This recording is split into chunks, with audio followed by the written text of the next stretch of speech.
The Academy's combat evaluation has arrived, gathering the school's finest fighters inside the training arena, where creatures are conjured to push each student to their limit. Students were divided into teams, pairing 2 melee fighters, alongside 2 spellcasters. As soon as the countdown reaches 0, an undead soldier materializes before them. Without warning, one of the mages abandons the rear formation and charges straight to the front line, obliterating the creature in one devastating mana-infused strike. Every teammate stood completely still. Even the experienced instructor had no words. The elite combat students could only watch, stunned as he tore through enemies using nothing but his fists. As additional undead warriors appeared, the student triggered the mana weapon ability. It's an uncommon skill that channels mana into physical strikes, and he swept through every level on his own. The entire audience was left in disbelief by what this single student had accomplished. When the second floor began, a Drog emerged, a beast so fearsome that even the professor broke into a cold sweat. Yet the student simply grinned. Within minutes, the entire arena lay in ruins, as he had torn through all 10 floors flawlessly, without a single teammate's help. He shattered the all-time speed record in the process. Every student in attendance was completely at a loss, unable to comprehend who this person even was. His name is Jaehyun. Yet long before he possessed such ability, in a previous existence, he had been nothing more than a low-ranked nobody, serving only as expendable cover to protect the spellcasters during dungeon runs. While resting between dungeon raids, as he reviewed his character window, the game system suddenly failed, and an unfamiliar voice directed him to pursue a glowing green trail. He was caught completely off guard, but given that he was someone without a mother and left behind by his father, there was nothing holding him back. So he set off after the glow. As he trailed behind it, he attempted to open the system menu, but it remained offline. After wandering for some time, he discovered a concealed green door deep within the dungeon. Jaehyun steps forward with excitement into a chamber resembling a divine realm. At its very center rests a radiant artifact, the lost Eye of Odin, the sole mythic grade item in existence.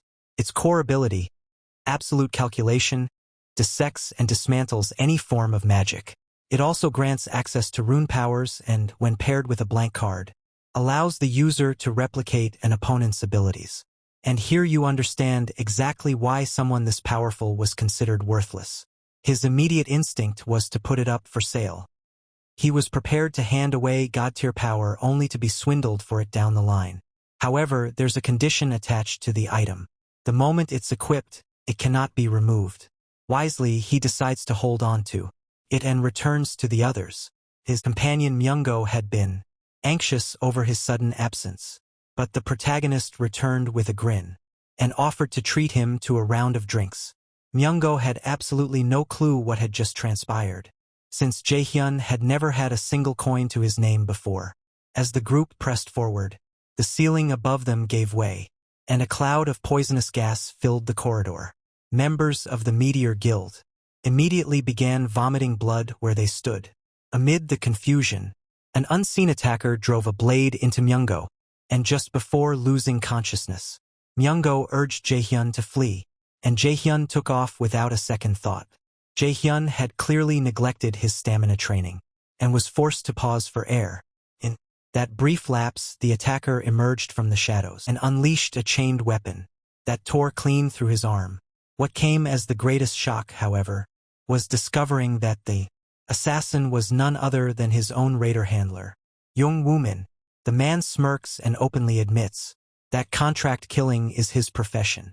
He had been hired to eliminate the entire guild, and Jaehyun was next on the list. The confrontation begins, and Jaehyun can already tell the odds are against him, since Jung holds the formidable rank of A-class mage.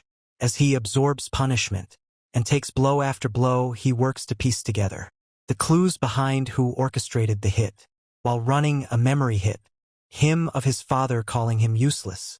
When he asks if his father was behind it, the mage laughs and says he's pretty smart for a rank D. That stung.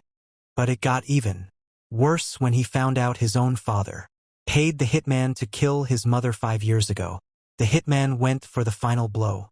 But Jaehyun dodged on instinct and equipped the Eye of Odin. Jung was shaken by the insane energy coming off him. The villain tried to catch him off guard, but with a cool head the protagonist destroyed his chain at the last second. For eyes froze because his magic stopped working. The MC comboed both skills, broke the guy's spell, and stole the ability for himself. With no way to attack, the villain tried throwing up a shield, but the protagonist used the skill again and shattered his defense. Fueled by rage, he finally avenged his mother. After taking down the hitman, Xiaobei was so badly wounded that he collapsed on the ground with nothing left. Right when he got the mythic item and became OP, he dies. In Isekai stories you've got the truck, Kuin. But here it's the system, Kuin, that reboots the whole story and throws him 11 years into the past. An Asur goddess appears offering her help. When he touches her hand, he jolts, awake in the body of a younger version of himself. He looks around and sees a photo of his mother. And in that same second he leaves the room, goes to her and hugs her tight. Later, alone in his room, a sharp pain in his chest snaps him back. The system confirms the date, November 15th, 2020. He's really gone back, and his body has been healed by 20%. Breathing hard, he wonders if this is still a dream, but one look around tells him he's really back in his old home.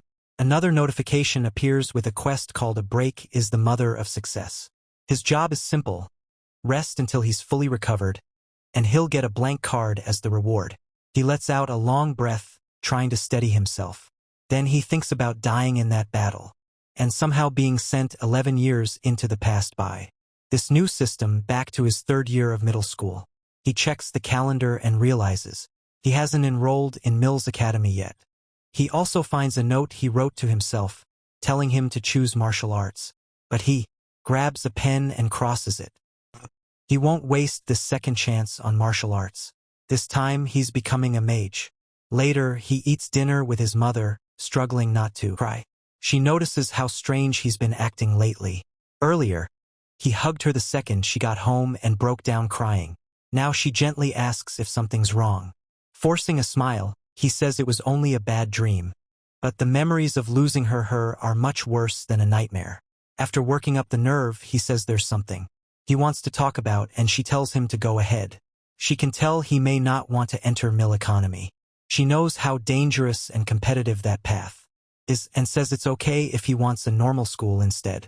She won't force him, but instead he says he wants to change his major and join the magic class. His mother laughs softly and agrees right away, though she's surprised by the sudden switch from martial arts. Even so, she trusts him and pats his cheek, telling him to choose what makes him happy. Whether it's martial arts or magic, she says not to worry about money. She'll support him no matter what.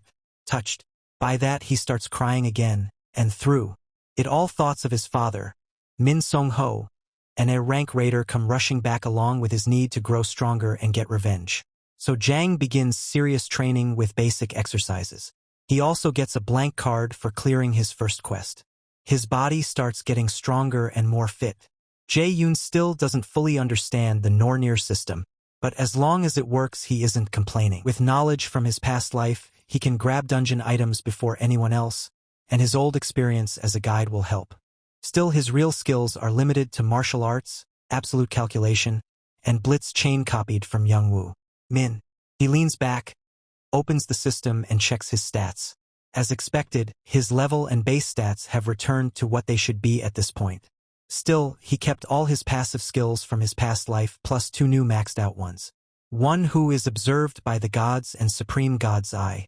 He already knows about absolute calculation and blitz chain, so now he focuses on the passives. First, he checks one who is observed by the gods, a skill tied to fast growth through divine blessings. It also let him keep his passive skills through regression and gives him an extra stat point every time he levels up. The downside is that most of the Acer's demigods are now watching him. After that, he moves on to his next skill. Supreme God's Eye is another top-tier passive that lets him see through lies, illusions, and hidden truth. Then there's the active skill Blitz Chain, which attacks with electrified chains and can even paralyze enemies. The more chains he uses, the more mana it costs. He checks the rest of his stats. They're all terrible, but the one he wants to raise most is magic, since that's the key to his new path. He also knows endurance matters. Long fights are all about lasting longer than your enemy. After thinking it over, he decides to save his new blank card for a healing skill, since he already has a fence covered. Even in 2020, when mages aren't valued much, healers are still incredibly rare. They get treated like royalty no matter their rank. So a mage with healing powers would earn real respect. The problem is finding someone with a healing ability to copy will be incredibly hard. He only used his last blank card on young Wu Min because he had no choice. This time he won't waste one when he doesn't know how many the system will give him. Just then his phone rings, and when he checks it, his eyes go wide at the name Kim Yu-shin on the screen. Kim Yu-shin is his childhood friend, someone who's always been close to him, and shared his dream of getting into Milla's academy to become a raider. In his previous life she died in his arms, and this time he's determined to save her. A small smile forms as he reads her message. She's asking him to come with her to Saintess Yusong Jiang's seminar. That instantly lifts his mood, because Yusong Jiang is famous for her magic, especially sacrifice magic. Without wasting a second, he gets up, grabs his hoodie, and tells his mom he'll be back soon. Once outside, he texts Kim Yu-shin that he's on the way. He heads out right away to meet her. At the same time, a Rolls-Royce pushes through traffic. Inside, Saintess Yusong Jiang sits quietly while her manager goes over the schedule and asks if she's okay. Worried she's been overworking herself. She says she's fine, just tired, reminding him that sacrifice comes at the cost of her own vitality. The manager looks uneasy, wishing someone else had healing abilities close to Lady Song Jiang's. He knows exhaustion will catch up with her sooner or later. Soon, Jae Yoon-hee and Kim Yu-shin arrive at the event. She excitedly pulls him through the crowd, and when they stop, he jokes that maybe she only brought him so she wouldn't get lost. The girl gets flustered and snaps at him, telling him not to say weird stuff like that. Then she goes quiet, which pretty much proves he was right. He keeps messing with her, joking that it's amazing how someone so smart can be this bad with directions. Even while teasing her, Jae-yoon is thankful she brought him here. If he can copy Yu Sang-yoon's sacrifice skill now, it could change everything for him. It might even become one of his biggest advantages. In Korea, as everyone takes their seats, he and the girl are stunned by how many people showed up. Still, it's no shock. She's the guild master of Lotus, a top healer famous in Korea and overseas. Even in a time when raiders aren't treated like disposable shields, she always puts other people first. Soon, she walks onto the stage, and the crowd erupts. Jae-yoon watches closely, waiting for the right chance to copy her skill. As he waits, he remembers that in 2 months she'll become seriously ill during an Itaewon dungeon raid because of her own healing skill, sacrifice. If he copies it, he might be the only one who can save her. Meanwhile, Kim Yu-shin gets way too excited, and Jae-yoon finds it a little irritating. On stage, the saintess talks about how the world has fallen into chaos because of Yggdrasil and the monsters taking human lives. Even so, she tells the crowd not to give up and to trust in the awakened who can still help save humanity. She urges them to become raiders, too. When her speech ends, the audience is thrilled. Jahyun admits her words make sense. Fighting monsters on the front lines is terrifying, so of course people hesitate to become raiders. He knows that better than anyone, since he once planned to sell Odin's eye just to avoid raiding and make money another way. As they leave, the girl keeps going on and on about the saintess, and Jae Yu-hyun keeps teasing her, until she's completely fed up. Then he mentions that he already called her mom to come get her, because her sense of direction she tells him to just ride with them, but he says he has something else to do. Before leaving, he casually says he's changing his path, and will focus fully on magic, so he may need her help later. Then he walks off without explaining, leaving her hurt and confused. Jae-hyun starts searching around and finally finds the saintess car. A grin spreads across his face as he walks over, but the manager spots him first and says they're not meeting fans right now. Jae-hyun answers boldly that he came to see director Yo and Sung-yoon. The manager lets out an annoyed sigh, tells him to leave and says he should respect her privacy because even she would hate this kind of interruption. Jae-hyun firmly says he's not here as a fan. To prove it, he reveals that Lady Sung Yo-shin has an incurable illness and claims he's the only one who can heal. That instantly shocks the director and makes him furious. He grabs Jae-hyun by the collar and demands to know where he heard that. Jae-hyun stays calm, tells him not to make a scene and points out the people watching. Just then, the lady rolls down her window and speaks to him herself, asking if he can truly back up what he said. He answers without hesitation, yes, he can cure her. She's still wary, but decides to give him a chance. If he's lying, it'll be obvious soon enough.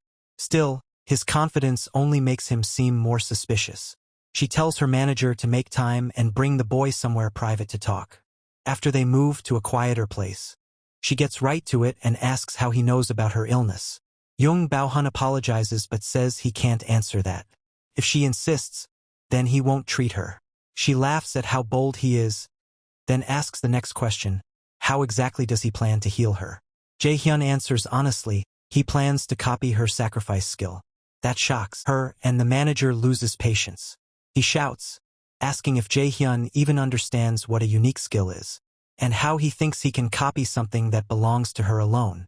Unique skills are basically S-rank abilities, the highest tier, gained only through bloodline inheritance or personal awakening. Unlike normal skills, their formulas can't be broken down or copied. That's why they stay exclusive to one person or family. Jae-hyun calmly says he already knows all that, otherwise he never would have come. The lady quickly tells her manager to settle down and says they'll at least hear him out. Then she asks if he can really do this, and he confidently says yes. Her problem is the penalty from sacrifice. To heal herself, she'd need a skill of equal or higher rank, and because sacrifice demands an offering to the gods, she can't use it on her own body. In the end, she agrees to let him try. As her magic starts to shine, Xiao Bei-hyun can barely hide his excitement, and copies the skill right away. A system window asks whether he wants to store sacrifice in the blank card, and he immediately accepts. After the copy is complete, he activates sacrifice and forms its power in his palm, leaving both of them stunned. Before healing her, Xiao Bei-hyun decides to handle the deal first, but the skill itself is huge. It sends out a healing wave that restores multiple allies and removes debuffs. Against undead, it turns into an attack called Judgment of Light and Best of. All because he copied it with a blank card, it comes with none of the original penalties. Then she asks what he wants from Lotus. On the surface, she sounds calm. But inside, she thinks handling a middle schooler should be easy, especially as Lotus leader. Xiao Bei-hyun doesn't waste time, he wants sponsorship. She gives a small laugh and asks if he means support to help him grow into a raider. He says yes right away. It's his dream, and to get stronger he needs resources, connections, and backing. Moved by both his resolve and ability, she agrees to sponsor him. But with one condition. Jae-yoon is impressed. Even now she refuses to give up ground in the negotiation. She explains that her illness is her own issue, not Lotus. What he's asking for means support from the whole guild, and the guild has no reason to help him for free. Jae-yoon tells her to name her terms. If they sound fair, he'll decide whether to agree. His mind runs through all kinds of possibilities. But her answer is simple. She wants him to join Lotus. He immediately asks if she's serious about recruiting him, and she starts listing her reasons. First, he uncovered secret information about the Lotus leader's illness, something only a handful of people knew. So his information skills are clearly exceptional. Second, he perfectly copied her sacrifice skill, something she has never seen before, and she wants to know if anyone else in the world can do that. Jae-yoon feels awkward hearing that, since he can't exactly admit he knows about her illness because he regressed, or that his system lets him copy skills. Then she leans in close and gives the third reason for wanting him in the guild. Even as a middle schooler, he didn't flinch in front of the Lotus leader, and she likes that courage. In his past life, Lotus fell apart soon after her death. Since she's still alive now, he figures joining them could help him grow fast. Still, he wonders how a contract would even work since he's underage, and signing minors is illegal. Smiling, she reminds him about priority negotiation rights. Jae-yoon does know what that is. It's a guild privilege that lets them support raider trainee before they become an adult. Then once that trainee comes of age, the guild gets the first chance to sign them before anyone else. Jae-yoon never imagined he'd benefit from something like this, especially after even the worst guilds rejected him in the past. Clearly she's taken a liking to him. Jae-yoon straightens up and says he'll heal her now. Her offer is already tempting, but he decides to finish the treatment before giving his final answer. As he stands over her, the manager still looks uneasy. He no longer doubts Jae-yoon's power, but he's worried the boy might use something dangerous or cursed, especially since even the best doctors couldn't cure her. A moment later, she feels the magic take effect and notices the change inside her body. The manager is left speechless. He quickly bows to Jae-yoon and sincerely apologizes for doubting him. Jae-yoon brushes it off, saying it was normal to doubt. A kid's words, but the manager keeps apologizing for how rude he was before. Jae-yoon tells the lady it's done, and she can move freely now. The moment she stands, she heads to the window and releases her magic. Tears fill her eyes when she realizes all her symptoms are gone. She thanks him for the miracle and asks if healing her will cost him anything. But his copied version has no penalty. Jae-yoon just smiles and says she can repay him when the time comes, and she gladly agrees. Then she hands him her card and tells him to think over her offer. She promises she'll do everything she can to make it worth his while. Jae-yoon then says there's one more thing he wants. He had one request. The next day, the manager takes him to a low-level Lotus Guild dungeon. He's here to train and raise his skills, so he can stand out at Mill's Academy. The guild prepares everything he needs, even lending him extra gear normally used by members. Still, the manager warns that going in alone is dangerous and asks why he wants to solo it. Jae-yoon only says he wants to grind, just in case the manager gives him a warp stone. If it breaks, it'll send him right back outside the gate. It's a small thank you for helping the director, and Jae-yoon gladly takes. Then he heads inside. The moment he enters, he can tell it's only an E-rank dungeon. Nothing serious. Even so, the manager tells him to get out fast, if anything feels wrong. Jae-yoon nods. But deeper in, hands suddenly clamp over his mouth, and the system says he's entered Helheim's field of the dead. The story then cuts to director Yoo Soo-hung's office. She's thinking about Jae-yoon, worried because even an E-rank gate is hard for a rookie to clear alone. Still, she knows this kid isn't ordinary. He picked that gate for a reason, so she decides to wait and see. Then someone knocks, and after getting permission, a woman steps in. The director asks for the update she requested, and the woman hands over Jae-yoon's file. As she reads, she's stunned to see he wants to become a martial artist. Despite his huge talent for magic, the room goes quiet. Even the employee who brought the report can't explain. All she can say is the records are correct, unless there's some machine error. His magic aptitude is listed at 97. Not long after, the director calls manager Appa and tells him to contact her the second Jae-yoon leaves the dungeon. She wants to see his ability herself. Meanwhile, Jae-yoon drops into the strange place called the Field of the Dead and slams hard into the ground. Looking around, he realizes it's a graveyard and struggles back to his feet, coughing hard. Before he can figure anything out, an undead archer appears and fires at him. He reacts too late and gets cut across the face. Another monster shows up to finish him. Annoyed, Jae-yoon wonders if the attack has paralysis poison, and quickly heals himself with sacrifice. Then more zombies appear, and black souls gather above him from every side. They rush him and fire non-stop. But this time Jae-yoon catches an arrow and crushes it in his hand, fed up with their attacks. Elsewhere, Kim Yoo-young stares at the autograph she got from the director, still irritated that Jae-yoon left her alone, even though he knows she gets lost easily. His recent behavior keeps bothering her. He used to hate attention, but now he's suddenly willing to go around with her. He also never used to ditch her, yet this time he left her by herself. And now he's switching to magic class, even though he always wanted martial arts. She can't understand it because he's normally careful and never acts without a reason. So she starts texting him again, scolding him for leaving her alone that day. Back in the dungeon, Jae-yoon goes pale when ghosts appear right in front of him.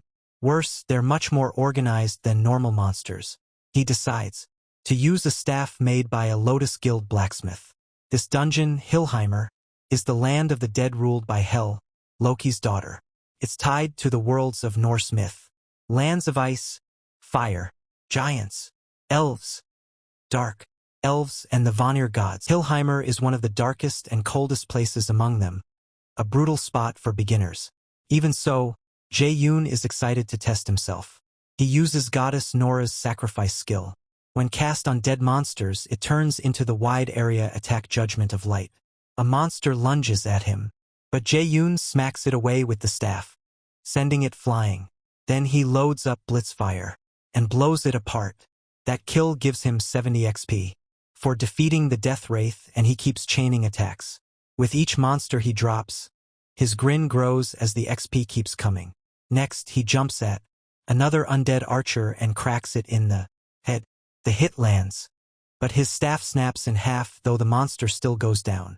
Seeing the broken weapon, he turns pale. He realizes he was fighting like a brawler, not a mage, and just ruined his weapon. So he stops messing around and uses sacrifice again.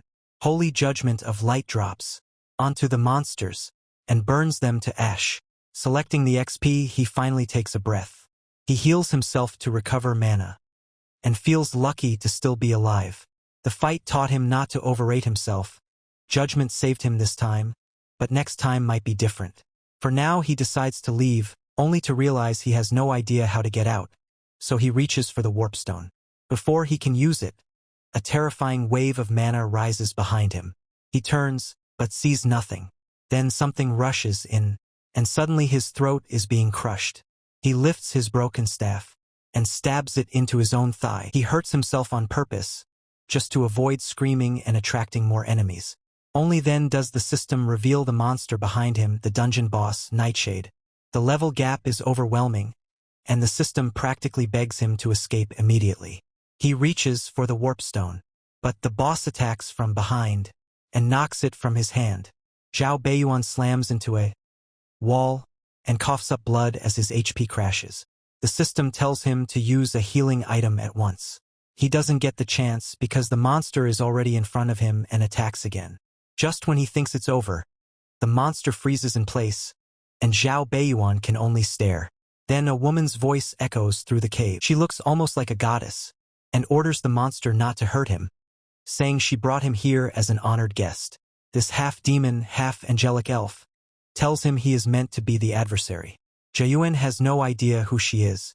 She says she expected him to crush this monster with ease, but now sees he's only a kid with average mana and ability.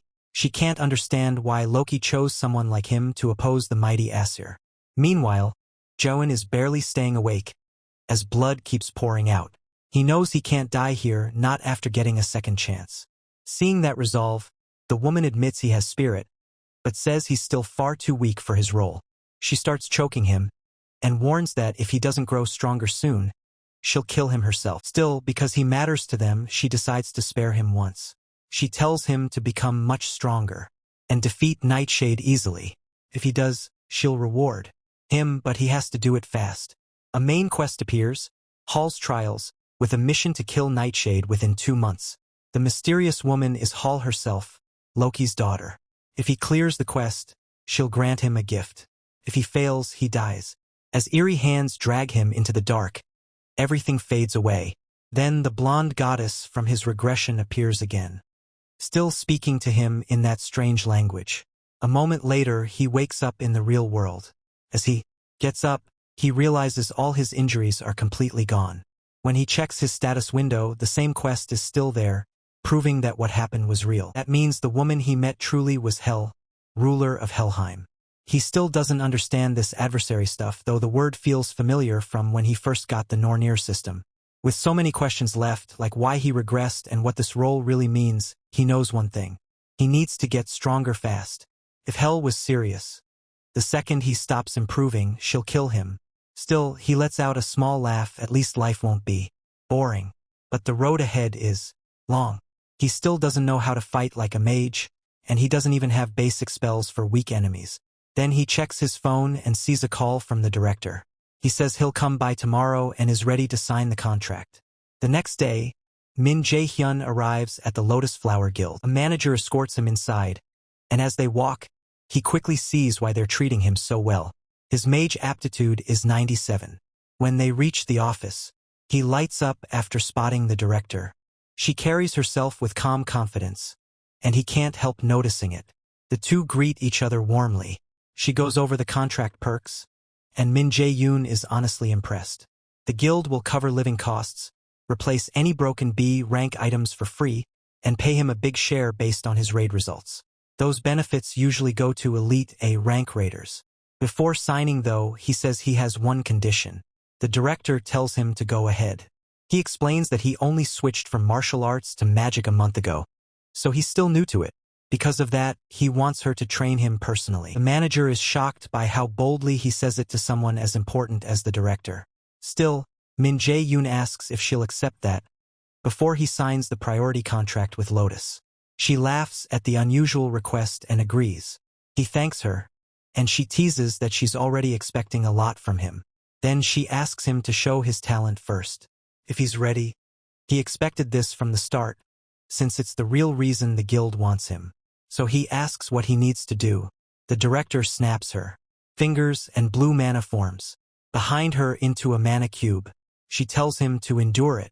Min Jae-yoon is stunned the moment he sees it. She reminds him that if he's really gifted, he should at least handle something like this before joining her guild. A mana cube is a test used by B rank mages and above to measure mana sensitivity. Very few awakened mages can stand it. So for someone like him, this should be way too much. He asks if she's trying to scare him off. She says no. Even if he fails, the contract still stands. With no real way to refuse, he steps forward anyway. The director signals the manager to get things ready. The manager worries because even active mage raiders struggle with the cube, but the director insists Min Jae-yoon isn't ordinary and should be tested. At last, the manager activates the cube. As it starts working, Min Jae-yoon pauses, feeling the pressure pouring off.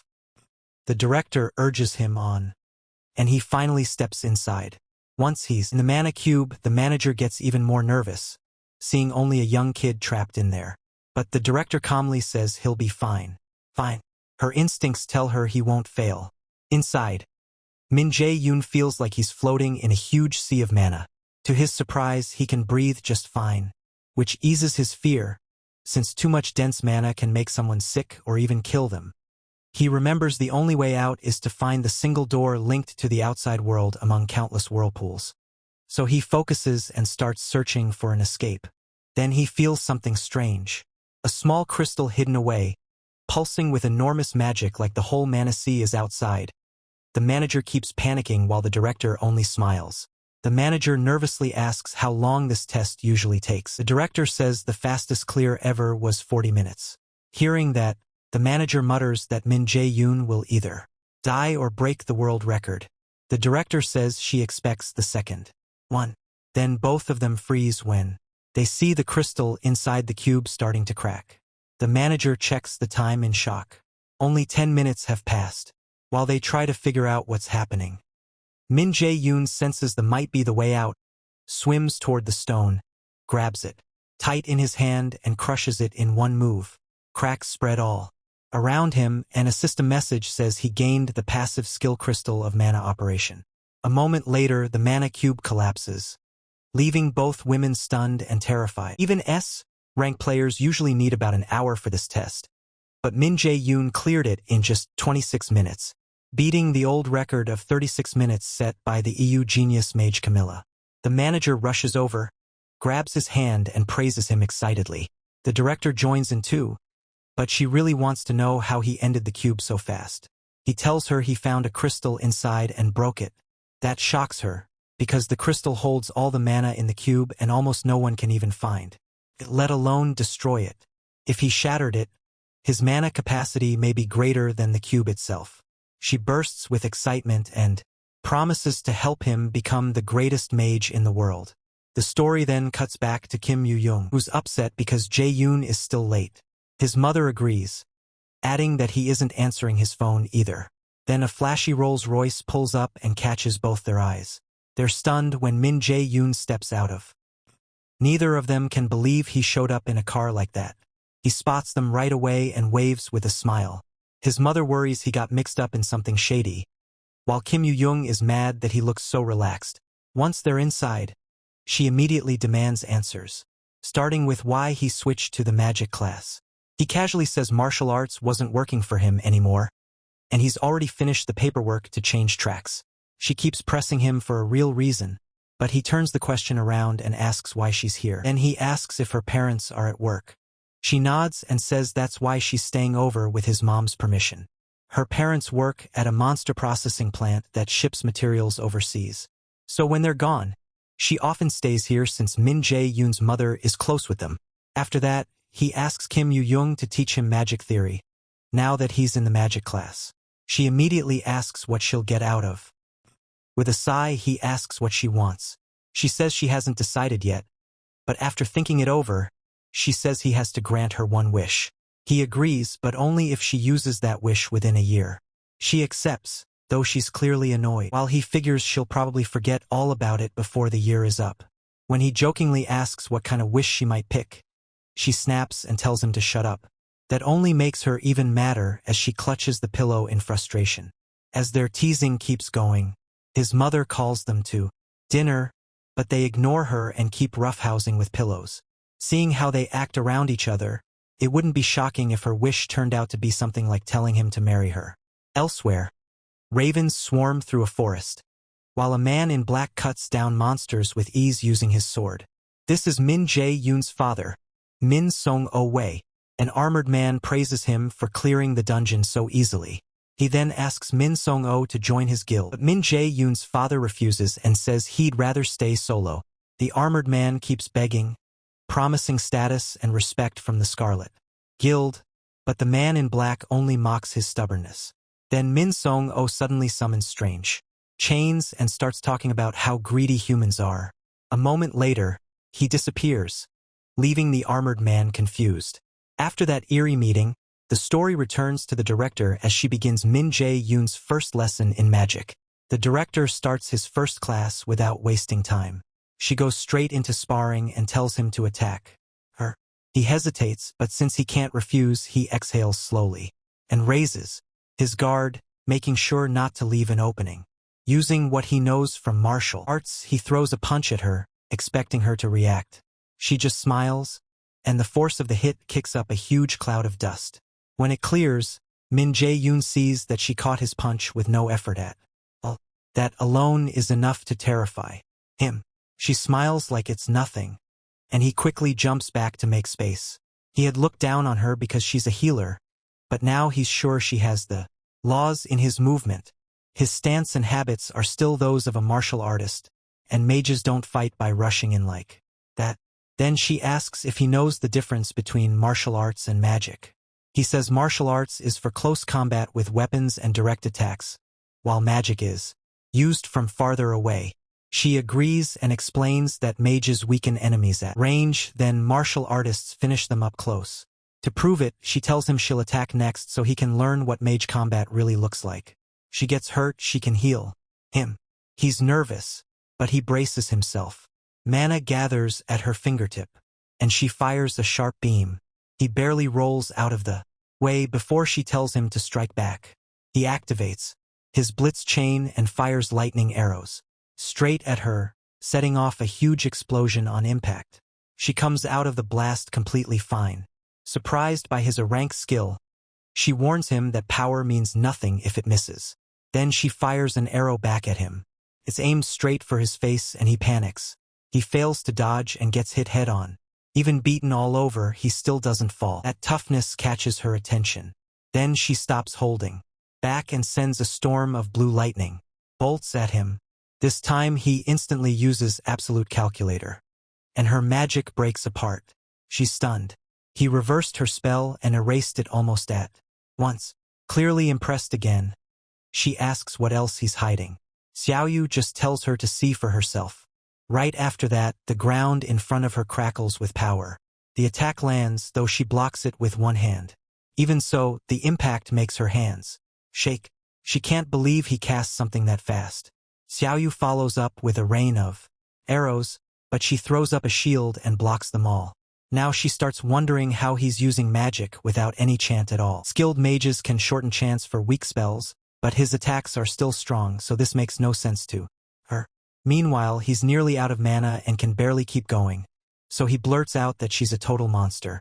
With a smug grin, she walks over and calls him an interesting kid with A lot of promise, but also very inexperienced. Then she catches him off guard and drops him to the ground in an instant. He has no idea what she even did. She says it's all thanks to years of experience. Looking over his abilities, she praises both his close combat and how smoothly he casts magic. His reverse calculation trick impresses her too, and she thinks he could build a fighting style no one else has. So she declares that from now on she'll train him herself and officially becomes his teacher. Apparently he's the first person she's ever accepted as a student. Later, Jae Shing sits there quietly, deep in thought. His friend snaps him out of it with an annoyed look, and he clicks his tongue, saying he is listening. She's been eating ice cream the whole time, paid for by Jaein as her lesson fee. When he asks if she isn't full yet, she says she could eat this all day and tells him to pay attention.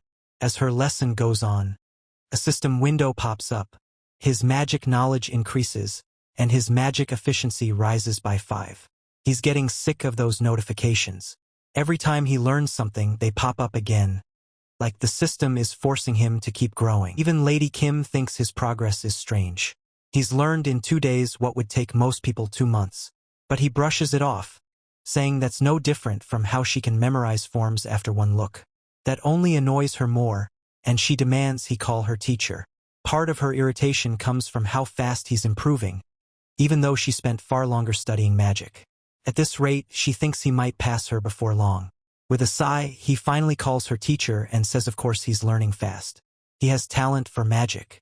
Still, the real reason he's pushing so hard is simple. He doesn't want to get crushed by hell. She then brings up how shocked she was when he once said he wanted to go into martial arts. Now she actually yells at him, asking why he ever thought about giving up magic when it suits him so well. While Yu-young and Jaehyun keep studying, he suddenly sees a man's face, a vision tied to events from his past life. Yu-young pulls him back by asking if he's also training for the practical exam on his. And he says another teacher is helping with that part. Still, he keeps wondering what that vision was, and whether he only imagined. At the same time, he remembers Hell gave him just 2 months to defeat Nightshade, so he forces the thought away. This isn't the time to lose focus. Instead, he turns to something more useful. The pill he's developing, hoping it can help raiders around the world and help him break past his current limit too. At the Lotus Guild Training Center, Manager Park Sung-jae watches the raiders train and points out their mistakes. When he notices Guild Master Seung-goran, he comments that the new trainees are pretty solid and their average rank has nearly improved from last year. But then he realizes she wasn't listening. Once she notices, Seung-goran apologizes. He teases her, saying she must be thinking about Jae-yoon, and she admits he's right. Then the manager brings up how several raiders already tried to learn the technique she wants to teach Jae-yoon, and every one of them failed. Second SKYN reminds him that he saw Jae-yoon's unusual talent too. If someone called him a veteran, it would be believable. He doesn't waste a single movement. She's convinced that if another S-rank magician appears in the future, it'll be Jae-yoon. Right now, she's still the country's only S-rank magician. But as a healer, her battle impact is limited. If Jae-yoon's sham suddenly rises like a comet, the entire magic world will be shaken. Sometime later, Jae-yoon works on a mana enhancement pill. Just like the name says, it permanently raises the mana of the awakened person who takes it, making it something every magician would want. But the mixture fails again, and he angrily throws the spoon away. By now, he's already burned through 3 full sets of ingredients. If this keeps up, all his money is going to disappear. In November 2020, nobody knows how to make this pill yet. It won't be invented for another 5 years. Before coming back to the past, Jae-yoon saw the recipe released by a world-class alchemist. When that alchemist shared it, he said he hoped the pill would help raiders everywhere. Jae-yoon realizes brute force won't solve this, so he comes up with a better idea. Find Lee Jae-yoon, Sang, the man who will invent the pill 5 years from now. Even if the pill still fails, making a connection with him would be worth it. Since Jae-sang is currently a first-year student at Mills Academy, Jae-yoon heads there to meet him.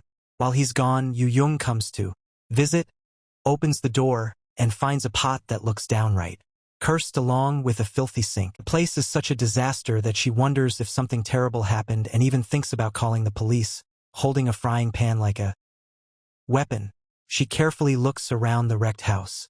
Back when Yggdrasil first appeared and monsters began pouring out, a few people rose to the top faster than anyone else. One of them was Lee Jae-shin, known as Quickblade. After the first awakened disappeared without a trace, Lee Jae-shin stepped up as Korea's first S-rank raider.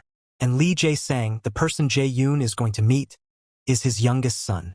When Jae-yoon reaches the transport building, the attendant asks where he wants to go, and he requests a portal to Daegu. Daegu is currently abandoned because of the monster outbreak. It's a city overrun from every side, where stepping inside means risking your life right away. After getting close to Mills Academy in Daegu, he walks the rest of the way to the main gate. Once inside, he starts wondering where to find Jae-sang. Jae-sang is in the combat department, but he lacks talent and hates fighting, so there's almost no chance he'd be using the combat facilities. Because of that, Jae-yoon decides to check the classrooms first. As he moves ahead, he spots a crowd and goes over to see what's happening. When he pushes through, Jae-sang gets thrown back by an attack and crashes right into him. Jae-yoon helps him up, and though the kid apologizes for slamming into him, Jae-yoon ignores that. His eyes go straight to Jae-sang's opponent, who demands to know who he is and what business he has with Jae-sang, calling him a stutterer. Before Jae-yoon can answer, the bully puts a hand on his back and asks if he's the stutterer's brother, since they look nothing alike. Jae-yoon doesn't bother answering him. The bully says they're in the middle of something important and tells him to wait outside unless he wants trouble. Before he can finish, Jae-yoon smacks his hand away. Then he tells Jae-sang to head to the nurse's office and asks if he can walk. Jae-sang only stares at him, confused. Annoyed, the bully steps in, grabs Jae-yoon by the collar, calls him a bastard, and asks if he has a death wish. Jae-yoon notes this is the second time someone has grabbed his collar lately, and he really doesn't get why people keep doing that. He remembers Yu Young's lesson: first picture the spell clearly, then calculate the formula and build it, and finally cast. Remembering Seum Yoon's lesson, Jae-yoon imagines a beam of light shooting out like an arrow.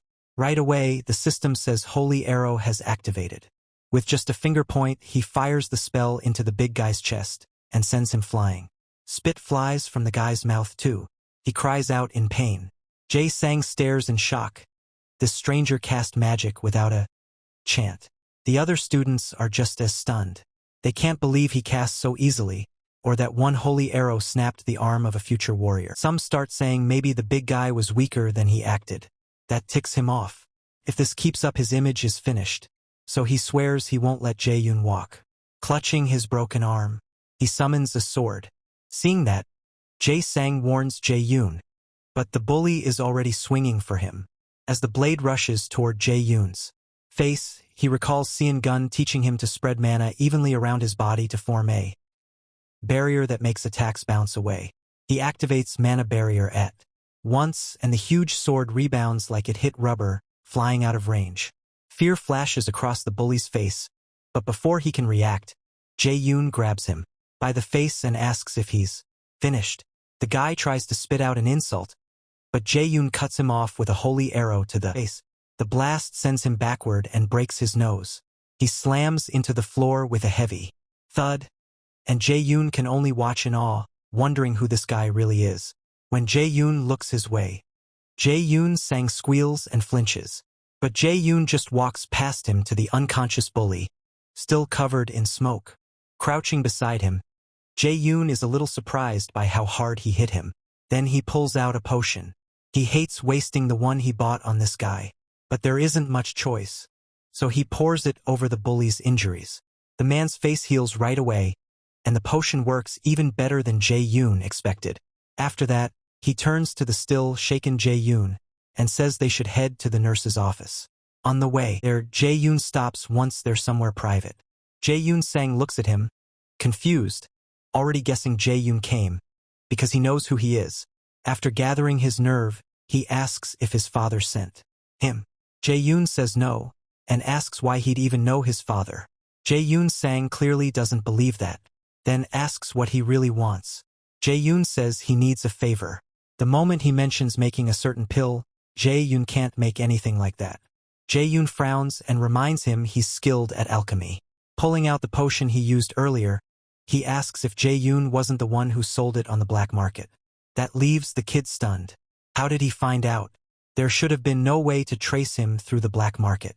Jae-yoon can tell exactly what he's thinking, and honestly he's right. The black market hides every user's identity. Items, prices, buyers. All of it goes through the Easter system, so it's supposed to be secure. Still, the black market works fine with the Nornir system. Zhao Beiyun has, which let him buy the potion and made finding Zhao Beiyun. Zhao Beiyun tells him he's a terrible liar. He says he gets why he'd hide it, but there's no time. Zhao Beiyun Sang thinks back to listing those potions online and wonders if selling them there was a huge mistake. He only did it to make some money. If his father finds out, he's dead. So he bows and begs Zhao Beiyun not to tell anyone. Zhao Beiyun explains he isn't trying to threaten him. He just needs a great alchemist to help make the elixir he wants. After thinking it over, Zhao Beiyun Chen Sanshin asks who he really is. Zhao Beiyun says he's a prospective student at Millis Academy and politely calls. Soon the two sit down. And though still nervous, Zhao Beiyun Chen sells one calls in the Bacamel. Zhao Beiyun Chen says it's a mana enhancement pill, one that permanently raises a raider's mana. Zhao Beiyun jumps up, shocked, asking if that's even possible. Zhao Beiyun says it is. Now fully interested, Zhao Beiyun jumps up, starts thinking fast, wondering what ingredients could cause that effect. As he lists possible materials, Zhao Beiyun notices his whole vibe has changed and he's not even stuttering anymore. He also guesses most of the ingredients just from hearing the effect, proving how gifted he is. That makes Zhao Beiyun even more sure he has to bring him over to his side. In the end, Jason stops and says Chen should probably ask another alchemist, since the elixir is so important. Chen refuses, he wants Chen specifically, and promises to provide whatever is needed. Sure, other alchemists might make it if they had the recipe, but the one with truly unmatched talent is Li Chen. So he asks one more time if he'll do this for him. This time Chen agrees. Even so, he warns that he might fail and Jae Hind says that's fine. Jason doesn't get it. Jae Hind would be the one losing out. Jae Hind says he's making this investment because he believes in his talent, and sometimes investments fail. Then he says he looks forward to working with him. Tears fill Jason's eyes. No one has ever believed in him like this before. Seeing that, Jae Hind is glad he managed to reach him. The next morning, alone in his room, Jason thinks back on what happened the night before, and wonders if anyone has ever trusted him this much. He was timid, less gifted than his siblings, and lost his mother young. So he ended up alone and never earned his father's approval. That's why hearing someone say failure was okay feels so strange. For the first time, someone placed real trust in him, and it hits him so deeply that he starts crying. Meanwhile, Jae Hind's main quest is still hanging over him: beat Nightshade and Hell's trial before time runs out, and earn Hell's recognition. The reward is Hell's gift, and if he fails he dies. At this point, he has only 10 days and 23 hours left. Later, Jae Hind heads to the training center to spar with Sung Gun, and he avoids her blue lightning attacks. As he closes the distance, more blasts come at him, but he blocks them with a shield. He answers with Holy Arrow. Yet she's already protected by a magic barrier. Still, she spots a crack in it, and that shocks her. Jae Hind has gotten strong fast. When the smoke clears, they stare each other down, like gunslingers waiting to move first, until yellow lightning wraps around Jae Hind's body as he activates Blitz Chain. Sung Gun looks ready to meet him head on. Just as they're about to clash, the manager steps in and tells them to stop. Their time is up, and they've both trained enough for today. He's stunned because their spar wrecked a hall built from arc metal, a material that takes huge strength to make. If he hadn't interrupted, the whole place would have been destroyed. While they rest, Sung Gun tells him his growth is unbelievable. He can use more spells now, and his physical strength has risen a ton. Then she asks if he's studying theory on his own, and Jae Hind says a friend is teaching him. That makes Sung Gun smile. She says it's better than she hoped, since she couldn't help much with theory, and adds that he must have a smart friend. Jae Hind awkwardly agrees she is, though he knows Yoon Young's personality is the real problem. Before they part, Sung Gun reminds him he wanted to raid a dungeon again. He says he wants to test how much stronger he's gotten. She figures the E-rank dungeon he entered before should be easy for him now, and tells him to do his best. The problem is, it wasn't an E-rank dungeon at all. It was a C-rank one where he met Hel and Nightshade. He wonders if he can beat a C-rank boss alone, but pushes the doubt aside. He's prepared as much as he can, so all that's left is the fight. Later, Jaho Hyun goes to see Ji-sung, who greets him with the pill he worked hard to make. Jaho Hyun takes the mana enhancement pill, and his magic stat jumps by 15. The effect is so good it leaves him stunned. Alchemy is a deep and difficult field. Even the same recipe can turn out very differently, depending on the alchemist. If Jaho Hyun had gone to someone else, he probably wouldn't have gotten a pill worth even 5 magic. Smiling, he reminds Ji-sung once again that he's truly talented. Ji-sung says he only pulled it off because he trusted Jaho Hyun, then thanks him. After that, Jaho Hyun heads out, sure he'll beat Nightshade tomorrow. At the same time, Hel talks with her dragon Garmer and says they may have a very interesting guest today. He has 9 days and 22 hours left to clear the dungeon. Jaho Hyun returns to the dungeon gate. There, he receives the full probationary Valkyrie set. It comes with a passive skill called Mana Plundering. Not long after, he steps inside the dungeon. The portal system tells him he's being sent to Helheim, the land of the dead. That's because of the Nornir system he carries. He drops through the portal and lands in the land of the dead. If he beats Nightshade, he'll get to meet Hel again. Then a voice behind him calls him an enemy, and brings up Loki and Nornir. A monster follows that up by firing arrows. Zhao Yun blocks them with a magic barrier. When he turns around, he sees more monsters crawling up from the ground. That reminds him of what Song Gun said she wanted to teach him. The fighting style of a battle mage. Warriors call them swordsmen. It's a mix of magic and close combat. So far though, no one has truly made it work.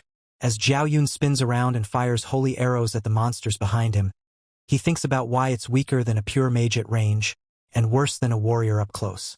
While smashing one monster into the ground, he realizes the style is stuck in the middle, great at neither role. Still, Song Gun seems sure it'll be different for him. Before long, he starts cutting the monsters down. Outside, Manager Song Jae is guarding the dungeon entrance when he senses someone nearby and remembers no one else was supposed to come. He instantly draws his sword as a red car speeds toward him. Once it stops, a woman steps out, calls him senior, and says finding him wasn't easy. Song Jae realizes it's an old classmate, Yoon Jo. He puts his sword away and asks why she's here, and what happened with her guild. She says she's working too, and thought she might run into him while handling guild business. She even checked the Yoon Jo guild first, but he wasn't there. Song Jae thinks that's nonsense, especially since Yoon Jo hasn't contacted him once since college. He says it's nice seeing her again, but knows she didn't come all the way out here, just for that. As she steps closer, Yoon Jo asks if he's managing this dungeon, and he shuts it down, saying that's none of an outsider's business. She keeps going anyway, pointing out that dungeon usually isn't his job, and asking if he got demoted. When he stays silent, she asks if the rumor about Guild Master Song Gun being sick is true. That makes Song Jae's expression turn dark. He says it's obviously just a rumor, then demands to know where she heard. Yoon Jo says there are ears everywhere, and the Curator Guild has plenty of them. Song Jae takes that to mean they have spies inside his guild, so he thanks her for the warning and says he'll handle it. Growing impatient, he asks if she's done, since he needs to get back and clean things up. Then she asks if he knows a kid named Min. That immediately puts Song Jae on alert. Yoon Jo says the boy has been visiting Yoonhwa Guild and meeting Guild Master Yu Song Gun a lot, so she wants to know why. Song Jae, confused but guarded, tells her that's none of an outsider's business either. Yoon Jo lets out a sigh and turns to leave, saying she never expected him to tell her anything. He's always been this stiff. Still, she came all this way because she has to at least look like she's earning her pay at the guild. Then she gets back in her car and drives off. Inside the dungeon, Jae-yoon sits on a pile of monster corpses. Soon, the boss Nightshade appears, and Jae-yoon greets it like an old rival. Nightshade burns with a creepy red glow. It lunges at him, and Jae-yoon jumps up while aiming holy arrows at. In midair, he fires into its eyes and mouth, throwing it off for a moment before landing again. But the monster doesn't look hurt, and lowers its hand from its face. revealing those eerie red eyes. Then it blasts energy at him. Jae-yoon reads the attack paths, steps through the openings, and dodges cleanly. When he gets right in front of it, Nightshade unleashes another wave of destructive energy, and he still avoids. Jae-yoon taunts it, asking if it's getting annoyed now that things aren't going its way. Then he activates Blitz Chain and sends the chains at Nightshade. The monster knocks the chain's anchor aside, but Jae-yoon redirects it and wraps the chain around its waist. Even with the monster thrashing hard, he can tell this still won't be enough to pin it down. So he rains down holy arrows and targets its eyes. That finally hurts. Blood starts pouring out, but Nightshade still refuses to. It keeps struggling until it snaps free from the lightning chains. Then the system warns Jae-yoon that the boss has entered a berserk state. Its strength jumps by 1.5 times, and its dexterity rises too. As if that weren't bad enough, the system says he's been marked with the stigma of death. If he doesn't remove it within 10 minutes, he'll die instantly. The only way to clear it is by defeating Nightshade. Xiao Bei-yoon has never heard of a sudden death penalty, and the warning rattles him. Then, strangely, the system says his absolute calculation skill, universal derivation, has activated. Still trying to make sense of it, Xiao Bei-yoon figures hell must be involved. He calls out, asking how she can interfere like this. Instead of answering, the system just shows the countdown, already 30 seconds down. With the stigma on him, Xiao-yoon rushes the berserk monster, only to freeze when Nightshade starts running away. He quickly fires a holy arrow at its face, blowing a hole through it before it gets far. The timer keeps ticking. 8 minutes and 32 seconds remain. Nightshade actually smiles, like it knows it wins if the fight drags on. So Xiao-yoon decides to use a wide-range skill it can't dodge. But just as he starts casting, Nightshade catches him with its gaze and breaks his focus. The system tells him he failed to resist, and now he has a fear debuff that weakens him for a while. Before he can process it, Nightshade slams into him. Right after the hit, the system says the fear debuff is gone. But Jae-yoon is coughing up blood. Even so, he steadies himself and stays standing.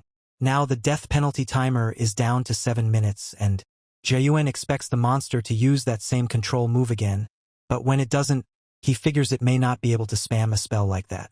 Still, if he tries casting Light's Judgment and Nightshade interrupts him, he'll waste his mana and be left helpless. He needs another plan. Then he remembers the earlier hit to Nightshade's eye. His vision should be worse now. He uses Wind Boost first to block what it can still see. Once the wind cloud clears, Jae-yoon is already holding light magic in his hand. Exactly as planned. He mocks Nightshade for thinking he'd charge in blindly, and calls it stupid. As he activates Flash Bomb, the skill goes off in a burst of blinding light that floods the whole area while he sends multiple lightning chains at Nightshade. In the middle of it all, Jae-yoon realizes he finally trapped the bastard. The monster screams as the blast burns through. Then Jae-yoon suddenly notices some of the undead he fought earlier behind him. He activates Sacrifice, and the system announces that Sacrifice has changed into an attack skill, letting him use Light's Judgment. With only 3 minutes and 46 seconds left, he calls down blasts of light from the sky across the battlefield. In the chaos, the timer keeps dropping until only 10 seconds remain. At 6 seconds, Jae-yoon stares at Nightshade's body falling apart, and realizes he actually did it. When the countdown reaches 3 seconds, the system announces that the dungeon boss has been defeated, and grants him the title One Who Has Overcome the First Trial. Watching the whole thing, Hell says there really was a reason Jae-yoon was chosen. She reaches out and tells him to come to her temple. Once Nightshade dies, the stigma of death vanishes, and Jae-yoon gets experience points, a crafting material called Nightshade's Core, and an equipment item named Shadow Armor. The system also tells him he gained 3 levels and earned the title The One Who Has Overcome the First Trial. After checking his qualifications, the system says Hell is summoning him to her temple. A moment later, he's transported in front of a massive gate leading into Hell's temple. At the entrance, a huge monster suddenly charges out of the dark at him. Jae-yoon jumps back in fear, but Hell calls the beast Garmer and tells it to guide their guest inside. Jae-yoon follows Garmer into the temple. Once inside, he calls out to Hell. Hell says she didn't expect him to actually make it, Then she congratulates him for clearing her trial and calls him the child born to oppose fate. Confused, Jayan asks why she gave him the Nornir system and put him through all of this. Hel just smiles back at him, then says he needs to grow into the adversary. Still lost, Jayan asks why he was chosen for that role, and she says it was decided from the moment he was born. He's fated to stand against the great Asura and one day kill Odin. According to Hel, that's what Loki and the others want from him. When Jayan says none of this makes sense, Hel tells him he doesn't need to understand yet. They never expected him to from the start. That vague answer only makes him angrier. So she puts a finger to his lips and says he must feel cheated, like the gods are trying to control his life. Leaning close, she reminds him this isn't just about the gods opposing the Asura. As she speaks, Hel shoves him into a portal behind him and says the world is heading for ruin, while Odin wants everything under his rule. To stop that, they need the power of the prophesied adversary. Falling through the portal, Jayan protests that he still has more questions. Hel only tells him to become stronger. She'll be waiting for the day they meet again. After Jayan is sent away, Hel turns to someone nearby and asks how long watching, since she never invited him. Soon after, Jayan drops back into the real world and grumbles because he's still got no clear answers. While he's sulking, the system announces that he's received Hel's gift, a passive skill called Hel's Blessing, which cancels all abnormal status effects on him. Meanwhile, the old man spying on Hel apologizes for intruding. He says he couldn't stay away after hearing she was meeting the boy, then asks what she thought of him. Hel says it's too early to judge, especially since the adversary has only just begun. Still, she admits his growth exceeded her expectations. Even with the stigma she placed on him, he still won and reached her in the end, which she calls a welcome mistake on her part. The old man is glad to hear the boy is doing well. Hel then asks what he really wants, calling him Mimir. Mimir pretends not to know what she means, but Hel calls out his. He tells her to relax and admits he can't fool her after all. Hel then says the adversary's left eye is clearly Odin's eye, from the well of wisdom. She's sure Mimir and Loki are hiding something from her. Mimir says he'd like to explain, but it's still too soon, and Hel agrees to wait. Even so, she says she can't just sit around. When Mimir asks what she's planning, Hel says the adversary is still too inexperienced, and the prophecy says countless hardships are waiting for him, so he needs a guide. About 7 days before admission to Mill's Academy, Xiaoyun goes shopping with a woman for supplies. She notices he seems off and asks if something's bothering him, but he says it's nothing, so she keeps leading him through the rest of the list. Even so, he can't stop thinking about everything he went through, only to come back with even more questions. At least he did get Hel's Blessing and an X-rank skill. He already has other EX-rank skills too. One is one watched by the gods, which speeds up his growth with divine blessings. Another is Absolute Eye of God, which breaks through illusions and reveals the truth. But X-rank is something Xiaoyun never saw in the ESOL system before. It stands for extraordinary, and seems to exist outside that system's normal rules. When he thinks about why the gods opposing the ESOL gave him these powers to kill Odin, the pressure hits him all over again. He snapped out of it when he sees the woman, with him paying 300 million won for a single mana blade, even though it's just a consumable item. Then she pulls up a huge shopping list on her phone, and Xiaoyun starts to worry. A few hours earlier, the woman Park Hannah had introduced herself as being from the Manhwa Guild. She said Sung Gwen wanted to send him a gift since his admission to Mila's was close. Jae-yoon thought they'd maybe buy a few elixirs and artifacts. She suggests they go check out more gear, but Jae-yoon stops her and says armor won't be necessary because he already has something usable. He shows her the shadow armor he got from Nightshade. It grants stealth when equipped, and since it's B-rank gear, he doubts they'll find anything better. The stealth effect makes it even more valuable. Noticing that skill, Hannah asks if he also wants an artifact that gives stealth, since every raider would want one, though getting it here would be hard. Jae-yoon says he doesn't need one. He adds that stealth items are already rare, and most people only get them by luck in dungeons because so few raiders can use stealth. Hannah agrees and says the only raider in the country with that skill is her brother. Then she casually walks off, and Jae-yoon asks what she means. She tells him manager Park Sung-jae is her brother. That stuns Jae-yoon. As she leaves, he can't believe it. They act nothing alike.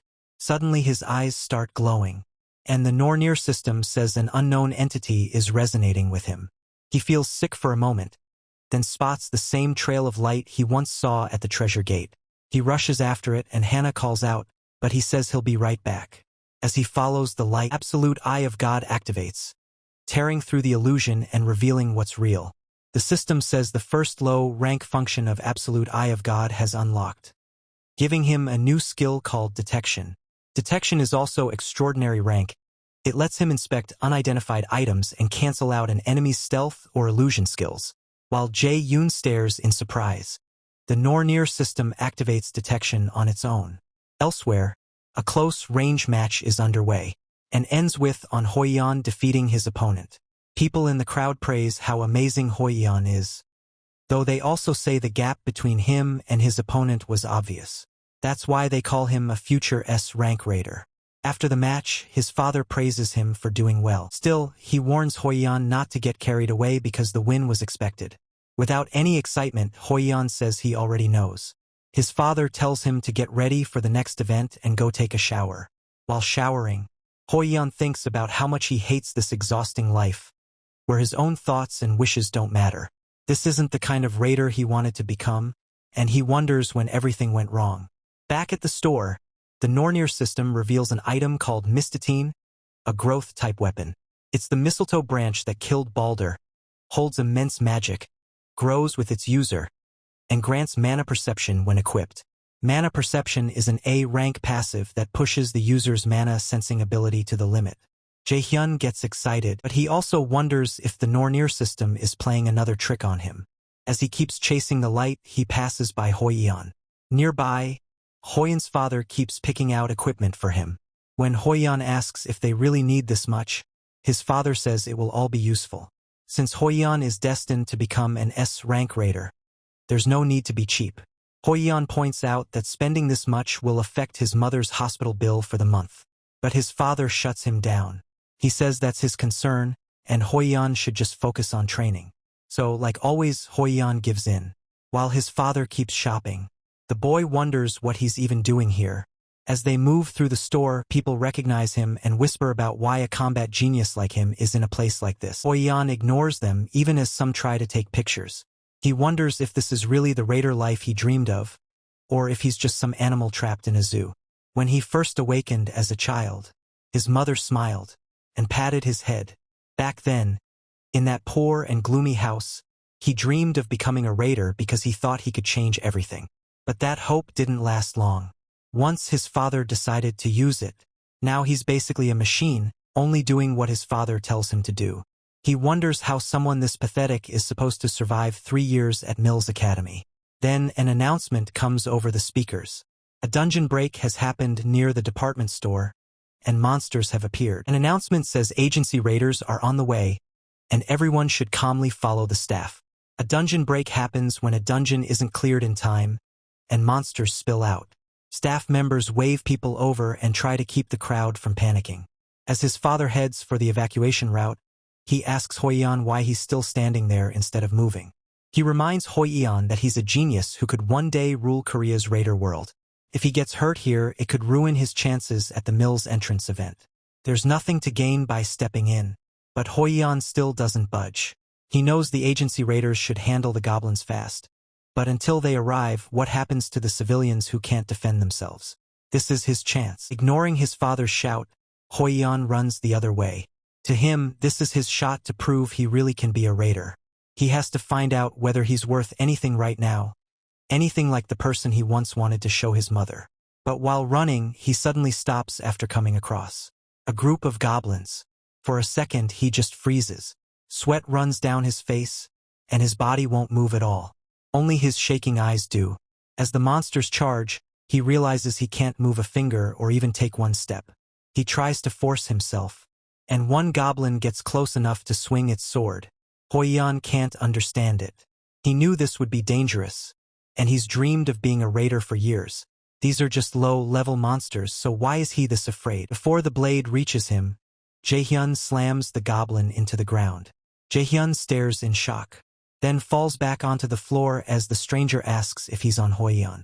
A little earlier, Jae-yoon had spent 50,000 won of his own money on an item from the store, when Hannah called out in panic, asking why he suddenly ran to the unappraised item section.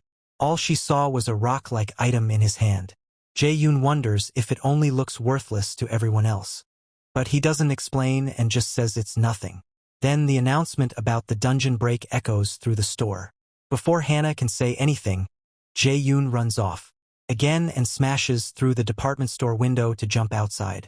On the way down, he spots a pack of goblins below him. The moment he lands, he fires a rain of holy arrows at them, dropping several right away. As people nearby stare in confusion, Jae-yoon realizes there are more goblins than he expected. Clearing them without casualties might be tough, but he tears through them with lightning, chain, and another barrage of holy arrows. Moving across the area, he finds Hoi-won surrounded by goblins and jumps on the one about to crush him. Jae-yoon, a little surprised, asks if he's on Hoi-won. He didn't expect to run into the unfortunate genius here. Still shaken, Hoi-chun asks who he is, but Jae-yoon ignores that and says he needs his help. While he's talking, Hoi-chun spots a goblin behind him and shouts a warning. Yet Jae-yoon calmly says he knows. Without even turning, he activates lightning chain and rips through the goblin's upper body. Hoi-yun's eyes go wide. Zhao Bei-yoon tells him they can't let the monsters reach the residential area, then asks if he plans to keep sitting there. That gets Hoi-yun back on his feet, reaching for a weapon. Strangely, the fear choking him starts to fade the moment he hears those words. This is what a real raider looks like, and right now his job is to save people. A little farther ahead, they run into another goblin group. Zhao Bei-yoon asks if Hoi-yun knows taunt, a skill that draws nearby enemies, then tells him to grab as much aggro as he can and asks if he can handle it. Hoi-yun nods. As he summons his sword, he realizes he can't hesitate anymore and needs to do whatever he can. He drives the sword into the ground and uses taunting roar, sending out a huge wave of energy that pulls every monster within 50 meters onto him. The skill drags all the goblins' attention to Hoi-yun, and Zhao Bei-yoon is surprised. The stronger than plain taunt, and Hoi-yun can keep using. He remembers that in his previous life, Hoi-yun only ended up as a B rank raider. No one knows if it was because of the weak mindset he showed earlier or something else. Even with all his hype, Hoi-yun fell fast, which is why people called him the unfortunate genius. Still, Zhao Bei-yoon thinks a weak mentality can be fixed.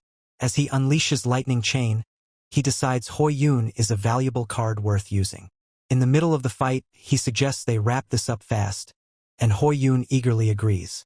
Zhao Bei-yun's chains rip through goblins, while Hoi-yun cuts down the rest. Before long, the area is covered in goblin corpses. When a raider finally arrives, he can only wonder what happened here. The two boys just look at him, and the man introduces himself as Park Kyung-hoon from the raider agency. He asks if the two of them really killed all these goblins. After glancing at Zhao Bei, Hoi-yun says yes. Kyung-hoon recognizes Hoi-yun as the famous prodigy, but he should still only be around high school age. The boy beside him looks about the same, so he can't believe they handled this many monsters alone. Completely baffled, Kyung-hoon admits he has no idea how to report this. Zhao Bei-yoon says he actually wanted to talk to him about that. He asks Kyung-hoon to report that the agency handled everything, since no one would believe the truth anyway. Kyung-hoon says that would clearly break the law, but Zhao Bei-yoon points out it only matters if there's anyone who saw what happened. Yoon-hoon explains that, as part of a government agency, he can't just do whatever he wants. Still, if Zhao Bei-yoon wants to stay unnoticed, he'll keep this quiet, and the boys will still get the hunting reward. Zhao Bei-yoon says that's not needed, and asks him to give the whole reward to Hoi-yun while keeping his own involvement secret. He already has Zhao Bei geeking him, so money isn't the issue. With the mill's entrance event close, it's better not to stand out too much. Besides, putting Hoi-yun in his debt will help him more later. After a short pause, Zhao Bei-yoon asks if that's all. Just as Zhao Bei-yoon turns to leave, Hoi-yun stops him and asks what he means. Zhao Bei-yoon did almost everything. Zhao Bei-yoon pauses and says he has his own reasons. The real reason is simple. He doesn't want his father noticing him this close to the mill's enrollment. Before regressing, he ignored that issue because his combat talent was terrible. Now he won't. His father still doesn't know he switched to magic, and there's no telling what trouble that could cause. For now, he plans to stay hidden. Revenge works best when it's quiet. He needs to grow stronger where that man can't see him and wait until the final moment to rip his throat. Meanwhile, Hoi Jun doesn't know what to do. He couldn't have done this alone, so taking all the credit feels wrong. But with that money, he might be able to ease his mother's illness, even a little. He wanted to become a raider he'd never be ashamed of, but if his mother died because he let this chance slip away, he doesn't know if he could bear it. Zhao Bei Yun Jinzhao watches him and realizes Hoi Jun's hesitation doesn't seem to come from pride. There must be another reason. To help him decide, Jiayun tells him to think carefully. What he did today was worth that reward. If he hadn't stepped in, someone would have died. That finally gets through to Hoi Jun. If his mother dies because he hesitates now, his dream won't mean anything anyway. In the end, he tells Jiayun he'll repay this debt someday. As Jiayun gets ready to leave, Hoi Jun asks him to pay back the debt for his name and contact info. Noticing Hoi Jun is speaking politely, Jiayun tells him he doesn't need to. They're the same age. Then he adds that they're both future cadets at Mills Academy, so they'll be seeing each other a lot.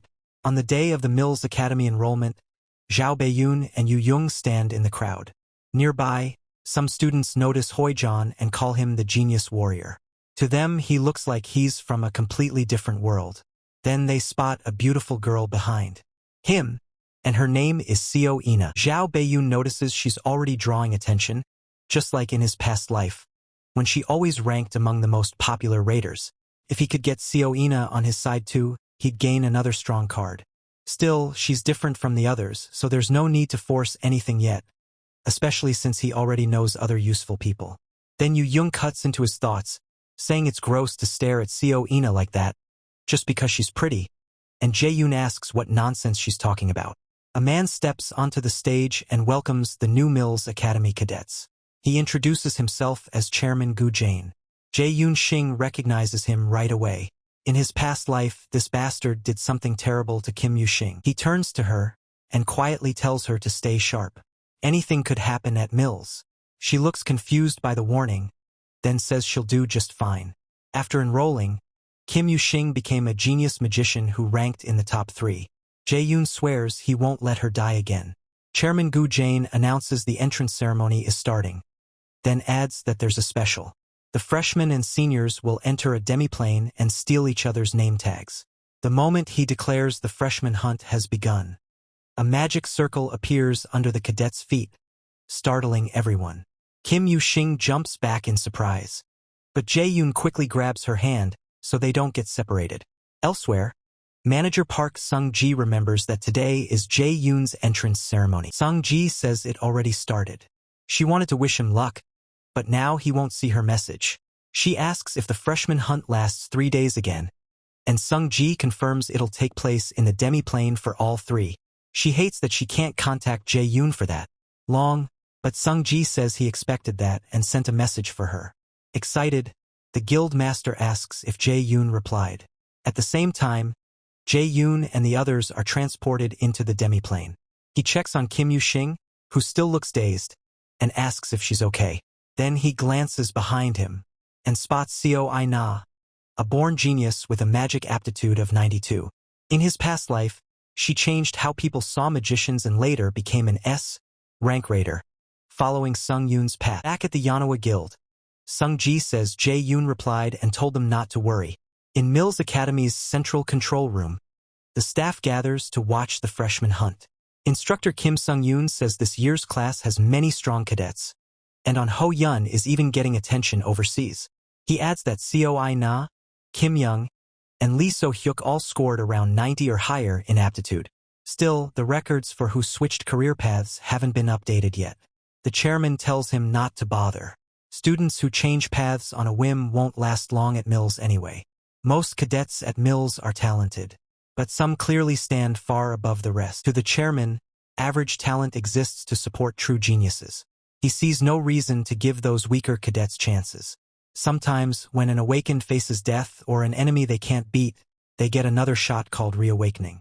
Yu Jae-yoon believes raising a rank raider is worth throwing away 100 C ranks. If they fail, they simply weren't good enough. His job is to find the best ones and hand them over to someone behind the scenes. and he thinks he can't waste any more time. The freshman hunt happens in an artificial demiplane made with magic. A place where things impossible in the real world can happen, like changing time flow or bending space. Every year, about 5% of cadets fail here. The event is brutal and forces them to see their limits. Inside the demiplane, Chairman Gu-ja-in appears on a screen and starts explaining the rules. Only C-rank skills or lower can be used. Stealing a name tag earns points. Seniors get 10,000 for taking a freshman's, while freshmen get 100,000 for taking a senior's.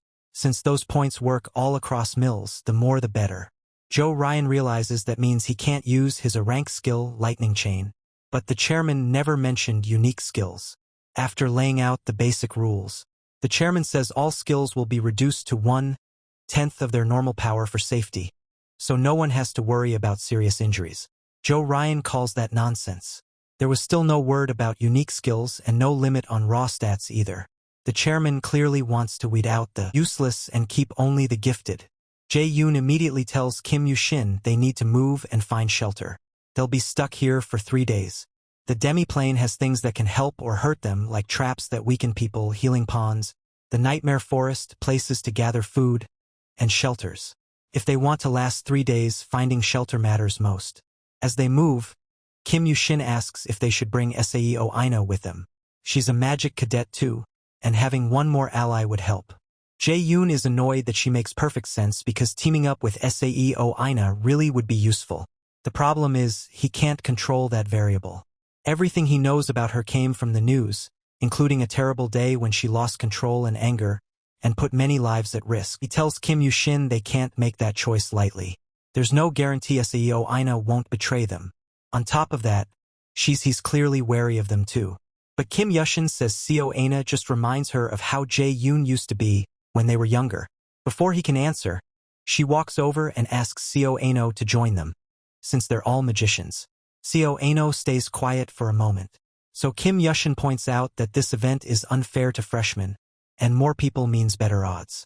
Sao Ina seems to consider it, but says they'll have to decide later.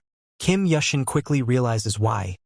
A group of seniors has already ambushed them, excited to find freshmen this fast. One senior, Shin Ju-shong, laughs that getting points this year will be easy. Another, Kwon So-yeol, wonders why there are 3 juniors when she only sends 2. When she looks at Jae-yoon, she's shocked. She can't feel anything from him. Kim Yu-shin notices their warriors and tells Jae-yoon they should run first. He refuses. If they let them go now, escaping later will be impossible. From what he remembers, Kwon So-yeol has a skill called Search that lets her locate any target she focuses on within 300 kilometers. If they don't deal with these 2 now, the seniors could gather others and come. Yu-shin jokes that once they rack up points, he's gonna feast, but So-yeol warns him not to get careless.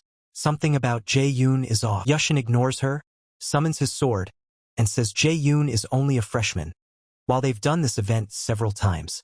Boasting that he'll finish them in an instant, he charges. Jae-yoon doesn't budge. When the sword comes down, he simply bends back and dodges. Jae-yoon doesn't budge. When the sword comes down, he simply bends back and dodges. Jae-yoon doesn't beat the B1S to pursuers. Hae-kul heaved it several bay, ti at an orge, but tion si bay, jithladi. Jae-yoon realizes it's been a while since anyone came at him with a sword. Jae-yoon convinces himself it was luck. If a freshman were this good, he'd know the name. Calling Jae-yoon nothing more than a magic freshman, he attacks again, and Jae-yoon slips past it again. The senior keeps swinging, but every strike misses. Soon he's sweating, unable to understand why he can't land a hit. Then Jae-yoon catches the sword mid-swing and coolly praises his technique. Stepping closer to the sweating senior, he crushes the blade with his bare hand and asks how someone with that body managed to survive this long.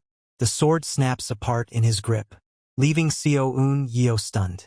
Jang Gao tells Ju-shung he'll let him go if he drops his name tag now, then starts counting down from 3. With his weapon destroyed, the senior starts trembling. He can't believe a mere magic freshman is overpowering him like this. When no answer comes, Jang Gao tells him not to complain later. He already gave him a chance. In one clean motion, he drives a punch into Ju Shang's jaw and sends him flying towards Seo-yul. Right away, The freshman hunt system announces Shin Ju-shung has been eliminated. In the control room, the instructors stare at the screen. Min Jae-yoon has earned 100,000 points. Instructor Young Yi-soo is shocked that it wasn't on Ho-yun, but some unknown student named Min Jae-yoon. She asks Park Ha-jun if something went wrong. But though he's just as surprised, he says the results are correct, and checks with Kim Jae-yoon too. There isn't any problem on her side either. Meanwhile, a smirk forms on Chairman Gu Jae-yoon's face. Min Jae-yoon has caught his interest. Back in the demiplane, Kwon Seo-yul demands to know what Jae-yoon really is. Instead of answering, he tells Kim Yoo-shin to get ready for the other senior, and asks her to accept the party invite he's about to send. As she equips her gear, Kim Yoo-shin wonders if Jae-yoon was always this strong. Seo-pa-e gets ready too, and Seo-yul curses Ju-shang for making the situation even worse. Even without the monster who beat Yoon-sheng, a 3-on-1 fight is way too risky. Seo-pa-e decides she has to take one of them out and escape. Grabbing a dagger, she rushes straight at Yoon-sheng. That catches Yoon-sheng off guard. Jae-yoon thinks Ju-shang's choice wasn't actually bad. Seo-pa-e to Sae Bay, Tan cause chaos with a sudden rush, then use the opening to run. It's a smart move, but only if Yoon-sheng were an ordinary student. To her shock, Yoon-sheng activates a binding skill and strikes back. Seo-pa-e to Sae Bay la added you. Were watching from nearby, Jae-yoon can tell Yoon-sheng still can't handle a senior alone. Just as he moves to help, Tian activates Holy Light of Alfheim. The light forms a glowing sword, and Jae-hai immediately notices it. He recognizes In-na's unique skill, the falchion of Alfheim. In-na then sends a rain of holy blades into the senior, making Seo-pa-e cough up blood. As she drops, Seo-pa-e realizes all 3 freshmen were monsters, not just one. A moment later, the system announces Kwon Seo-pa-e's elimination. Yoon-sheng gets 50,000 points and In-na gets the same. Afterward, In-na asks if she interrupted anything. Yoon-sheng excitedly says no, thanks to her they won. Then In-na asks if the offer from earlier still stands. That makes Jae-yoon realize he may need to rethink what he knows about Seo-pa-e. She's quiet, cautious, and clearly curious. Soon the system tells them their party is now formed, with Jae-yoon as leader. Sometime later, near a shelter in the Nightmare Forest, students find footprints and figure out someone went inside. The seniors are hunting the freshmen who beat Kwon Seo-pa-e and Shin Jun-sung, so they stop roaming and watch the area instead. The hunt lasts 3 days, and they're sure those brats can't hide in a shelter the whole time. As they move, Yoon-sheng suddenly appears nearby, and a beam of light pierces Kim Sung-hoon's chest. The system immediately announces his elimination. Another senior spots Yoon-sheng fleeing, and signals the rest to chase her. Yoon-sheng though is running with a smile. After counting about 5 of them, she relaxes, glad the plan is working. Then she turns and mocks them, saying they're like dogs chasing a bone. She asks if they aren't ashamed to move in such a big pack. The seniors get mad and yell for her to stop, but Yoon-sheng keeps running, thinking how easy they are to fool. Earlier, Jae-hyun had told them that shelters were safe, but they couldn't stay there forever. They still needed food and points. The girls were surprised, but he said it plainly, they were going to hunt seniors. Back in the present, Yoon-sheng keeps running until she reaches some mushrooms, a class 1 organism that lowers a person's abilities. She's happy the bait worked, but her stamina is starting to run out. Using a wind boost, she launches herself farther away and leaves the rest to Jae-hyun. The moment the seniors enter, the system warns them they've stepped into a paralyzing spore mushroom habitat. Earlier, Jae-hyun had asked Jae-hyun how to deal with those mushrooms during the freshman hunt, and Jae-hyun said ash tree sap was probably best, since it's common in the Nightmare Forest. Still, it only works as a protection. It helps only after the spores affect you. Back in the present, the seniors stop as soon as they realize where they are. While watching Yoon-sheng run, they hear the system repeat that they've entered the mushroom habitat. One of them warns their leader Juk that this is dangerous and says they should fall back. But Juk keeps staring at Yu-young. He snaps, asking if they're really going to quit after coming this far. The others argue that one mistake could ruin everything, so they should stop chasing. Juk refuses. Kim Sung-hoon was taken out by that freshman brat. So now isn't the time to back off. The cautious one reminds him it doesn't matter if she's just a freshman. None of this matters if they get paralyzed. 2. Since the mushroom affects anyone within about 50 meters, Juk says the girl will get hit. 2. He orders Park Sung-hoon to stay outside the debuff zone and keep watch, while the rest go after Yu-young. Juk knows this is probably bait, meant to drag them into a trap, but he thinks these freshmen are underestimating him if they think that will work. After for a while, they finally catch up, and Juk tells Yu-young she really made them work for it. Then he asks where she plans to run now. Instead of panicking, she greets them and says they're finished. Then she asks which one cursed at her and tells him to raise his hand as the seniors charge with their weapons. Juk laughs at how cocky she is to the very end. But right before they reach her, she smiles and taps one of the mushrooms with her weapon, making it burst. The system announces that a paralyzing spore mushroom has exploded, and every organism within 50 meters will be paralyzed for 2 hours. In a flashback, Yu-young complains that Ji-yoon said they were looking for something important, but all she sees are trees. He tells her to wait. They're in the right place, and he starts collecting ash tree sap. Lee-yoon points out that this event clearly favors warriors. And Ina agrees, limiting everyone to C-rank skills, and below hurts magicians a lot more. Warriors already have strong bodies, so the restriction barely matters to them. Yu-young says Ina still has it better because of her unique skill, while most of Yu-jung's useful attack magic is sealed. All she really has left are buffs and basic spells. When she asks what she's supposed to do, Ji-yoon says they need to use those basic skills smartly. Then he asks if she knows how to use change. Yu-young proudly says yes and reminds him she was the one who taught him magic theory, and he explains that change swaps your position with a chosen party member, then asks what kind of plan he has in mind. After gathering the sap, Ji-yoon tells them they can do something pretty fun with change and the ash sap. Back in the present, Ji-yoon tells Innie to get ready, and she nods. Back where Yu-young is, Ji-yoon calls her crazy for actually bursting the spore, but Yu-young activates change and hands things off, saying it's not her turn anymore. In the same instant, Ji-yoon appears in her place and drives his foot into Ji-young's face, telling him now it's his turn. He shatters the senior's nose and kicks him to the ground before landing himself. Still paralyzed, Ji-yoon curses and asks if Ji-yoon really thinks this will all go his way. He calls him an idiot entering the mushroom zone and says he expected a trick like this, so he left one teammate outside. Once the spores clear, they're finished. Before he can keep going, Ji-yoon says the guy he left behind isn't coming. Ji-yoon looks confused and calls it nonsense. But then a scream comes from where Sung Yuka was waiting. The system announces Park Sung Yuka has been eliminated. Sung Yuka is on the ground with Innie's holy sword through him, and the system awards 100,000 points to Ji-yoon, Yu-young, and Innie. Ji-yoon lies there in stunned silence, and Ji-yoon reminds him he already said that friend wasn't coming back. Furious, Ji-yoon blurts out that they're still stuck here for 2 hours, and once Ji-yoon is paralyzed too, he'll kill him himself. But while he's still talking, Ji-yoon steps forward and asks what he means by the same situation. That sight completely shocks Ji-yoon. He can't understand how this boy is moving and says it's impossible. Ji-yoon agrees, then tells him to complain to the gods. The truth is, the paralysis doesn't affect him at all. Hell's blessing cancels every abnormal status on him. Sweat starts pouring down Ji-yoon's face as he begs Ji-yoon to stay back. But the others can only watch their teammate get killed. Soon the system announces Ji-yoon's elimination, and Ji-yoon, Yu-young, and Innie receive another 100,000 points. With that done, Ji-yoon turns to the 3 left and wipes them out too, even as they beg him to stop.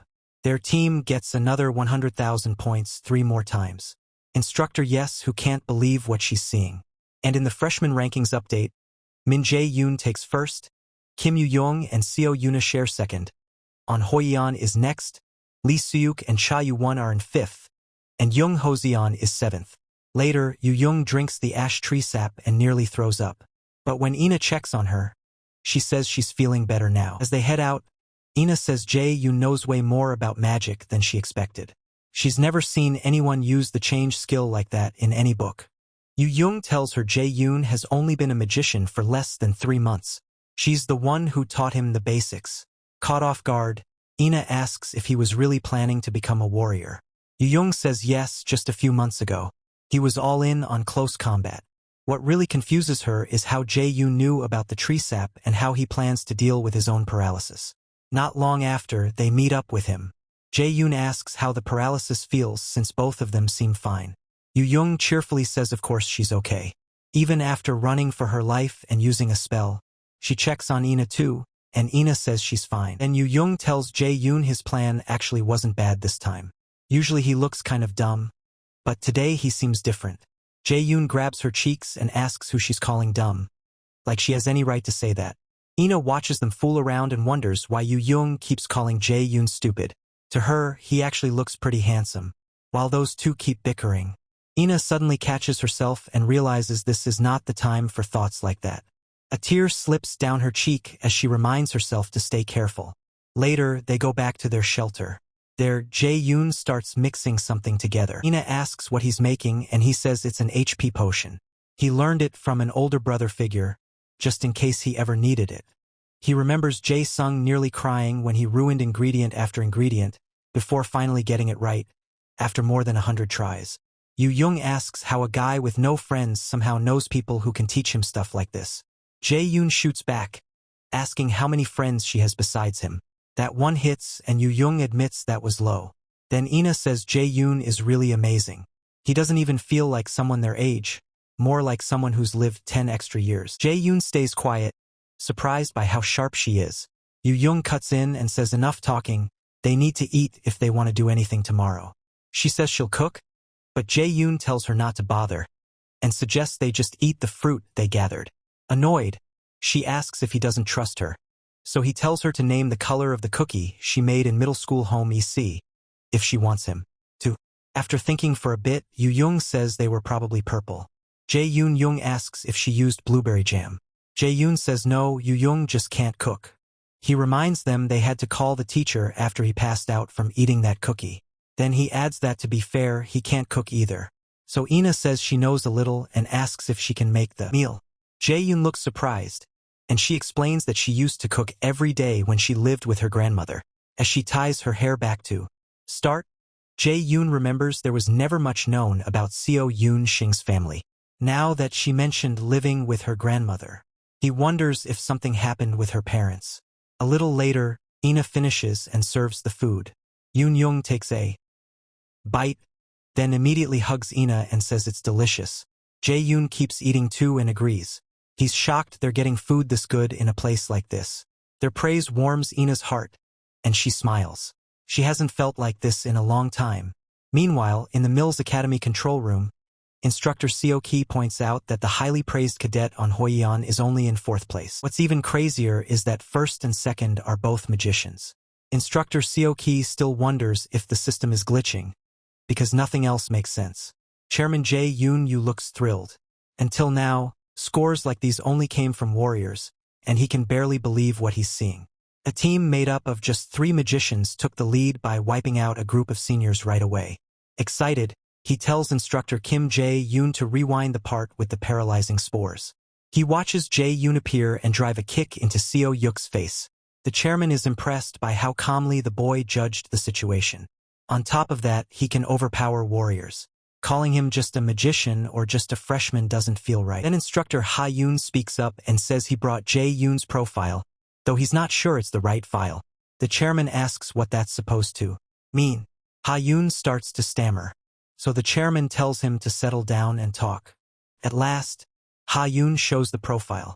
Jae-yoon has a 97 aptitude score and is listed as a warrior class. The chairman is stunned. Then that shock twists into a wild grin, and he says this is very good.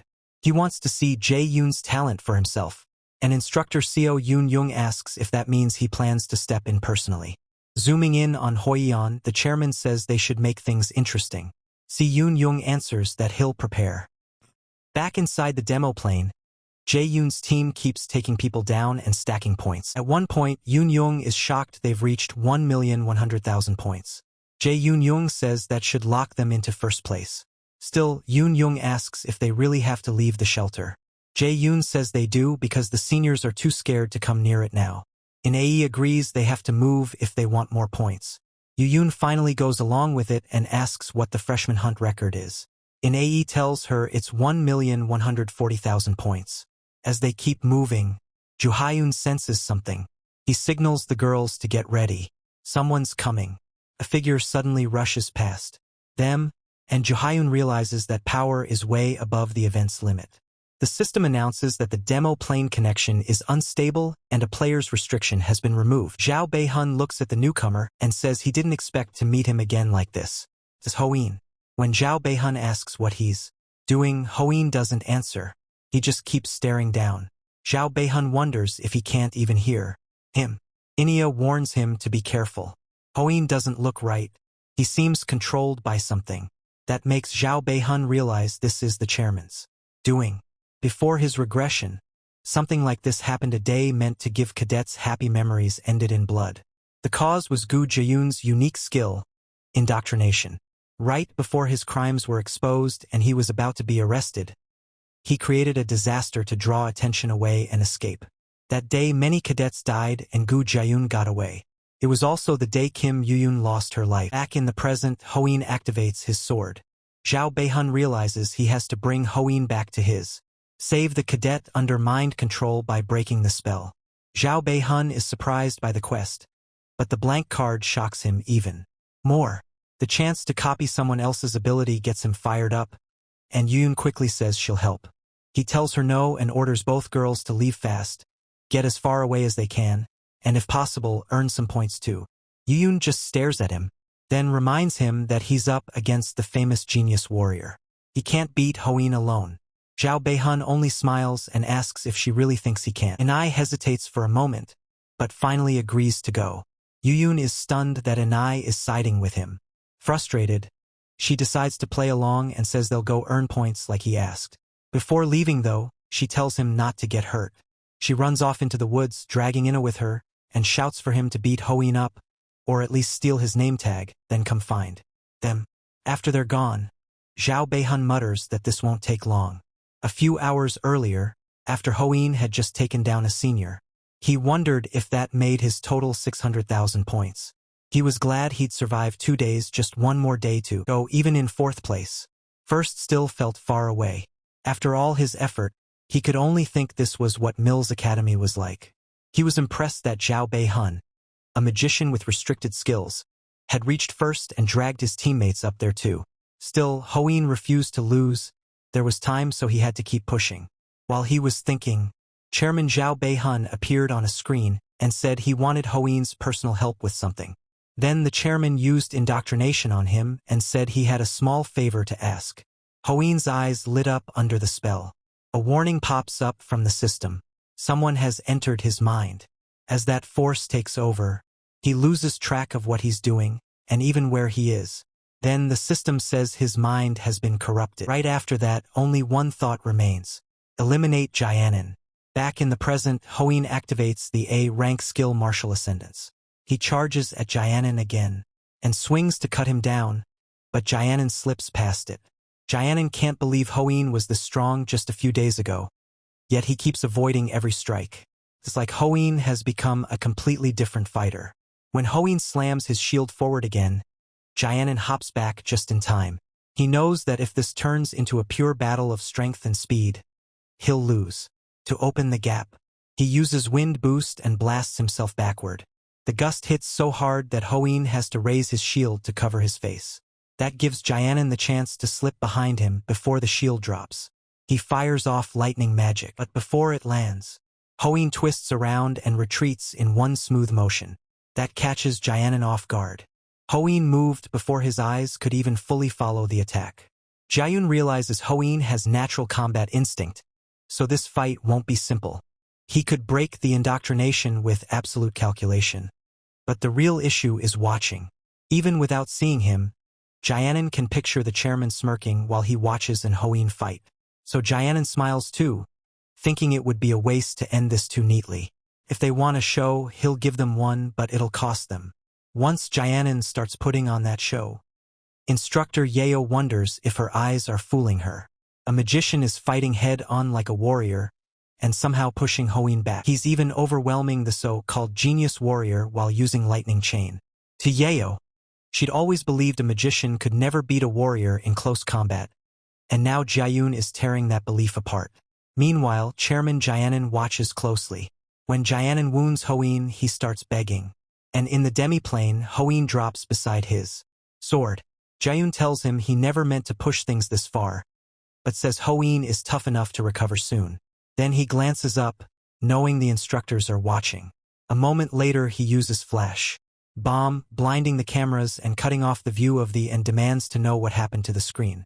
But Jaenin senses something is off, and snatches the remote from her hand, frantically trying to restore the feed. Jaenin says it looks like Jaenin used a spell to block their vision, but Jaenin recognizes flash bomb and mutters if this is the way Jaenin wants to play it. He calls for Instructor Soki, and orders him to bring Jaenin to his office after the event. Soki nervously asks if it's wise to decide that so quickly, but the tense chairman grips his shoulder and asks why a cadet who was already winning would hide the match from them. Stammering, Soki says Jaehyun probably knows how to raise his own value. Back in the demi-plane, Hoyeon is still crouched down, surrounded by the blinding light. Jaehyun walks over and places a hand on his head, activating absolute calculation, which lets him remove the indoctrination controlling Hoyeon.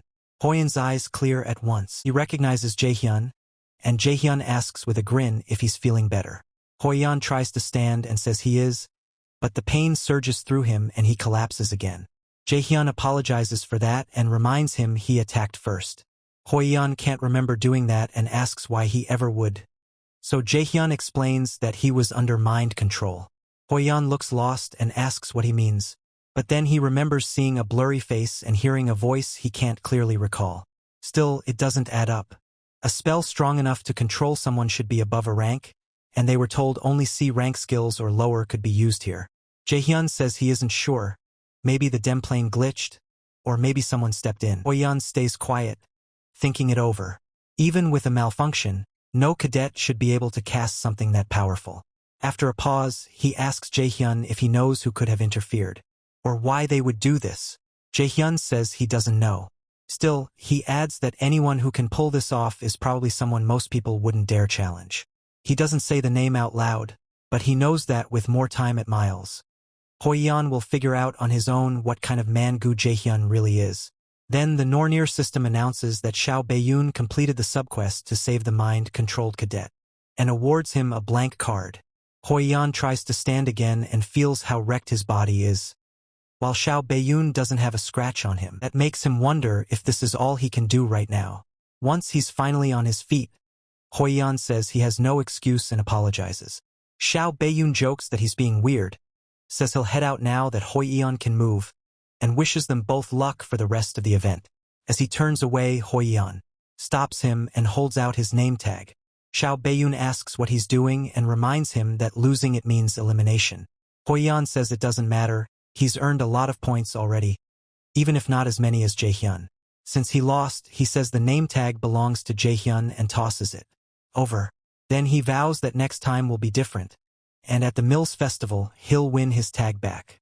After Hoyeon disappears, the demi-plane announces his elimination and gives Jaehyun's team 10,000 points. Jaehyun stares at the name tag for a moment, knowing it's only worth 10,000 points, but to him, it's worth much more. Hoyeon had the combat talent he once wanted so badly, and now that same person has acknowledged him. He's gone through a lot since returning to the past, but this feels different. Smiling, he thinks this is only the start. For the first time, it feels like he's truly moving on, leaving behind the weak version of himself and stepping forward. Sometime later, the 72-hour event finally ends, and the system tallies everyone's scores. Jaehyun Shin sets a new record, with an incredible 1.53 million points. Soon after, he's sent back to the real world. When the students return, Jaehyun Shin thinks 1.53 million points is pretty decent. Yoon Shin instantly chews him out for acting so calm when he just broke the all-time record. She looks to Ina for backup, but Ina sighs that they could have hit 1.6 million if they'd stayed one more hour. That makes Yoo-young realize both of her teammates are completely nuts. Trying to lighten the mood, she says they should be able to live well for a while with that many points, and Jaehyun agrees. He figures the points are kind of like money if you multiply by 10, meaning they just made around 15.3 million won, about $12,000. Yu is left speechless. In-A is just as shocked by how huge that amount is. Jaehyun tells them his team is first, second place has 1.48 million, and they'll also get bonus points. The second he says bonus points, Yu grabs him. He tries to pry her off and explains the bonus should be around 1 million more. That number makes Yu light up instantly. She starts spinning in around in celebration, while Ina blurts out that they made 2.48 million points and 24.8 million won in just 3 days. Jaehyun begs them to stop because it's embarrassing. He can already feel the other students glaring at them. Still, the girls keep going until instructor Soki walks in to address everyone. He introduces himself and says he needs to speak with the top 3 winners. For privacy, he asks them to come with him. Yu asks if this is about the points they earned in the hunt. And when Sujin nods, Yu quickly follows. The girls don't move right away and ask where they're going first. Yu already knows it's the chairman's office. Sujin confirms it and tells them the chairman has summoned them. Once inside, Yu sits down, crosses his legs, and asks where the chairman is, pointing out that the man who called them isn't even here. Sujin gets annoyed, but he has to hold it. Behind Jaehyun, the 2 girls are stunned by how boldly he's acting, until Sujin tells them to sit too. After they do, the chairman finally walks in and apologizes for being late. Both girls jump up to greet him. Yu loudly introduces herself. Ina follows, and Jaehyun stays seated. The chairman cheerfully says he already knows who they are. Yu enjoys the moment, but Jaehyun cuts in and tells the chairman he took so long they almost fell asleep waiting. The 2 girls are stunned by that. Even Soki stiffens, wondering if this kid has completely lost it. The office goes quiet for a moment. Then the chairman admits he has no excuse for being late. He says he needed time to get ready for this talk. Jaehyun fires back that they had even less time. They were dragged here right after 3 days in the demiplane, without even getting to wash. The chairman's face tightens again, but this time he just laughs. Jaehyun can tell it's fake, and figures the man is testing the people in front of him. At last, the chairman says he has good news and congratulates them for taking the top 3 spots in this year's. He praises Jaehyun for finishing first. But Jaehyun gives the credit to his teammates, saying he couldn't have done it alone. That makes the chairman pause again. He wonders why the boy never tries to show off, then says he still watched everything Jaehyun did. He points out that they crushed the old freshman hunt record of 1.14 million points. Clapping, he calls their result unbelievable. The girls thank him, but Jaehyun asks what he's really getting at. That question makes Yu nervous again. After a brief pause, the chairman says Mills wants to give them special benefits. First, they would get a suite in the academy dorms for free. Second, they would get priority access to facilities that usually need reservations. Third, if they ever score poorly on school tests, they'd be allowed to take them again. After laying it all out, he asks what they think, and adds that accepting means signing a partnership contract with Mills Academy. Before he can finish, Jae Xiaobei says he refuses. He says the perks sound good, but they can earn all of that on their own in about they can get themselves. Then he takes the contract from the chairman and reads the terms. The paper says that once they become raiders, they must give the school over 30% of their earnings for at least 5 years. The chairman's expression turns grim. Xiao Beiyun tells him this isn't a reward. It's a trap meant to drag them down. Then he asks if he's wrong. After a pause, the chairman says if that's how Xiao Beiyun sees it, he can't help that, especially since no one can force them to sign. He says the choice is theirs. The girls glance at each other, checking how the other feels. After a short silence, Yu Yung apologizes and declines. Ina does the same. The chairman covers his face like he's thinking, but the veins in his hand stand out with anger. At last, he says it's unfortunate because this was the best offer he could make. Still, he says he'll give them more time to think. Then he fixes his eyes on Jung Yoon and uses indoctrination, asking if he still won't change his mind. Right away, the Norner system warns Jung Yoon that strange is entering his mind. He expected this, and the system soon tells him Hell's blessing fully blocked the debuff. At the same time, Xiao Beiyun hands Hell his blank card and uses its power. He had only provoked the chairman to make him reveal this skill. For a second, the chairman just stares, confused that nothing happened. Then Xiao Beiyun says they'll be leaving. At that moment, the Norner system tells him he has acquired the unique skill indoctrination. It lets him control someone weaker than him. If both sides accept a master-servant bond, the skill changes into subordination. Jae-yoon Shin stands and tells the girls they should go, especially since they're exhausted after 4 days in the demi-plane. As they leave the office, Yoo-young politely tells the men to have a nice day. Still confused, Ina adds that they'll be going first. Once the students are gone, the chairman tells instructor So-kun to leave too. After he's alone, he wonders how a mere freshman resisted his unique skill, and finds it very interesting. Outside, Jae-yoon asks the girls if they're really okay with turning down the offer. Yoo-young admits she was tempted at first, but decided Jae-yoon was right. The chairman was clearly trying to charm them into a deal and use their youth against them. Ini agrees. She didn't like the contract either and thinks refusing was the right move. Besides, she'd rather earn things herself than start with special treatment. Jae-yoon listens closely and thinks she's far more reasonable than the cold image he remembered before regressing. Then Yoo-young asks if they noticed how off the chairman was. His face looked disgusting when they refused. Ini says she felt the same and also points out that neither the chairman nor instructor So-kun mentioned the problem with the demi-plane. Jae-yoon listens and notes that Ini's instincts are sharp. A little later, she asks if he knows something about the chairman. Jae-yoon asks why she'd think that. Ini says he's usually calm, but the second they met the chairman, he got strangely hostile. Yoo-young agrees and keeps pressing him to say what he knows. Jae-yoon answers that he isn't sure enough to explain it clearly. Still, he warns them not to trust anyone in the academy. Not the chairman, not even the instructors. And Hyo suddenly steps closer and asks if that means they shouldn't trust him either. Jae-yoon pauses, and Yoo-young slips in behind Hyo with a creepy look, saying she definitely shouldn't trust Jae-yoon. She points to his scary face and brings up how he once left her alone in the middle of the street instead of taking her home. Jae-yoon asks why she's bringing up something so old. Annoyed, Yoo-young grabs his hair, calls him a jerk, and reminds him how rough that was for her. After some struggling, Jae-yoon finally gets her off him. Then he says they should head inside and rest since it's already evening. When it's time to split up, Ina seems reluctant to go and asks if this is where they'll part ways.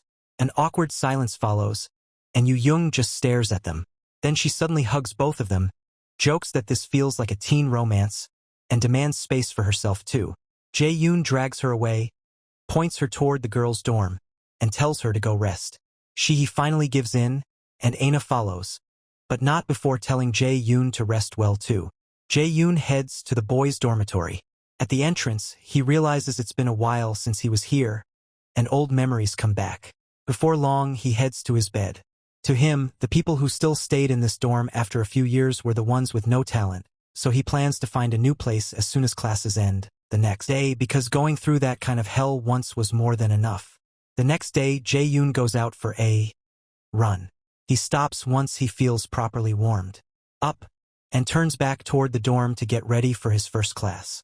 Soon, all the freshman magician cadets gather in one room, and their instructor for basic mana acclamation. Kim Jae-yoon introduces herself. As she speaks, Jae-yoon frowns because he doesn't remember her at all. Even if he used to be a warrior, he should remember the instructor. He figures she may have been one of the teachers who quit early, even though getting a job at Mills wasn't easy. The ones who stayed were usually people like Kim So-ki, greedy for whatever scraps Jae-yoon would toss them. Jae-yoon says most of them probably found it strange that their first class wasn't in a normal classroom, but in a place like this. As doors open behind her, she explains that today's lesson is a test of their mana sensitivity. The students stare at the mana room in shock and groan that this is way too hard for a first class. Jae-yoon thinks it feels like the mana cube he saw before, just with far less mana. Jae-yoon tells them the space in front of them is called a mana room. It was made based on the mana cubes usually found in guilds. She says breaking out of a real mana cube is nearly impossible for cadets, which is why this version was prepared. What makes that funny is that Jae-yoon had already broken out of one at his guild. The mana room is split into subrooms. The first has mana close to the normal atmosphere, and each room deeper and gets denser. A first-year Mills cadet usually reaches level 3, while graduates tend to top out around level 7. This class will show them what level their mana sensitivity is. Jae-yoon tells the cadets to line up and follow her. She adds that if anyone struggles during the test, They should raise a hand so an assistant instructor can lead them out. A moment later, she steps into one of the mana rooms, and the cadets go in after her. Once everyone is inside, Instructor Jae-yoon sees that level 1 is easy for all of them. She moves the class up to level 2. There, a few cadets start breathing hard, and the assistants lead them out. Jang Bao then brings the rest to level 3. At level 3, nearly half the class gives up, but Jang Bao, Yoon Young, and Anna still look fine. Jang Bao takes the remaining students to level 4, where even more cadets tap out. She pushes on to level 5 and a lot more ask to leave. By level 6, several others are dragged out from pure exhaustion. Yu Young asks Jang Bao Yoon if breathing is getting harder, but he says not really. Anna keeps watching him, and notices he's still completely steady, so she forces herself to endure even more. Jang Bao Yoon looks around and realizes only 4 cadets are left. Jang Bao, Yoon Young, Anna, and Lee Soo-hyuk, all 4 ranked high in the freshman hunt. Chairman Jang Bao Yoon told her to watch Jang closely and report everything, but she has no interest in blindly obeying. She announces level 7, leaving the other students shocked. Graduates usually stop there, so who are these monsters? At level 7, Jang Bao asks if anyone wants out before they go to level 8. But no one answers, even though Yoon Young is clearly struggling. The rest of the class watches in disbelief as they head to level 8, and the pressure jumps the moment they enter. Everyone except Jang Bao Yoon feels. From level 8 on, the mana shifts non-stop like it does in a dungeon, and Jang Bao knows even geniuses should start cracking here. Just as she expected, Soo-hyuk and Yu Young raise their hands to leave. Anna starts sweating hard, but since she and Jang Bao Yoon stay silent, Jang Bao has to take them to level 9. At level 9, Anna nearly throws up and starts stumbling, which catches Jang Bao Yoon off guard. Jang Bao turns back, but she can't step in.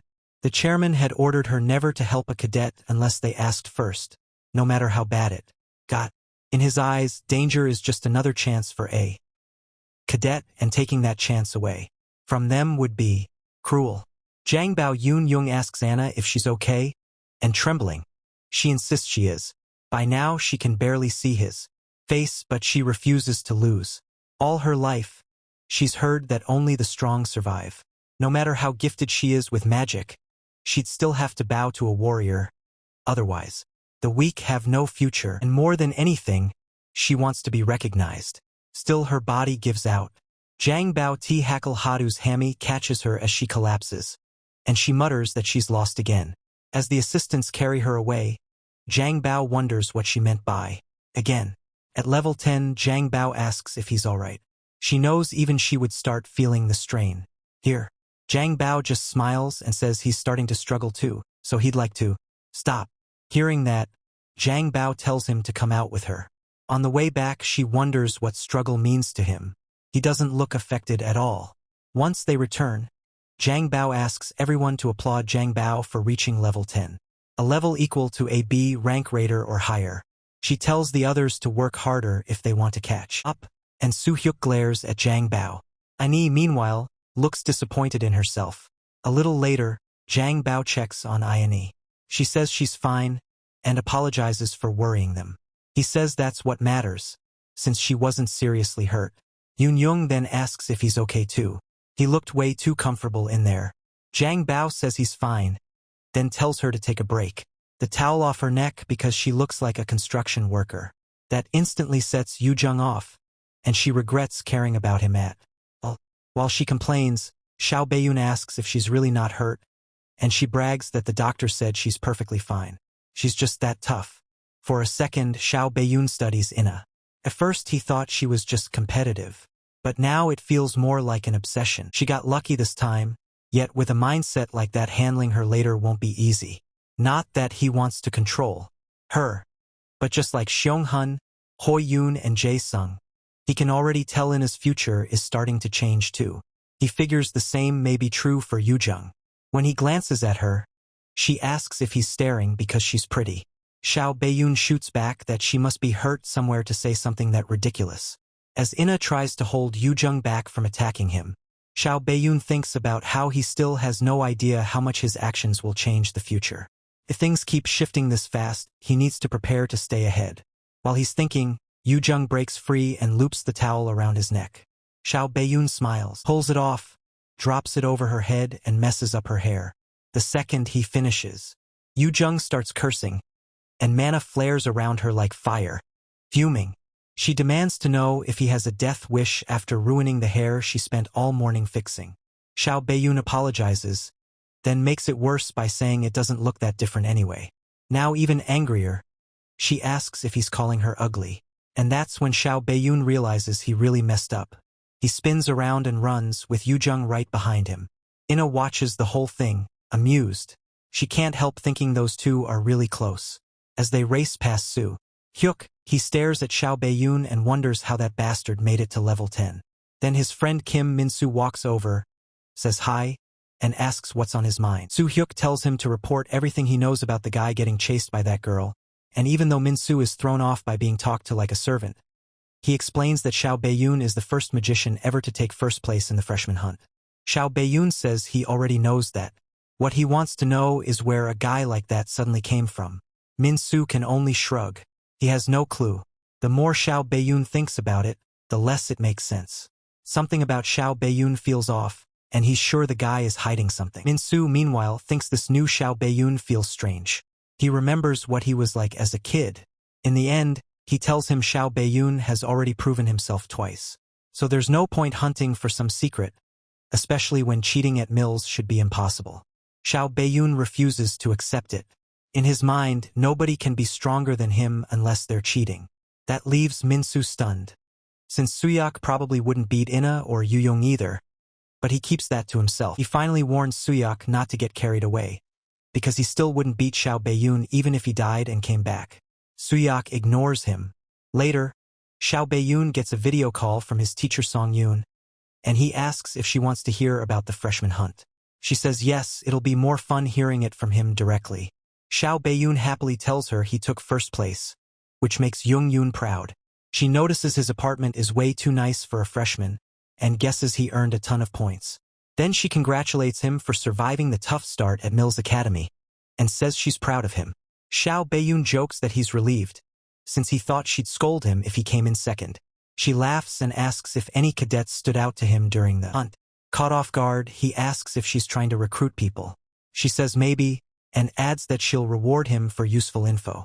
Xiao Beiyun says telling her isn't hard, but paying him for it seems a little too generous. Jung Yoon insists there's a reason. Later, even 10 times more money probably wouldn't make him cooperate. So he names Inha, Yujung, and Hoi Yoon as the 3 Yunhaiwa should try to recruit. When he hesitates on one more name, Xiong Gong tells him to go. He adds that there's also someone from the upperclassmen worth recruiting. Xiong Gong promises to hear him out properly. After the call, she thinks about the person Xiao Beiyun mentioned, Li Jising, and remembers he's the youngest son of Saw rank raider, Li Jizhen. During their talk, she pointed out that Xiao Beising isn't as talented as his siblings, and bringing him into Yunhai could spark trouble with Li Jizhen's Zephyr Guild. Even with that risk, Xiao Beiyun asked Xiao Beiyun if he still wanted them to recruit him, and he said yes because Xiao Beising will become the best alchemist in the world before long. Afterward, manager Xiao Beiyun tells her that Guild Master Bak Jiun has arrived. Xiao Beiyun asks him to bring her in, and Jiun enters with Yunju right behind her. Seeing them, Xiong Gong says they came at the perfect time. Jiun answers that for a merchant, time is valuable too. Then she reaches out and says it's been a while. The guild master calmly says they aren't close enough for that kind of greeting. Then she tells Jiun to sit down. Still smiling, Xiong Gong asks what the curator guild master wants from her. Jiun finds her blunt attitude amusing, and says getting close to her will be hard. Even so, she admits she likes that about her. Then Jiun brings up the talented person Xiong has been raising and asks how much it would take to buy him. The guild master says Xiong doesn't treat its people like goods, so Jiun should shop somewhere else. Jiun asks if that child feels the same way. Xiong Gong answers that some things can't be bought with money, and adds that Jiun probably wouldn't understand. Jiun says she never expected the offer to be accepted anyway. She only came out of courtesy. The guild master smirks and says that courtesy is pretty annoying. Jiun just calls that a shame, Since it's late and she clearly doesn't want to keep talking, Jae-yoon decides to leave. Young-gun says she's glad Jae-yoon finally noticed. Jokingly, Jae-yoon replies that sharp eyes are a merchant's strength. 2. The next day, after the endurance test at Mills Academy, the cadets wait for the system to finish scoring. An Hoi-yoon takes first with 101 points, and Zhao Bei-yoon gets second with 99. That makes him click his tongue. But he already knew he couldn't outdo a combat prodigy like Hoi-yoon here. Still, second place isn't bad. He doesn't need to rush, though he knows he's still far from his goal. When he looks over at the girls, they seem seriously shaken. Yoon-young finally blurts out, asking what he even is. How does a magic raider take second and keep up with An Hoi-yoon in an endurance test? When she demands an answer, Zhao Bei-yoon says it makes sense since he started off as a warrior, but she still isn't convinced. As she starts up again, he tells her not to focus only on magic and to work on her body. 2. That only darkens her expression. She snaps that she'll prove he's not that special someday, but Ella quickly holds her back before it turns into another fight. Nearby, Instructor Soki watches and thinks the chairman was right. Jae-yoon is dangerous. A magician shouldn't have that kind of stamina, and Soki can't figure out what he's really hiding. A bell rings to signal the next class. Soki announces the second endurance test, the AR evasion test. Jae-yoon remembers it from before his regression. It pushed cadets to their limits and exposed their talent. Soki explains they'll enter an AR test room, where a combat system will judge them through virtual fights against augmented reality enemies. Hearing that, Zhao Bei-yoon realizes Sakori isn't going easy on them. Normally they'd destroy drone-made monsters while reading attack patterns, but this time the focus is dodging since it's an endurance exam. Still, beating monsters will earn extra points. Sakori then gives everyone devices that look like earphones. When Yu-young asks what they are, Zhao Bei-yoon says they're receivers that record and analyze the simulation. Soki confirms he's right and explains that the receiver triggers augmented reality by stimulating the brain and working with the projector to make monsters feel real. Drone cameras place 3D images into the area so the enemies seem to exist right in front of them. The whole setup is meant to keep cadets safe from real injuries. What he doesn't mention is that the receiver also lets them feel about 1/5 of the damage.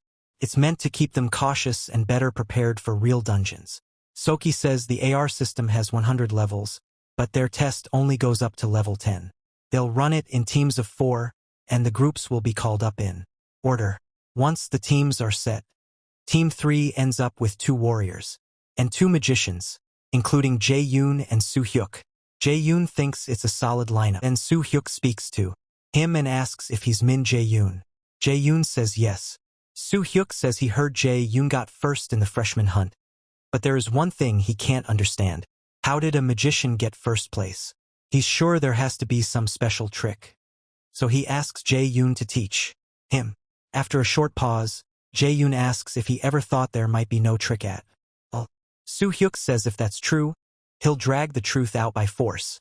Jae-yoon grins and says he should have just admitted from the start that he wanted to fight. Soo-hyuk smiles back, glad they understand each other. The 2 girls on their team get nervous, wondering why they're acting like this when they're supposed to work together. The shorter one tries to break it up, but Instructor Soki calls their team to the field. As soon as they enter, the system starts a 5-second countdown and announces their first enemy, a skeleton warrior. The monster appears, and Soki prepares to fall back and make space. Before he can, Xiao Yun bursts forward at top speed, stunning the rest of the team. The girls shout that it's dangerous, and Soki yells, asking what kind of magician runs to the front line. As Jae-yoon charges in, he wonders why people still say stuff like that, then decides it's time to show them a little. Mana gathers in his hand, and he crushes the skeleton's head in one blow. The others can only stare, even Sok Guardcow off guard, and the watching cadets are left speechless. More skeleton warriors appear, but Zhang Bao drives his knee into one beside him. The moment he lands, he activates Mana Weapon. It's a rare skill that lets a magician deal physical damage, which makes it nearly useless for normal mages who don't fight up close. But Zhang Bao isn't normal. Watching this, Soo-hyuk mutters that the guy is insane. The girls still can't believe what they're seeing, and the system announces a full clear of level 1, with bonus points awarded. Zhang Bao alone gets 100% contribution. Level 2 starts, and this time the enemy is a Dronzer. Zhang Bao almost sounds pleased, saying it's been a while. After a fierce string of clashes, the system announces they cleared all the way to level 10, and even set the fastest record. Suhyuk can barely believe it. Zhang Bao, on the other hand, thinks he did pretty well. His body has felt much lighter ever since he started using the combat method Ms. Suhyun Jihyun taught him. A moment later, Suhyuk walks up to him and demands to know what dirty trick he used. Zhang Bao jive-in says there was no trick, but Suhyuk refuses to accept it. Running past the defense line and wiping out everything alone shouldn't be possible. To him, that has to be cheating. Zhang Bao jive repeats that he has nothing to hide. When Suhyuk won't back off, Zhang Bao tells him not to make him say it again, and steps in close, offering to let him test that strength right now if he's so curious. Startled, Suhyuk curses at him. But before it can turn into a fight, Instructor Soki steps in and asks if there's a problem, killing the tension. Suhyuk mutters that it would be better if no instruct were around. Zhang Bao turns to leave, but Su-Hu calls after him, saying this doesn't mean he won. Zhang Bao answers that he doesn't think he lost either. Then before he goes, Su-Hu challenges him to fight at the Mills Academy Festival. Zhang Bao turns it down, saying he already promised someone else. Later on, Ho Yuan remembers Zhang Bao refusing Su-Hu's challenge because he'd agreed to fight him instead. He also remembers saying he'd win his name tag back at the Mills Festival. So he heads off to train, determined not to disappoint Zhang Bao. Sometime later, Soki walks with several assistant instructors. One asks if the others saw this year's endurance scores, and another says he monitored them himself. The cadets are impressive, as they talk about a magic cadet named Zhang Bao Druckard, which shouldn't happen. Soki thinks the boy is more than talented. Those polished frontline moves were way too unusual for a mage. When they enter the chairman's office, the chairman praises their hard work and asks to hear the endurance test results. Soki reports that 3 cadets earned full marks, Han Ho Yuan, Chai Yuan, and Min Jayun, and among them, Zhang Bao stood out the most. The chairman thanks Soki for the report and watches footage of Zhang Bao on his screen. A grin slowly spreads across his face. The chairman tells Soki to keep reporting on Zhang Bao Dan's actions and grades, and to alert him right away if the boy does anything unusual. Soki agrees. Then the chairman tells everyone to keep working hard and have the instructors get ready for the next event. Later, Zhang Bao returns to the AR evasion test and clears level 27. That seems to be his limit. Normally, a 6-person C-rank raider team would struggle to beat that level, so Zhang Bao is matching that kind of power by himself. The freshman's next event is the dungeon practicum. Zhang Bao just starts getting ready for. He remembers that practicum all too well, one of Mills Academy's worst tragedies. Many cadets died, his team got caught in it, and he was the only one who made it out alive. Afterward, he even had to hear people say he should have died instead. Even so, he couldn't leave Mills Academy. He didn't want to let down the people who still believed in him. Not long after, Xiao heads to a store to buy something. When he's finished, he wonders if this life can turn out differently. In his last life, he couldn't save anyone. He lived miserably and was treated like something disposable. But he's not going to repeat that life. One life full of regret was enough. The day before the dungeon practicum, the students go through class like normal and finish for the day. After class, Xiaobei Yunqing and Ina come over to Xiaobei. Yi Yunzheng asks what they should do tomorrow, since it's their first dungeon practicum, and Ina admits she barely slept last night. Jie Yun tells them that's normal. Everyone feels that way before entering a dungeon for the first time. That makes Yuzheng tease him, asking if this somehow isn't his first time, and whether he's been strolling through dungeons already. He shoots back that maybe not dungeons, but he has met monsters before, and one is standing right in front of him. Yuzheng instantly blows up again, cursing and pounding on him. Ini watches their little fight, and it makes her smile. Seeing how worried they are, Jiang Yun offers them something. Yuzheng asks what it is. He says he bought extra potions with his own, and tells them to use them if they need to. Yuzheng says she'll let him off this time, and Ina thanks him and says she'll use it well. Last time, Jiang Yun survived the practicum by luck. This time, he'll survive with skill. On the morning of the practicum, Jiang Yun gets up early to warm up. that matters before entering a dungeon, no matter how much mana a magician has. If someone suddenly pushes out high-level spells, mana rebound can hit and injure their body mid-casting. Magicians who rely on strong spells too often are especially at risk. And Zhao Beiyun knows Lightning Chain and Sacrifice both fall into that category. Besides that, he has no idea how dangerous today's practicum will get. He doesn't even know whether he or his teammates might die. Still, by keeping mana gathered in his lower abdomen like this, he can quickly boost either his body or his spells when needed. That makes him remember the moment before he regressed, when the system said time would return to the point the user desired most. As he's lost in thought, the Nornir system suddenly activates a main quest. It says he has returned to the time he longed for, and now he must face the turning points that filled him with regret. He can repeat the same choices or change them, and those choices may save lives or cost them. The mission's difficulty, rewards, and failure penalty are all unknown. Even the reward changes depending on whether he picks route A or B, and he has only 12 minutes to decide. Zhao Beiyun figures something has come up again.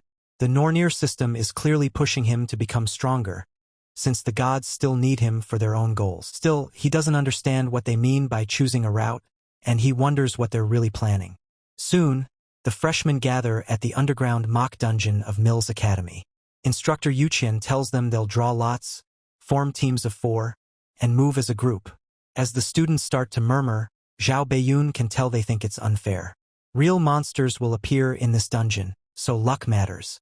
A lucky team might clear it easily, while an unlucky one could get stuck with weak cadets and barely survive.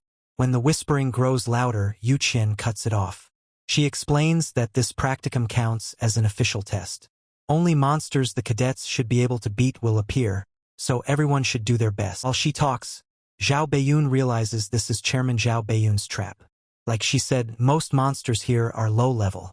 But if things repeat like before his regression, boss monsters will be mixed in, too. He remembers the D-rank boss, the Kobold Lord. It isn't that hard for him now. But he has no intention of moving along with Chairman Zhao Beiyun's plan, unless the opening the chairman leaves in this practicum gives him a chance to strike back. A little later, Yun Tian tells the cadets to come forward and draw their lots one by one. After the draw, Zhao Beiyun and Aina end up on the same team.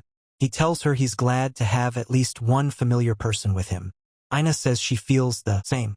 Zhao Beiyun is relieved to have someone skilled he can speak with comfortably. As he starts thinking up a strategy, he freezes when he sees the other two teammates. The girl introduces herself as Warrior Kim Jina, and the boy as Warrior Park Sungwoo. Sungwoo cheerfully asks if they're Team 3-2, but Zhao Beiyun remembers them from his past life. They were his teammates then, and both died to the boss monster after telling him to run while they held it off. At that moment he understands what the Nornir system meant about choosing a route. When the two warriors step up, Zhao Beiyun realizes this was what the system wanted him to face all along.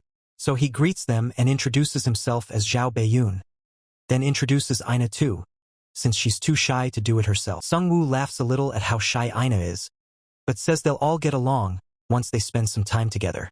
John Walker reads, Zhao Beiyun realizes these two are exactly the same as before. Seeing them warmly include Aina makes him happy. Once introductions are done, Zhao Beiyun says they should plan first. The others agree, and one suggests making him the team leader. With the quest from the Nornir system still stuck in his head, Zhao Beiyun sits down and lays out the plan. He warns them not to lose their nerve, no matter what appears in the dungeon. If the frontline warriors break first, the whole team could be wiped out. The two warriors are impressed by how sharp his tactics are. Sungwoo says that's what you'd expect from the cadet who took first in the freshman hunt. Then realizing how serious the plan is, he says he's already memorized all 6 parts. Aina says she has too. Soon after, Instructor Zhao Beiyun announces that planning time is over. The dungeon practicum is about to begin, and she calls the team leaders forward. Zhao Beiyun steps up, and when he looks beside him, he sees Heiyun coming forward as Team 4's leader. The same team Yujing is on. That reassures him because with Heiyun leading, Yujing is less likely to get hurt.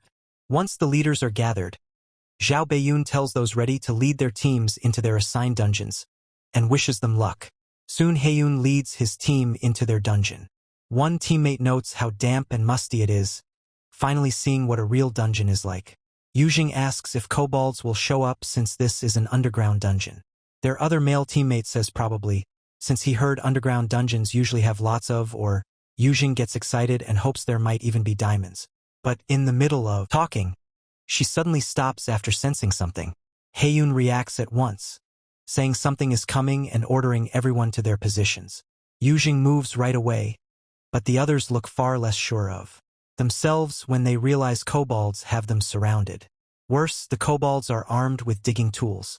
Haeyun tells the team kobolds are weak on their own, but dangerous in a swarm. Then he charges in and tells them to end this fast. Yujing blasts out holy power and uses flash bomb, setting off a huge burst that blinds the monsters, and gives Haeyun the opening to cut them down. While the other two cadets deal with the rest, Yujing uses Wind of Helheim, and follows with Air Blast.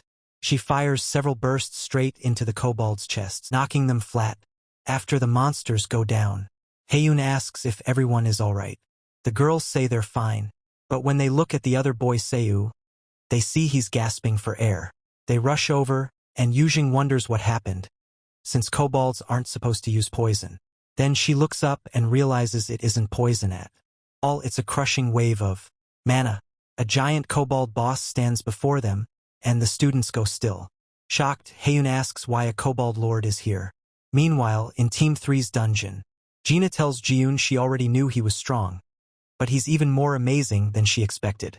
Then she asks how many monsters he's taken down so far on their way through. Xiaobei Yujing gets excited and hopes there might even be diamonds. She admits it does, and he realizes she's seriously shy. There were even rumors that Gina never said more than 3 words at once. A little later, the team enters a room packed with ore. Xiaobei Yujing immediately knows this isn't how he remembers it. His presence must have changed Xiaobei and his original plan. Then he senses a monster coming, and guesses it's the Kobold Lord. He orders the team to use Plan C, defend first, then counterattack, and warns them this enemy is nothing like the ones before. That makes Sun Wu nervous, especially since they were told this dungeon only had weak monsters. A moment later, something smashes through the wall, and the cadets stare in shock at a Kobold Lord. They can't believe a boss monster is here. As NTA starts to step back, she remembers Jiunjin's warning that if the front line breaks, the whole party could be wiped out. So she quickly casts magic armor on the vanguard. Sun Wu struggles to stay focused under the monster's pressure. Then Jiun uses taunt, and when the Kobold Lord slams into Sun Wu's shield, Sun Wu calls for him. Jiun rushes in with mana gathered in his hand and blasts the Kobold Lord. NTA is stunned by how strong the hit is and hopes it finally did real damage. But the monster gets right back up like nothing happened. Seeing that, Xiaobei Yunyun lets out a laugh. As the damaged parts regenerate, he admits he didn't expect an anomaly. The Kobold Lord heals and grins at them. Xiaobei Yunyun starts wondering if a regenerating Kobold Lord is too much for them.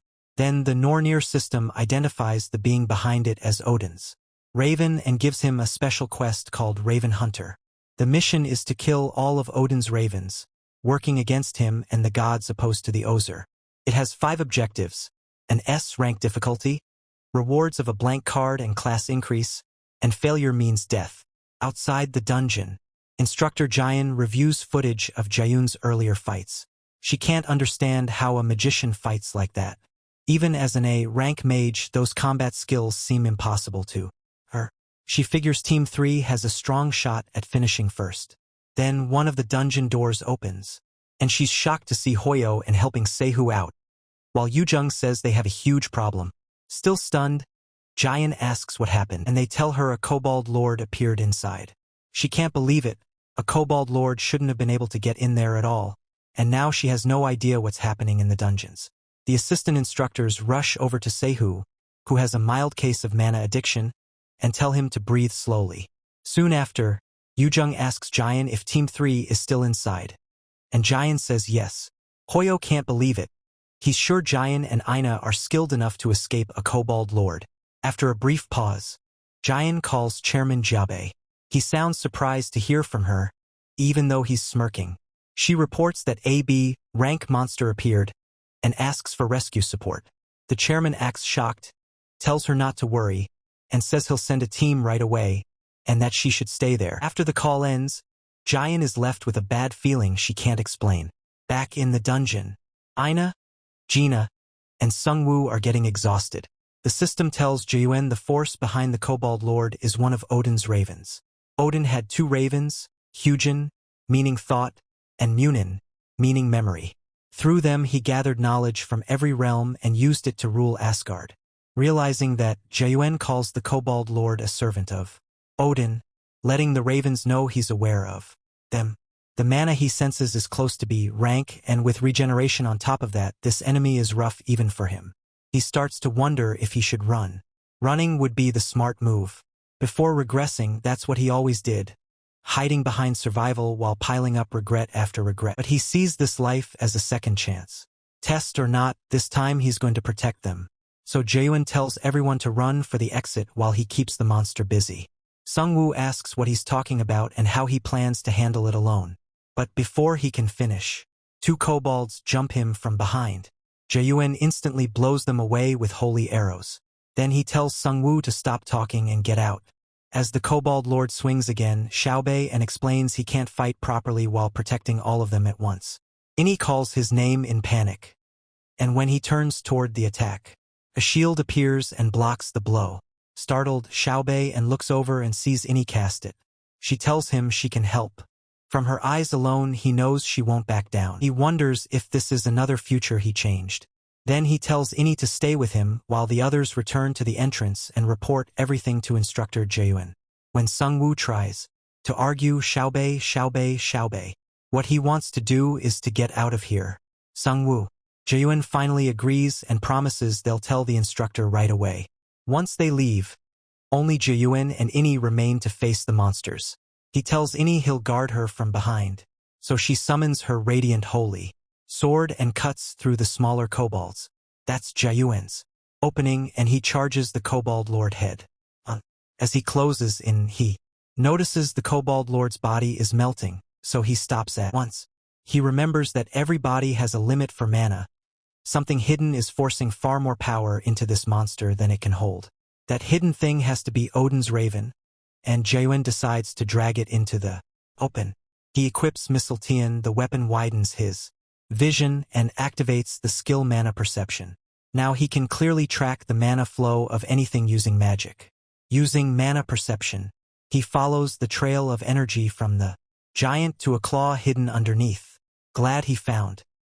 He waits for the monster to attack again, then uses lightning chains and promises it won't survive.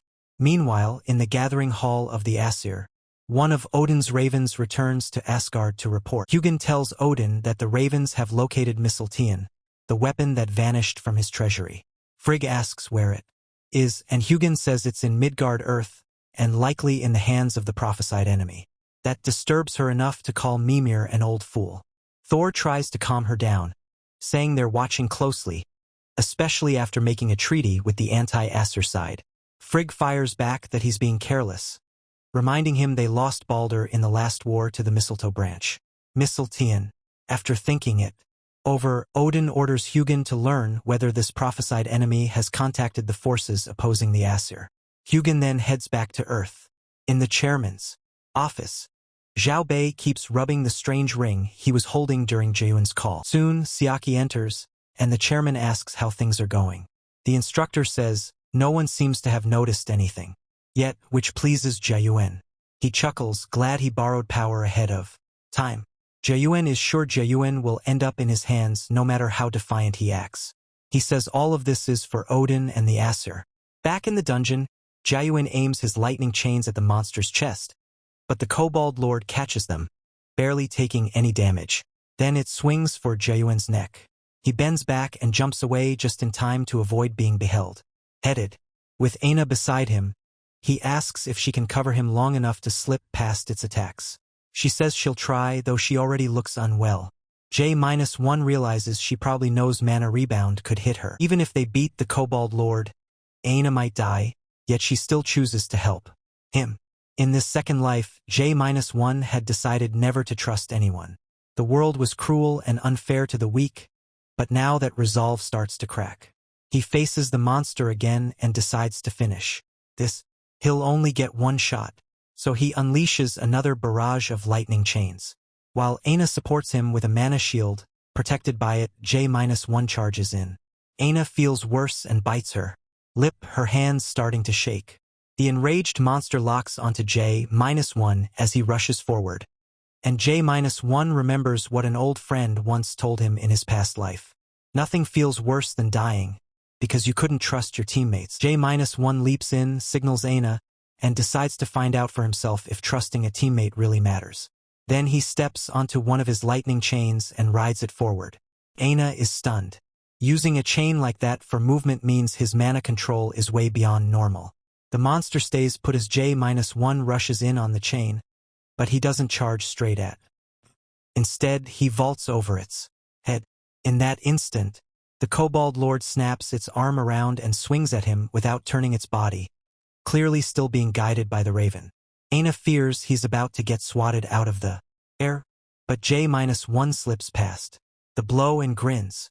Using mana perception, he follows the controlling thread back to Odin's raven and slams his sword down at its hiding spot with everything he has. The hit is so hard his sword shatters. But it does the job. The Kobold Lord cries out. Right after that, the system announces that the mana link between the Kobold Lord and Odin's raven has been severed. When J-1 lands, the Kobold Lord collapses behind him and he heads over to the one that caused all of this. There, he finds Hugin crumpled from the strike. J-1 demands to know what Odin is after, and when the raven stays silent, he plants his foot on its head. Then he spots a necklace marked with 3 triangles, the same symbol as Chairman J-1's ring. He presses down again and asks what Odin has to do with Guja-in, but still gets nothing back. Soon he realizes the raven has no real will of its own, so keeping it there means nothing. He lifts his foot at last, letting the bird fly back to Asgard. Just then, Aina rushes in, calling for J-1. He warns her it still isn't over. They need to watch for mana backlash. Before he can finish, she suddenly freezes. The Nornir system tells him corrupted mana has built up in his body. Pain hits J-1, and he clutches his chest. Aina does the same, but the Nornir system purges J-1's corrupted mana, thanks to the purity of his own, and he finally stabilizes. Then it tells him his mana capacity has permanently gone up by 5. J-1 is relieved the gamble paid off, and the system confirms he's taken down the first target in the special quest, Raven Hunter. His rewards are 5 stat points, a blank card, and a level up. Once he catches his breath, J-1 knows this could have gone much worse, but when he looks at Aina, the system warns that his teammate is in critical danger. He rushes to her, as the system says she'll die without immediate recovery. Later, Aina wakes up drenched in sweat, her head pounding. Seeing J-1 beside her, she asks what happened. He'd been asleep too, but stirs when she says his name. Surprised she's awake, he asks how she feels. And when she checks her status, she's shocked. Her health and mana are completely restored, even though she clearly remembers suffering mana rebound. She says she's okay, and asks about him. J-1 says he's fine too. He just nodded. Then she glances over and sees the Lord Kobold is dead, so she asks why he stayed instead of leaving. He says he was waiting for her to wake up because there's something they need to discuss. Curious, she asks what it is. And after a pause, J-1 says they need to get their story straight. That makes Aina blush, since the Korean phrase can also sound like I want to put my lips on yours. Outside the dungeon, Yuan Jung demands to know why only 2 people came back. Instructor Jang Yuan tries to calm her down, saying she understands why she's worried. Nearby, Hoyan wonders what he can even do to help J-1 and Aina.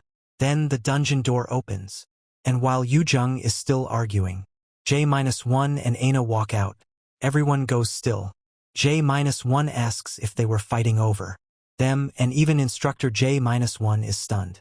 The inspection team had told her the 2 cadets were as good as dead. After all, the boss inside was at least B rank.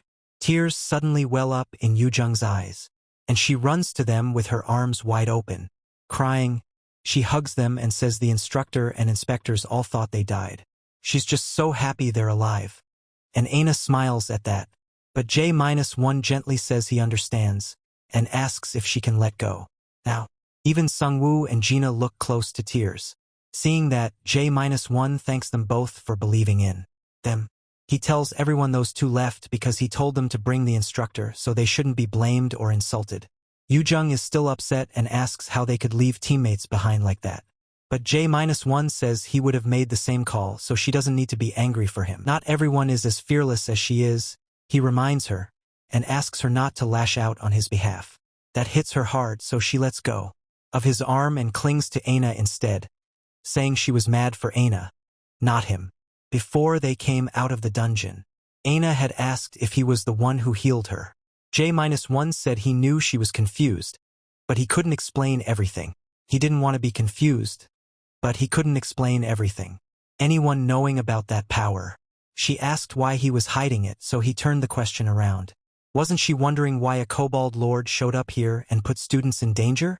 He says it all traces back to Chairman Gu Jae-yoon, a rotten man who sees students as tools. According to Jae-yoon, the chairman's public image is fake and he doesn't care if useless students die.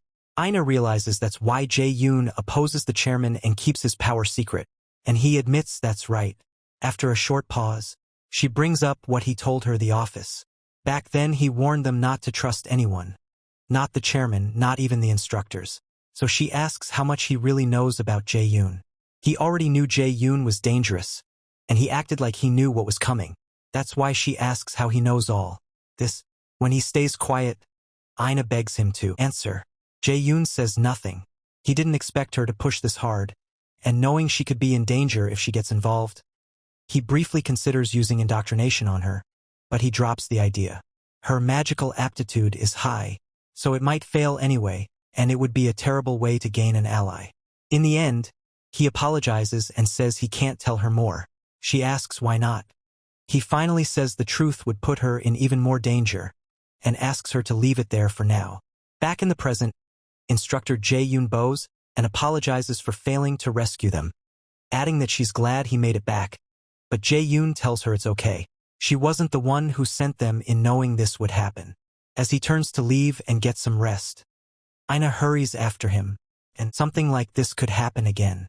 He apologizes again, says he still can't, and hopes she'll keep the promise she made.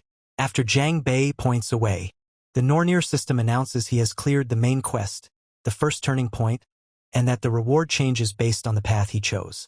It says he took Route B, different from what he chose in the past. Because of that, he receives Idon's golden apple. Later, Chairman Jang Bei says Soki has disappointed him. Soki quickly apologizes, but the chairman says he'll once, though he can't stand useless subordinates. With a cold look, Jang Bei sifts the instructor understands. Shaking, Soki promises he won't fail again, and Jang Bei warns him he'd better not. Then he orders Soki to make sure Jang Bei-han is brought to heal at the next event, before his patience runs out. The next morning, Jang Bei-point takes a quick shower, and when he looks at his clothes he thinks about Ayane's mana rebound. Before regression, Kim Yu-young died, and On Ho-yun never even reached half his potential. That's why step in for the sake of the future. Aina is different, though. He thinks she'll be fine, even without his help. So he decides to be careful around her, since he doesn't know how changing things might affect the future. He sits on the couch and turns on the TV to see if anything useful is on. While watching the news, he thinks he needs to uncover the link between Gujang and the Asir as soon as possible. What happened in the dungeon was only the start. Worse situations are definitely coming, and he needs to get stronger so he can handle whatever comes next. Then a news segment catches his eye, as one host asks about other types of dungeons beyond the normal ones. The expert says themed dungeons work very differently from normal ones. In a regular dungeon, you beat the boss and leave. In a themed dungeon, the biggest problem is that you can't get out until it's cleared. Hearing that, Jang Bei points with Laverne Lapis dungeons from his past life and gets an idea. The expert goes on to say that raiders have to take on a role inside the dungeon and clear its set conditions. It's basically roleplay, and the main reason people chase these dungeons is for the rare rewards. There's also a hidden piece, often called That's Why Raiders Still Risk These Brutal Dungeons. Jang Bei points with Enacti Galatians. Jang Bei points with in called Solange Reforkal for Kim the Palol. At the same time, Aina has tea with Yu-young. She apologizes for making her worry. Yu-young brushes it off, saying she's just glad both of them are safe. Then she admits Jang Baypoint can be kind of a jerk, so she was worried he might have treated Ina badly. Ina says that's just how Jang Baypoint is. Then she goes quiet for a moment. That makes Yu Young snap, asking if he really was mean to her. Ina quickly says no. It's just that Jang Baypoint seems to trust Yu Young a lot. Ina says she'd be happy if he could trust her too and lean on her a little more. She adds that maybe he would if she were stronger, then trails off again. Now Yu Young starts worrying about her. So Ina finally rises, and Yu Young cuts in first, saying they should stop thinking about Jang Bay and go get something good to eat. There's a place she's been wanting to try. Ina starts to stutter, but Yu Young grabs her hand and says they're going to cheer her up. Ina is caught off guard at first, but then she smiles.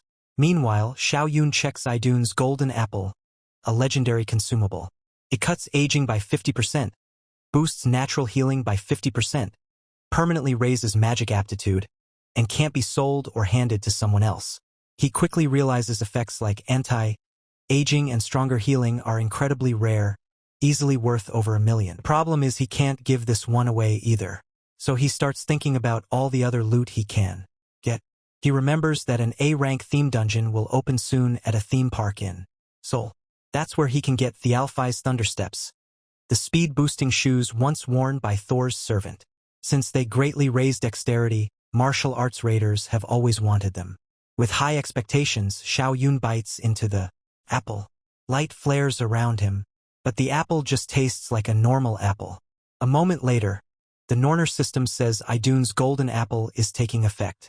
His stamina permanently rises by 20, his mana by 20, and both his slower aging and natural healing increase by 50%. On top of that, his magic aptitude gets a major permanent boost. Xiao Yun is pleased this thing wasn't just hype. His body already feels lighter, so he picks up his phone and makes a call. Not long after, he heads to the theme park in Seoul. Seeing it again after regressing, he thinks the place looks pretty cheap. When he walks up to the counter, the worker asks what ticket he wants. Instead, Xiao Yun sets down a Lotus Guild card and says he's a raider from the Lotus Guild. Then he warns her that a theme dungeon is about to appear in the park. Around the same time, instructor Xiao Yun visits Xiao Yun's hostel and learns he isn't there. The staff member says Xiao Yun mentioned he had something to do today and asks if anything is wrong. So Xiao Yun says no, nothing's wrong. Still, she wonders how a new student could recover so fast after an incident like that. He's not just talented, he bounces back from trauma incredibly quickly. That makes her realize he has real nerve. Before leaving, she asks the worker to tell Xiao Yun to come see her once he's back. After stepping outside, she plugs in a communicator and secretly contacts team manager Song Jisik's unbanned him. Jisik answers and asks how the investigation went. Xiao Yun tells him she found out Xiao Yun was involved. Jisik asks if Xiao Yun handled the dungeon trial and guesses the boy must be in a rough spot. He tells her to watch both of them and report anything strange. Xiao Yun agrees, then adds that student Min Xiao Yun, the one she mentioned before, seems to know something about what's really happening. At the park, officials announce that all guests need to leave. Xiao Yun is surprised by how fast they moved and realizes just how much power the Lotus Guild has. He remembers calling teacher Song in to warn her the dungeon was about to appear. When he told her he was sure, she let him use the guild's name, but only if he put his safety first. When things got dangerous, that condition makes him smile. She explains it isn't that she doubts him. It's just that no teacher wants a student stepping into danger when anything can happen in a dungeon. In the present, the Nornir system announces that the themed dungeon Neverland in Ruins has appeared. It says a special item will be given if 3 missions are cleared in a row. A special quest called Big 3 is added. He has to clear 3A rank missions, and the reward is the Valfi's Thundersteps. He gets 24 hours, but the failure penalty isn't listed. Xiao Yun realizes it's unfolding exactly like his past life. In a flashback, he remembers another raider showing up and proudly saying the Viking area was obviously one of the mission spots. She bragged that she could already pick out other likely places too.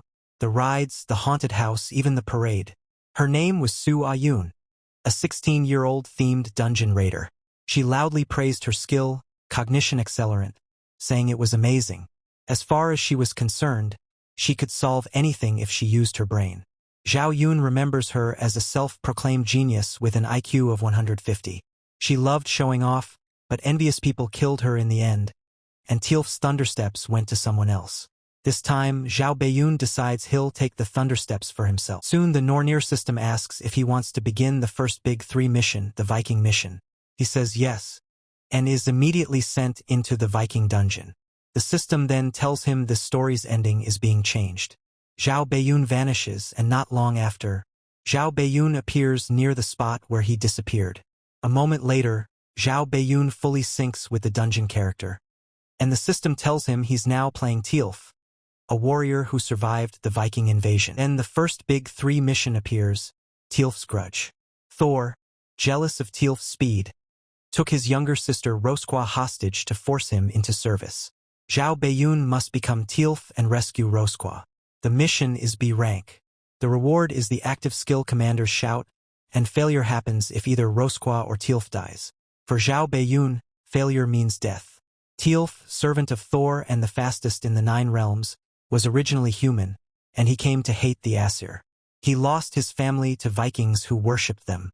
Zhao Beiyun is shocked because that's not the story people normally know. He starts wondering if this is another clash between the Asur and the Nornir. Suddenly someone calls him Tielf, and tells him to wake up. He sits up with a sharp pain in his head, unsure where he is. Then he realizes he's on the ship he stole to search for Rosqua, and the one who woke him is Frederick, the man who came up with the plan to steal it. Frederick asks if he's okay. Zhao Beiyun is about to answer when another ship slams into theirs, rocking the whole vessel. Before they can figure it out, pirates storm aboard, and the situation turns bad fast. Zhao Beiyun still doesn't know what's going on, but rescuing Rosqua will have to wait. He quickly tells Frederick to leave this to him, then jumps onto the other ship, even as Frederick tries to stop him.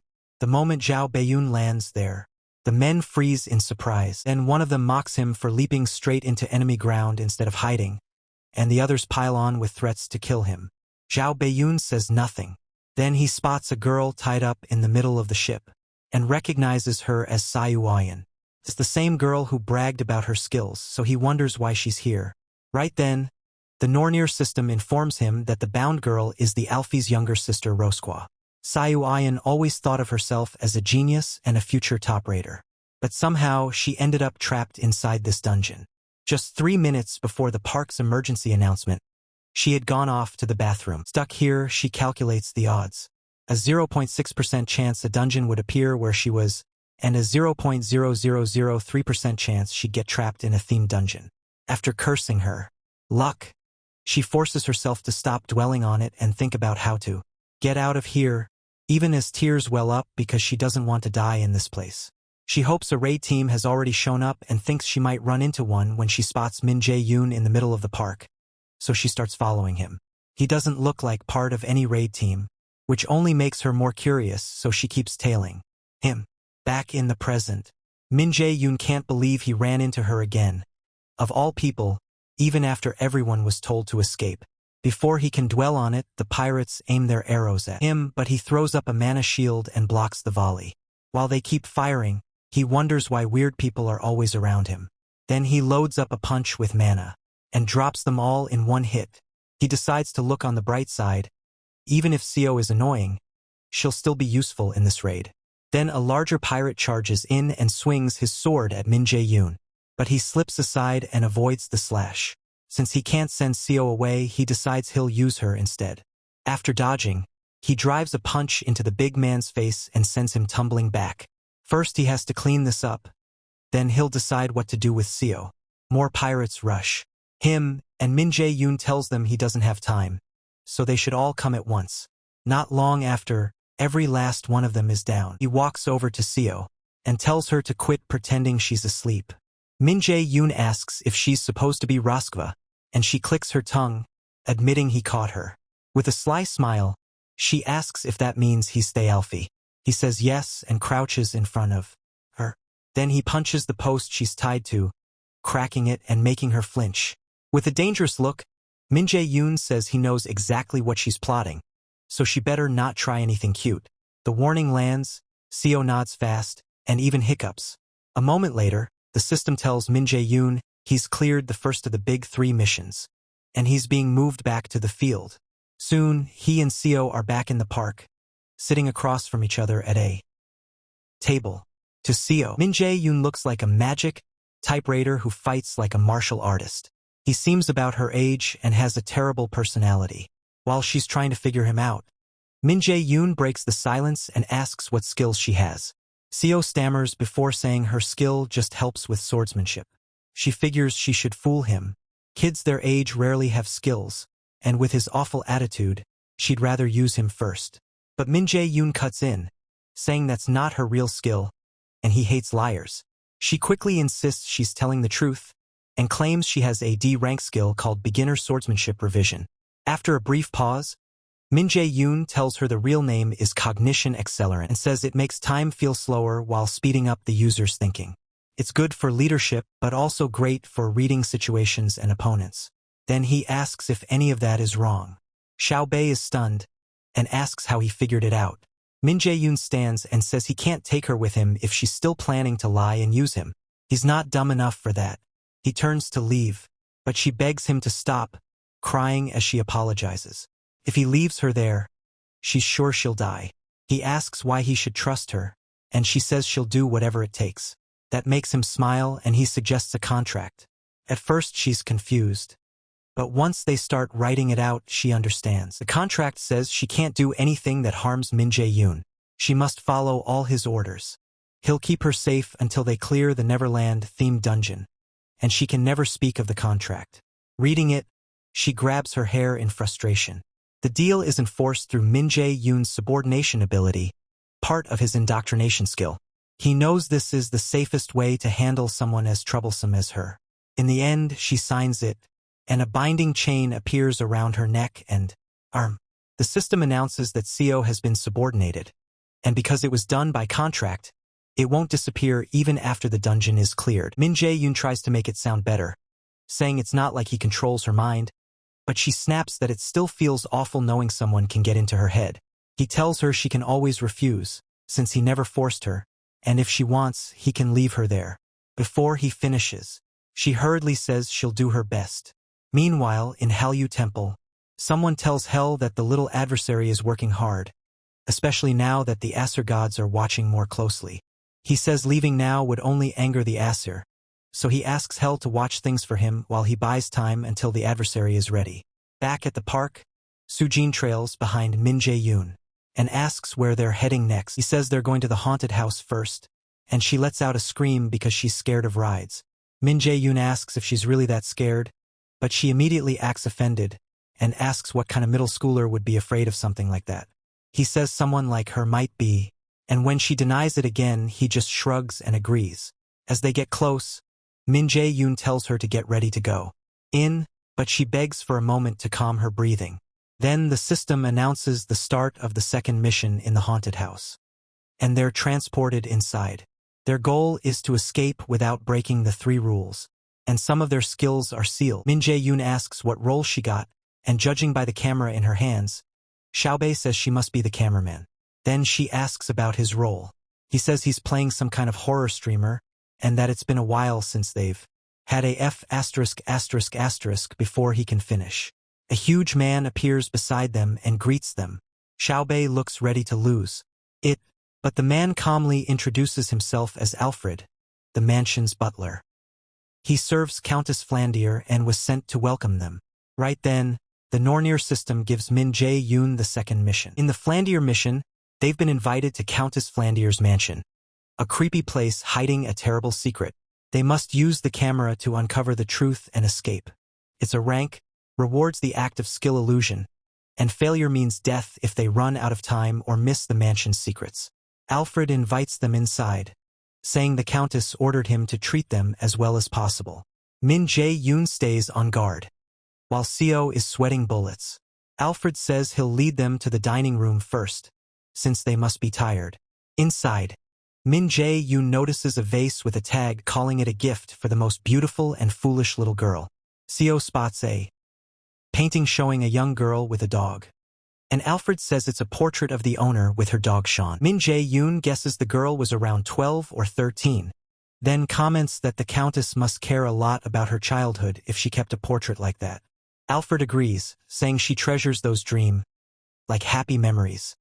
but the way he says it is deeply unsettling, making Min Jae-yoon uneasy and pushing Seo close to tears.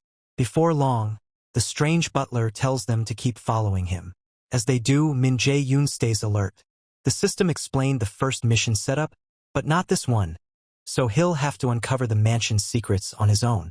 He glances at Seo, then asks if she's holding up, pointing out that she clearly lied about not being scared. She argues she's just nervous because she's not used to the place yet. Soon Alfred brings them to the dining table and shows off the feast. Countess Flandier prepared. With that same eerie stare, he tells them to enjoy it and slowly slips out the door, like he's waiting to see if they poison themselves. After Alfred leaves, the two sit in silence for a moment. Then Seo says eating any of that is obviously a bad idea. So Min Jae-yoon suggests they look around while the butler is gone. As he moves, Seo tells them to wait. They should gather some information first. When he stops, she concentrates and activates Cognition Accelerant. The skill sharpens her awareness, and after a moment she says she's figured out a few things about the mansion.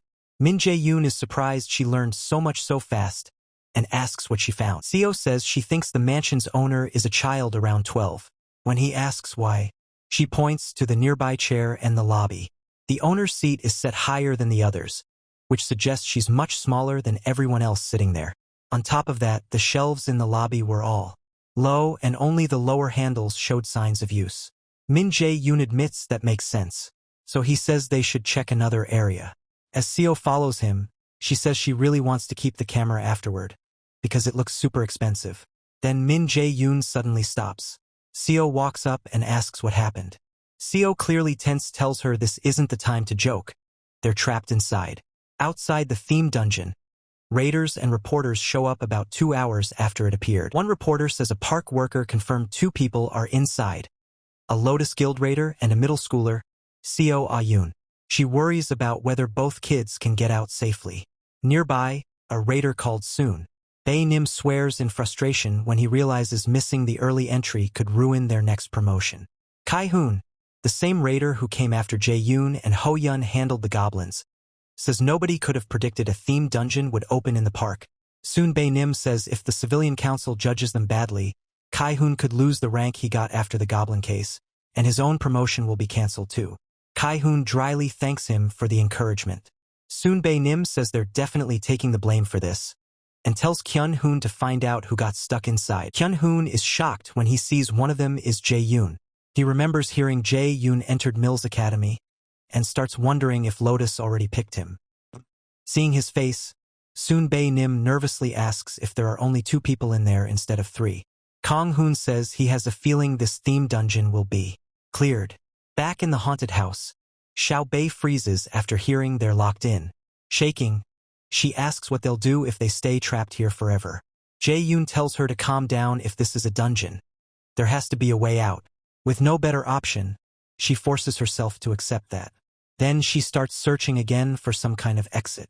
Left alone for a moment, Jae-yoon thinks the mansion's owner clearly doesn't welcome them. He also knows a weak door like this shouldn't stop him with his current stats. Xiao-bei even escaped this place alone before his regression, so the stamina needed to clear it can't be high. That means something else is at play. While he thinks, Xiao calls him over. He asks what's wrong and she says the camera is acting strange. At first he thinks she's overreacting, but when he comes closer, he sees the camera shows Alfred's corpse sprawled across the dining table. So the Alfred who led them here wasn't the real one. Right away, the system says they've uncovered 70% of Alfred's secret. The mansion's first mystery. Jae-yoon realizes the camera can show things hidden from normal sight. That makes it a key item for solving the mansion's mystery. If the Alfred they met was fake, then the camera must be showing either the present or the past. Since this dungeon is about uncovering the mansion's secrets, Xiao-bei says it can't be the future, so it has to be the past. In other words, the camera is revealing the mansion's hidden past. If that's true, then the feast was never meant to be eaten. Jae-yoon remembers sensing faint mana from the start, so the whole spread must be an illusion. Illusions sometimes show up as dungeon traps. He places a finger on the table and tries to use absolute calculation, but the system says the skill fails to activate. It's simply forbidden in this place. Once that fails, he notices Xiao Bei's corpse is hidden in the dining table. Xiao Bei checking under the table and asks what she's doing. She says there might be some kind of mechanism down there to open a door. The only thing that changes in the camera view is Alfred's body replacing the food, so she thinks the escape clue has to be here. That gives Jae-hyun an idea. He quickly turns on mana detection and focuses on the table. A stream of mana is coming from one pudding plate. That confirms it. Locking magic is usually tied to an object or a formula. Break the object or erase the formula, and the magic collapses. He tells Xiao Bei the key should be inside the pudding, but she hesitates to go near it because the camera still shows Alfred's mangled corpse there. Jae-hyun mocks her by asking if she's scared, and she snaps that she isn't. To prove it, she jams her hand into the pudding. After digging around, she pulls out a key. The system announces they've solved the mansion's second secret, the seal of illusion magic, and they'll get a bonus reward after clearing the dungeon.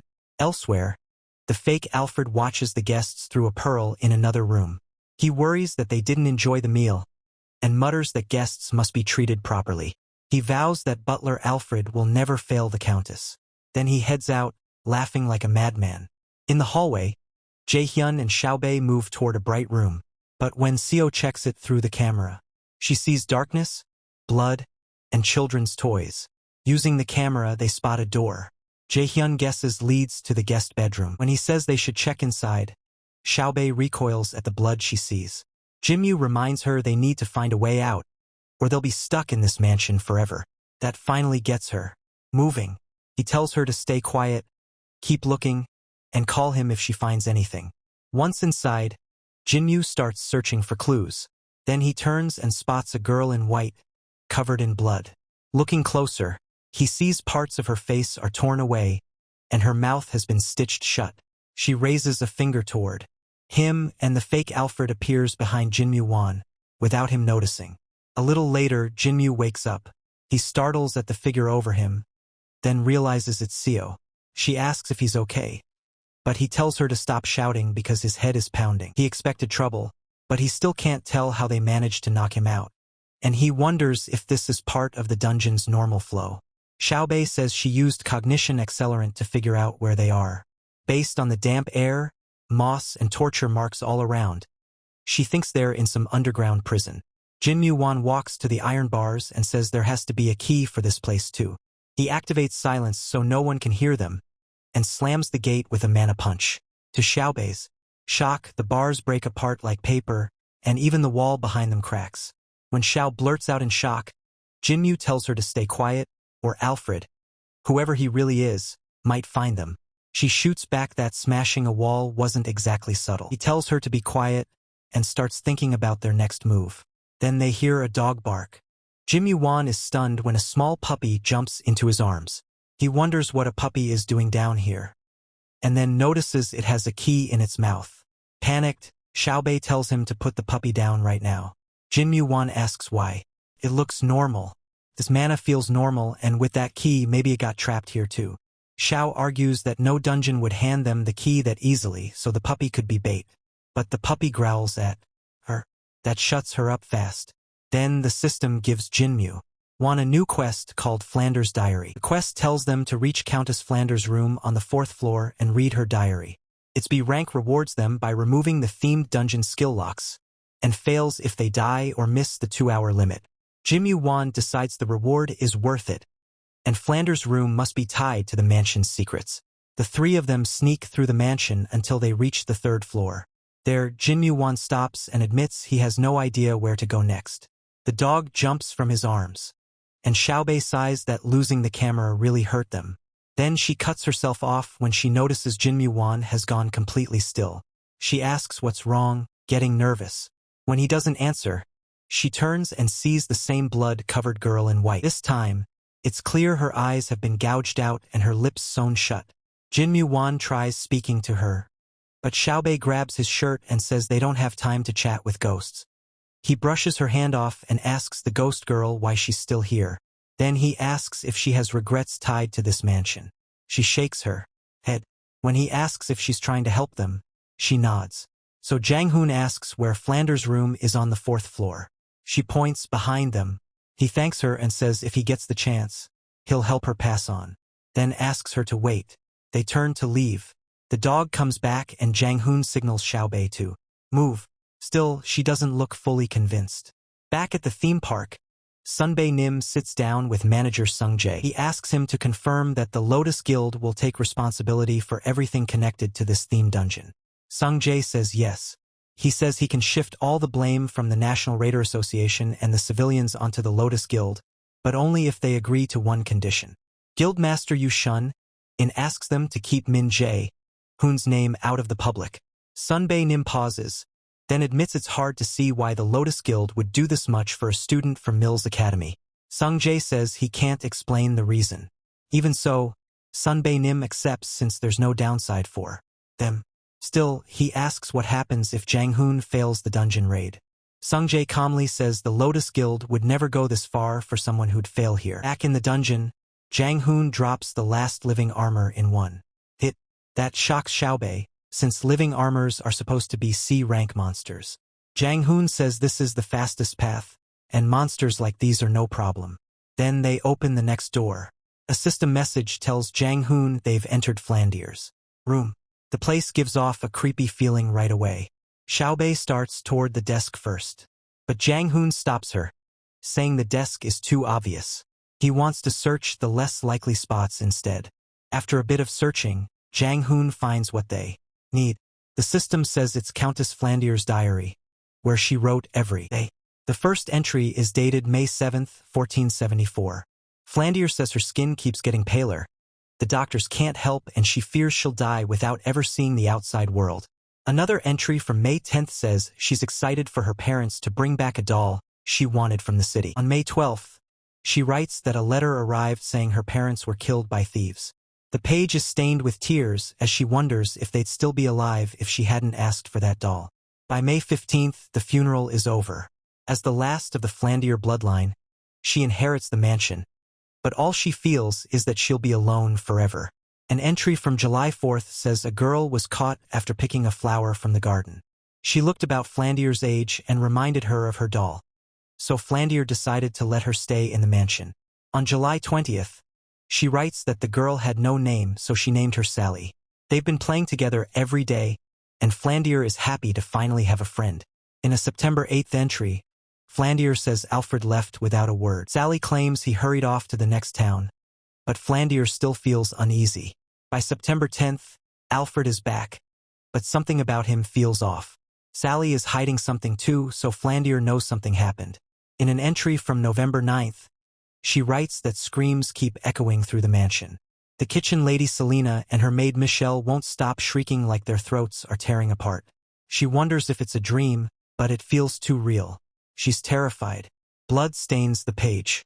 And later in the entry, she writes that Sally and Alfred are knocking on her bedroom door. She's sure they want to kill her, and she has no idea what to do. After that, the system tells Jun the skill restriction has been lifted. He quickly understands that Flandier was murdered, most likely by the monster that took over the mansion. He then figures out that monster was a doppelganger. So he turns towards Ju and realizes the one beside him is actually that doppelganger in disguise. Several more Alfred lookalikes are standing behind it. 2. The system announces that Jun has uncovered the first secret behind Alfred's identity. It also says the subquest, Flandier's diary, is complete. Then a new message says he's uncovered all the mansion's secrets, and now he must escape safely. With the puppy at his side, Jun faces the monsters. The creature lashes out first, shooting deadly parts of its body at him. Jun grabs the puppy and leaps away. He tells the monster he's glad it finally dropped the fake act he was getting sick of. The creature laughs and says he's pretty sharp for a human. Jun fires back that it wasn't hard to figure out, he's just smarter. Thanks to his ability to see through illusions, he could tell what it really was. Then he adds that maybe he isn't that smart, the monster might just be stupid. That gets under its skin, and it angrily asks how he dares talk to it like that. In a rage, it smashes the lamp and tears through the roof, forcing Jun to run. The monster chases right behind him. While fleeing, Jun activates Lightning Chain and fires it back. The attack tears big holes through the monster's body, but it still doesn't go down. Meanwhile, the puppy starts feeling sick from all the sudden movement. The doppelganger is a B rank monster because it can copy a person's looks and skills, but in pure combat it's closer to C rank. After reforming, it says it's going to take Jun's body. Then it orders him to hand it over and charges when he doesn't respond. Even with the monster right in front of him, Jun doesn't budge. At the last second, he traps it in another lightning chain. He asks how it feels to be fooled after tricking others for so long. The lightning scorches it, and the monster screams. As it melts into a puddle, it admits envy drove it this far. It wanted to be human, too. The heat burns through the floor, and the creature drops out of sight. Jun looks at the dog and says its barking was pretty convincing. So the dungeon probably turned Jun to a puppy. He heads for the next door, but spots Flandier's spirit again. This time she looks just like she did in the painting, smiling and waving at him. Jun smiles back. As he opens the door, he tells her goodbye. The system says he cleared the second mission and completed every hidden scenario. 2. Because of that, he'll get bonus rewards. A moment later, Jun and Siu are sent back to the real world, and he checks his rewards. One skill is Commander's Shouting, which boosts allies' morale, mana, and stamina. The other is Illusion, which creates false images for enemies. He isn't too interested in Commander's Shouting, since he rarely uses support skills, but he likes Illusion because it can turn a fight around. When he looks at Siu, she complains that he should have told her he knew she was the puppy, because she was terrified something bad would happen. Jun reminds her she got out alive, but she's still mad. He tells her to stop whining and get up. They need to move to the next area. That catches her off guard, since she wanted a break. Surprised, he asks if she's really tired when she hasn't done much since the underground cell. She says it's mental exhaustion. Jun says he gets it, but walking around should help. Then he uses subordination and orders her to walk, making her legs move on their own. As she's forced toward the next mission, Siu screams that she'll never forgive him. After a while, she runs out of breath and asks if this place is some kind of parade. Jun drinks a potion and says it is, but warns her to stay alert since they don't know what's coming. Then a voice over the speakers welcomes everyone to Neverland. Ahead of them, a crowd is gathered around a stage. The host introduces himself as Bruin and invites everyone to join his parade. He walks over to Jae-hwan and Siho, welcomes them, and congratulates them on clearing 2 missions. Jae-hwan skips the small talk and asks what the final mission is. Bruin says the last game is tag. He points to a nearby gate. They'll need to run from the monsters that come out of it and reach the goal. Jae-hwan says there's no way it's that simple, and Bruin praises him for catching that. Bruin explains that Tien creates monsters based on how many challengers there are and how strong they are. Jae-hwan immediately realizes that's bad news. If it counts his full strength, the monsters will be much tougher than before, and fighting while protecting Siho will make it even harder. Bruin then appraises their abilities and cheerfully announces they measure at S rank. He's amazed, saying he hasn't seen ranks this high before, but Jae-hwan argues that makes no sense. Bruin only wishes them luck, then bursts into flames. Right after that, the Norner system gives Jae-hwan a new quest called Last Festival. He has to escape Surtyar, a fire monster, and reach the final point or defeat. The quest is rated S+ rank, and the reward is Teal Fist Thundersteps. Failure means being killed by Surtyar, and the system warns them there are 3 enemies to defeat. A hidden quest appears too. Kill Surtyar and remove the threat. The reward is unknown, but it may be something called Unbelievable Performance. Jae-hwan freezes when he hears there are 3 enemies. Right away he knows something is off. Then another fire giant steps out of the gate. Bruin showed them Surtyar is the being meant to burn the world, older than even Ymir. The flaming sword he carries is said to be hot enough to reduce everything to ash in just a few hours. Jang Hoon grabs Seek and runs as Surtyar lights the area on fire and starts raining brimstone everywhere. Now crying, Seek asks how they're supposed to escape something like that. He says he's working on it, then snaps at her to stop talking and run if she wants to. Fire keeps falling, and the whole area starts going up in flames. Elsewhere, a cat, like being tells Hel this might be her fault and wonders if they should step in. Hel just teases her, saying she was never planning to help anyway. Then Hel tells her to leave them alone. She wants to see how Jae-hoon survives. Back in the parade ground, Surtyar keeps bombarding the place with fire. Jae-hoon keeps fleeing. He quickly sees that fighting Surtyar head-on is suicide, so he decides to avoid him and find the goal instead. Then Seep calls out. She's found the destination. Jang-hoon heads straight for it and tells her to hang on a little longer. Using haste to boost his speed, he sprints toward the finish.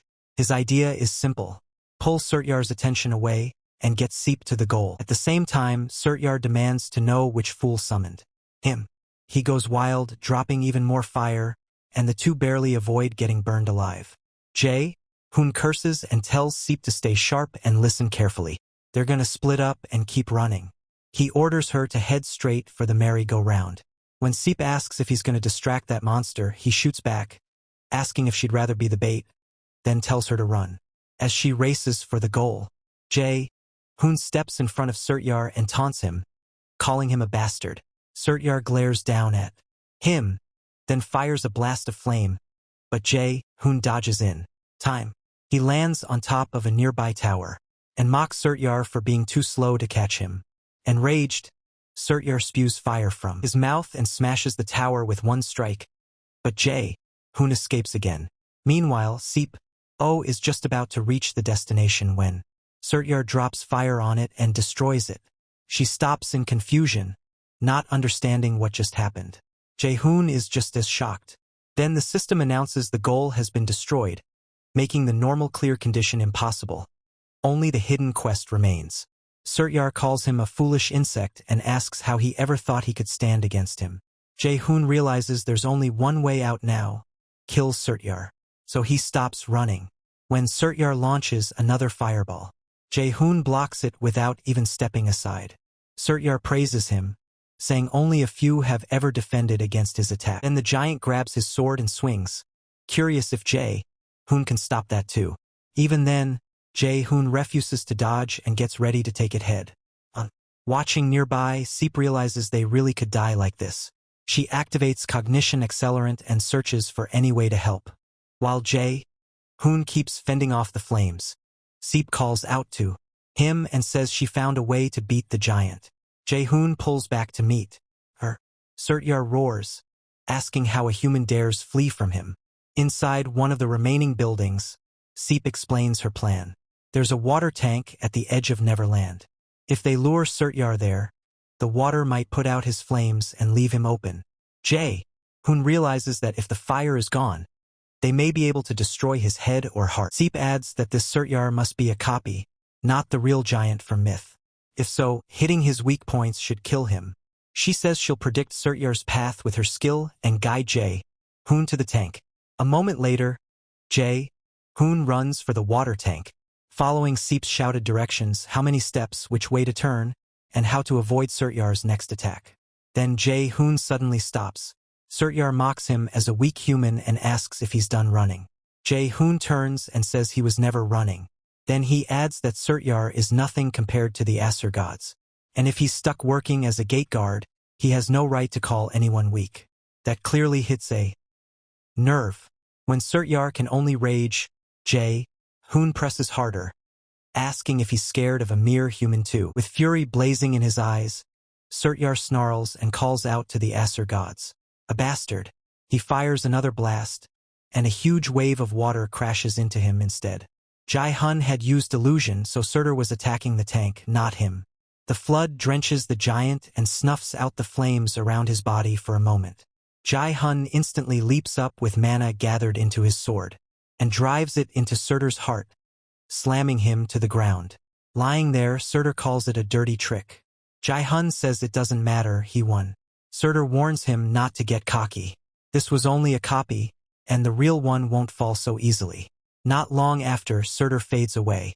The system announces that Jae-hoon cleared the last Big 3 mission and the hidden route, earning bonus rewards, unbelievable performance, and an item called Surtyr's Undying Flames. Nearby, Sayo is relieved it's finally over. The cat watching from afar realizes Jae-hoon never needed help after all. He finds Jae-hoon interesting and likes how badly he wants to grow stronger. Hill replies that Jae-hoon is only a vessel. The cat doesn't buy that, pointing out that she's the one always watching him. He also says it's still too soon to let the Asur know about the boy, and for now they should help him grow strong enough to kill Odin, the Asur's leader. Meanwhile, Jai-hun receives the S rank, the Elfi's Thundersteps, tied to a human who rose to the rank of a god of light. The item boosts strength and dexterity and grants an S rank skill called Step of Light. Jai-hun is stunned by how good it is, but then he notices Xiaobei making a strange face. That makes him wonder if she's hiding something. So he uses subordination and forces her to her reward, Rosqua's Seal, which raises strength and gives the skill courage. It resists fear and boosts dexterity too. While Xiaobei complains that he's using subordination on her again, Jai-hun doesn't care about her item much. What he really wants is her cognition accelerant skill, though he decides to wait since he can call on her anytime. Soon after, Bruin appears to congratulate them, but just as they're about to leave, he calls Jai-hun the Great Adversary, the same title Hill and the other gods use. Jai-hun is caught off guard. When he turns to ask why, Bruin is already gone. Outside, everyone waits for the dungeon to end until the barrier finally breaks. As the two survivors emerge, the crowd erupts in celebration. But Sun Bei-nim pushes forward. They need answers from the survivor. When he gets to the front, Jai-hun is gone, shocking everyone. Sun Bei-oh is left alone on stage, frozen with all eyes on her. When Jai-hun arrives, he suggests Jai-hun may have hidden himself if he's an assassin. Sun Bei-nim argues that's impossible because Agent Kim Jai-hun said Jai-hun is a magic type, specifically a battle mage. Meanwhile, Shongun is impressed that Jai-hun vanished right after pulling off something so huge. Later, Jai-hun is relieved to find no articles online about what happened. He figures the Lotus Guild covered it up. The reason he escaped so easily was the Elfire Thunder steps, which made him absurdly fast. He also got Surtur's Undying Flames from the mission, a one-time item that can add a flame attribute to a weapon. Still, the fight with Surtur makes Jai-hun realize he's not strong enough yet. He doesn't want to keep tricks, or by depending on someone beside him. He wants to become the kind of person others are afraid to challenge. He wants to bury his weak past and protect his friends and family. So he decides to get much stronger. Elsewhere, Chairman Zhao Bei takes on the job of reporting everything about Zhao Beijun to Instructor Zhang Yesu, promising she won't let him down. After she leaves, Zhao Bei Tian thinks about the next event with excitement. There, he plans to wipe out every dirty obstacle in his way. Pictures of several students lie on the floor, each face marked with an X. The next morning, Zhao Bei Tian explains to the girls why he was unreachable the day before. Yuzheng thought he had been ignoring all her calls and texts on purpose, but Zhao Bei Tian says that wasn't it. Ina, on the other hand, asks if he got hurt anywhere, and he tells her he's fine. Yuzheng can't help thinking he has terrible luck to keep ending up in messes like this, and she wonders if God just hates him. Then Suyuk walks over to them. He says he spotted that annoying face of Zhao Bei Tian's here. Xiaobajuang warns him that cheap tricks won't work this time. When Yuzheng asks who this weird guy is, Zhao Bei Xiaobajuang says he has no idea.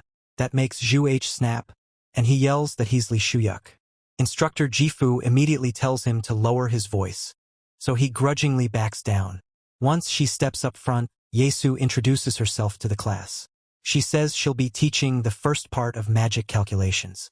Then she asks everyone to work hard, because she plans to teach them properly. Zhao Bei Zhuang notices she looks pretty young for an instructor. Then Yesu asks how they know about magic. Suyuk answers that magic uses calculations to control mana and create supernatural effects. The instructor says that's right, and Suyuk shoots Zhao Bei Yun a smug look. After that, Yesu passes out books with basic D-rank magic formulas, and the core ideas behind higher-level magic, which is what they'll study.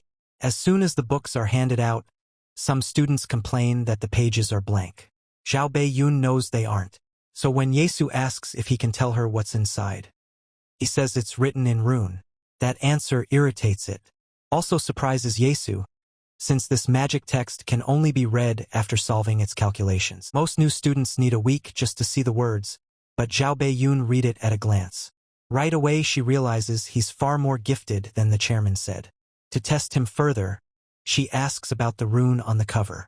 Zhao Bei Yun himself doesn't understand why reading it is so easy. He can't if it's the Nornir system helping him or the fate of the Asur. Still, he answers that the cover says Odin's life and the basics of rune. Back at her apartment, Xiao complains that Zhao Beiyunjie, that bastard, made her walk so much her legs still hurt. She's also mad that she had to face the reporters alone and explain what happened in the theme dungeon. Before leaving, Zhao Beiyun made it impossible for her to reveal anything about his skill by using subordination on her. Just thinking about it makes her furious. She keeps wondering when he'll release her from. Then she realizes she can just go find him, and that gives her a nasty idea. Later, Zhao Beiyun reads the book Yesu gave him and ends up liking it more than he expected. He learns that a formula changes depending on how it's used. With that deeper grasp of the basics, he can use low-rank magic in more ways and reach higher levels faster. Then he notices Yujing drop over from exhaustion. Even so, he praises her for managing to read the title on the cover. She groans that it's annoying since she was the one who taught him magic. Jaeyun just jokes that the student beat the teacher. At the same time, Aina happily says she can finally read the first page. He tells her she worked hard.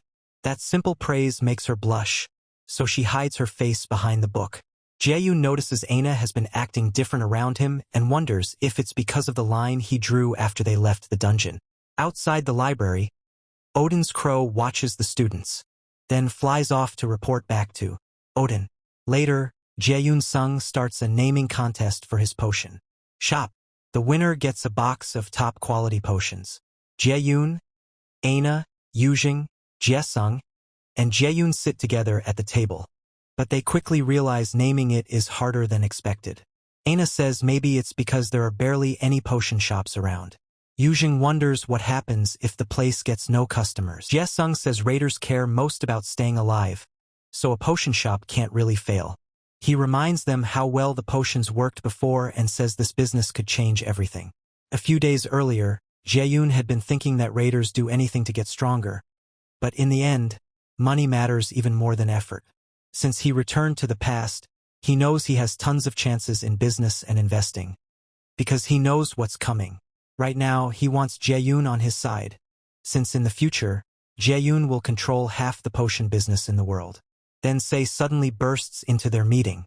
She immediately complains that Jaeyun broke his promise. He wonders how she even found him, then remembers the system told him that the Yujing asks why he'd blackmail a kid like that, but Jaeyun just tells Sei to sit down so he can borrow her brain. A few minutes later, Sei suggests the name Heavenly Demon Potion, and Jaeyun uses subordination to shut her up, because he thinks the name is awful. The others throw out ideas too, but none of them impress him. He even thinks dungeon monsters could do better. Before long, Yoon Young gets mad that he isn't asking for her ideas. He avoided it because he figured hers would be bad, too, but he lets her try. She suggests workshop elixir. That makes Jaeyun think of the word elixir, another name for the Philosopher's Stone, known for healing wounds and even reviving the dead. He instantly loves it. For the first time, Jaeyun even thanks Yoon Young for saving them. Later, during one of Instructor Yesu's classes, Jaeyun answers that rune is both the language and the base of magic. He gets it completely right, which only makes Suyuk more annoyed. When class ends, Jaeyun goes to Yesu with a question about something he read. The moment she sees the book in his hand, she tenses up. It is a 4-star magic text, something even most instructors can't read well. At that point, she starts wondering what kind of monster Jaeyun is. Later, he heads to the library and realizes he's stuck on the book. Even Instructor Yesu couldn't help much. What he doesn't notice is that the librarian nearby is writing notes about him, especially that he's reading a 4-star magic text. After leaving the library, Jaeyun goes to his teacher for help understanding it. He explains that creation means making new magic, destruction means removing or denying magic, and amplification means strengthening it. The formulas and theories are so advanced that he can't grasp them alone. Until now, he relied on Odin's eye to read these texts, but this time he has to truly understand them. After hearing him out, Seun Gun says she can't give him a clear answer either. When he asks why, she explains that he has to understand 4-star magic concepts by himself if he wants to reach the level of an A rank raider. Seeing that he's still lost, She decides to at least show him one way to start learning amplification. She creates a cloth in her hand and gives it to him, and Jaeyoon is glad it might help him get stronger. Later, Jaeyoon returns to the AR battle room and fights monsters with the sash his teacher gave him tied to his wrist. He's already worn out, but he still activates magic. Arrow and fires at the monsters. They cut the arrows down with ease. Seung-gun had told him to keep casting one spell over and over while wearing the item. It's called Gleipnir, a B rank item. This imitation was modeled after the string that sealed Fenrir. And when worn, it cuts all stats by 50% for a while. Her advice was simple: focus on one skill and keep studying its formula again and again. When Jaeyoon asked what that had to do with amplification, she said he'd have to figure that out himself. Now in the present, his whole body feels heavy and sluggish from the stat drop, and it's even worse than he expected. A few days later, Yoon Young notices the dark circles under Jaeyoon's eyes and asks if he's okay. He says he thinks so, but she points out she can smell the pain relief patch on him and knows he's been living in the AR test room for a week. Looks worried, and Yoon Young says overworking himself like this is bad. Jaeyoon thanks her for caring, but reminds them the quiz is in 2 days. He says they still haven't decoded the book, and if they fail they might get stuck with extra classes. The second they hear that, both girls run off to study. Soon after, Jaeyoon goes back to the AR battle room again and clears test level 41 perfectly. The Norner system tells him his understanding of the formula has risen a lot, greatly boosting Magic Arrow's efficiency. That raises Magic Arrow to level 2, and Jaeyoon finally understands what amplification in the 4-star text means. It's improving a skill by mastering it and understanding its formula better. He figures he's now around the top of B rank, or the entry point of a rank. Just like Se Hyun-gun said they first came together to use each other. But now it really feels like a true teacher and student bond. Meanwhile, instructor So-ki goes to see the chairman. The chairman clearly isn't happy to see him. So-ki knows he has to fix his ruined reputation after the mock dungeon disaster. He reports that the guild experience event is fully prepared. The chairman asks if there are any problems with it. So-ki says there are none. That makes the chairman give a dark little smirk, making it obvious he has something nasty planned. Elsewhere, Jaeyoon heads into the woods and asks the hidden watcher if they're coming out, or if he has to drag them out himself. A flash of light appears, and a strange figure like one of Odin's crows dives at him. Jaeyoon slips aside, then kicks it hard enough to send it tumbling into a tree. He tells the creature it must not have heard what happened to the last one that tried to kill him. Out of nowhere, Jaeyoon spots more creatures dropping in from above to ambush him. That tells him Chairman Jaeyoon is making moves already. Otherwise they wouldn't dare attack him inside the academy. He summons magic arrows around himself and warns them they picked the wrong target. Then he unleashes them, blasting the bird like monsters back. But then he sees something that makes his stomach drop. One of the creatures is Min Songul, his father, who says it's been a long time. Jahain is instantly filled with rage. He fires several lightning chains straight at him, but Songul dodges with ease. Then his father puts a hand on his sword and sends a slash flying at him.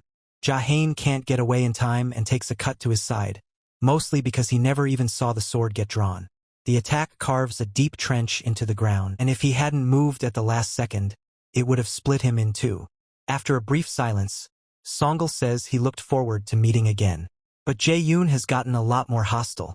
Jaeyoon snaps back. He should stop calling him son because he never saw him as a father. Songul acts surprised and calls it a rebellious phase. But Jaeyoon tells him to quit the nonsense and say why he's here. Songul studies him for a moment and realizes he really has the power of the prophecy. Still, he figures that power must have limits. Then he asks if the resistance against the Asur has contacted him. Jang Hoon's shocked face is all the answer he needs. Songul immediately sends more sword slashes at him. But Jang Hoon throws up a barrier just in time. Even so, the slashes break through and scorch part of his clothes. Jang Hoon can't help wondering if this is what a rank raider is really like. His father admits he's gotten stronger. But Jang Hoon is still stuck on one question. How does he know about the Asur and what else has he been hiding? He finally asks if he came to kill him and Songul says no. But in his mind, the great adversary is growing way too fast, and soon he'll be a huge problem for both his plans and the Asur. So he decides to cripple that growth with divine power, telling Jang Baohin he'll take his limbs. He strengthens his slash and sends a massive strike at him. Jang Baohin can only stand there as the attack rushes in. Then the cat that had spoken with Hell suddenly stops it. Jang Baohin asks if the contract between the Asur and the resistance has been broken, or if this cat has chosen to oppose Odin. The cat calmly says it has no idea what he's talking about. Jang Baohin is thrown off by the fact that the cat just talked it all. A moment later, it transforms into a woman and tells Songul to leave. They still have business with this child. From her manner alone, Jang Baohin can tell she's even stronger than Songul. At this point, he has no clue what's happening. When Songul asks if she really wants to make this worse, she cuts herself and lets drops of blood fall to the ground. Those drops turn into giant monstrous hands that attack him. Songul blocks them, but the hands only grow bigger and hit harder. While fighting them off, he says Loki must have gotten so weak that he's relying on a mere human to end the war of the gods. She fires right back that he's just a mere human too, one trying to kill Odin, so he's not any different. In the end, Jaehyun's father decides to retreat. Before leaving, he warns that if she interferes again, he'll make her pay for breaking the Asur contract. She tells him to try if he wants, but reminds him she can cut off his head whenever she pleases, if he gets in her way too. After leaving a mark on his neck, she adds that the contract only exists between the Asur and the resistance Asur. There is nothing in it that says Odin's crow can't be killed. Not long after that, Xiaobei disappears. Jaehyun, badly hurt, collapses to the ground. The woman walks over and says it's nice to meet him. She introduces herself as Hela, Hela's alter ego, and says she's both his observer and his guide for the 5 trials. Later, Jaehyun returns to the academy to recover. Hela tells him he can ask whatever he wants and she'll answer what she can, so he asks who Xiaobei really is. She reveals he isn't Xiaobei's real father. His true name is Hugin. Hugin is one of Odin's crows, a being that controls and feeds on the human mind, using memory powers borrowed from another crow. Munin, Hugin stayed near Zhao Beihun while pretending to be his father so he could watch the prophesied great adversary. Zhao Beihun is stunned to hear that Xiaoga was never his real dad, so Hela says showing him will be easier than explaining it. She points at him, unlocking his sealed memories. In a flashback, he returns to his childhood home. There, he sees the man he remembered as his father, calling him useless and cursing the day he was born.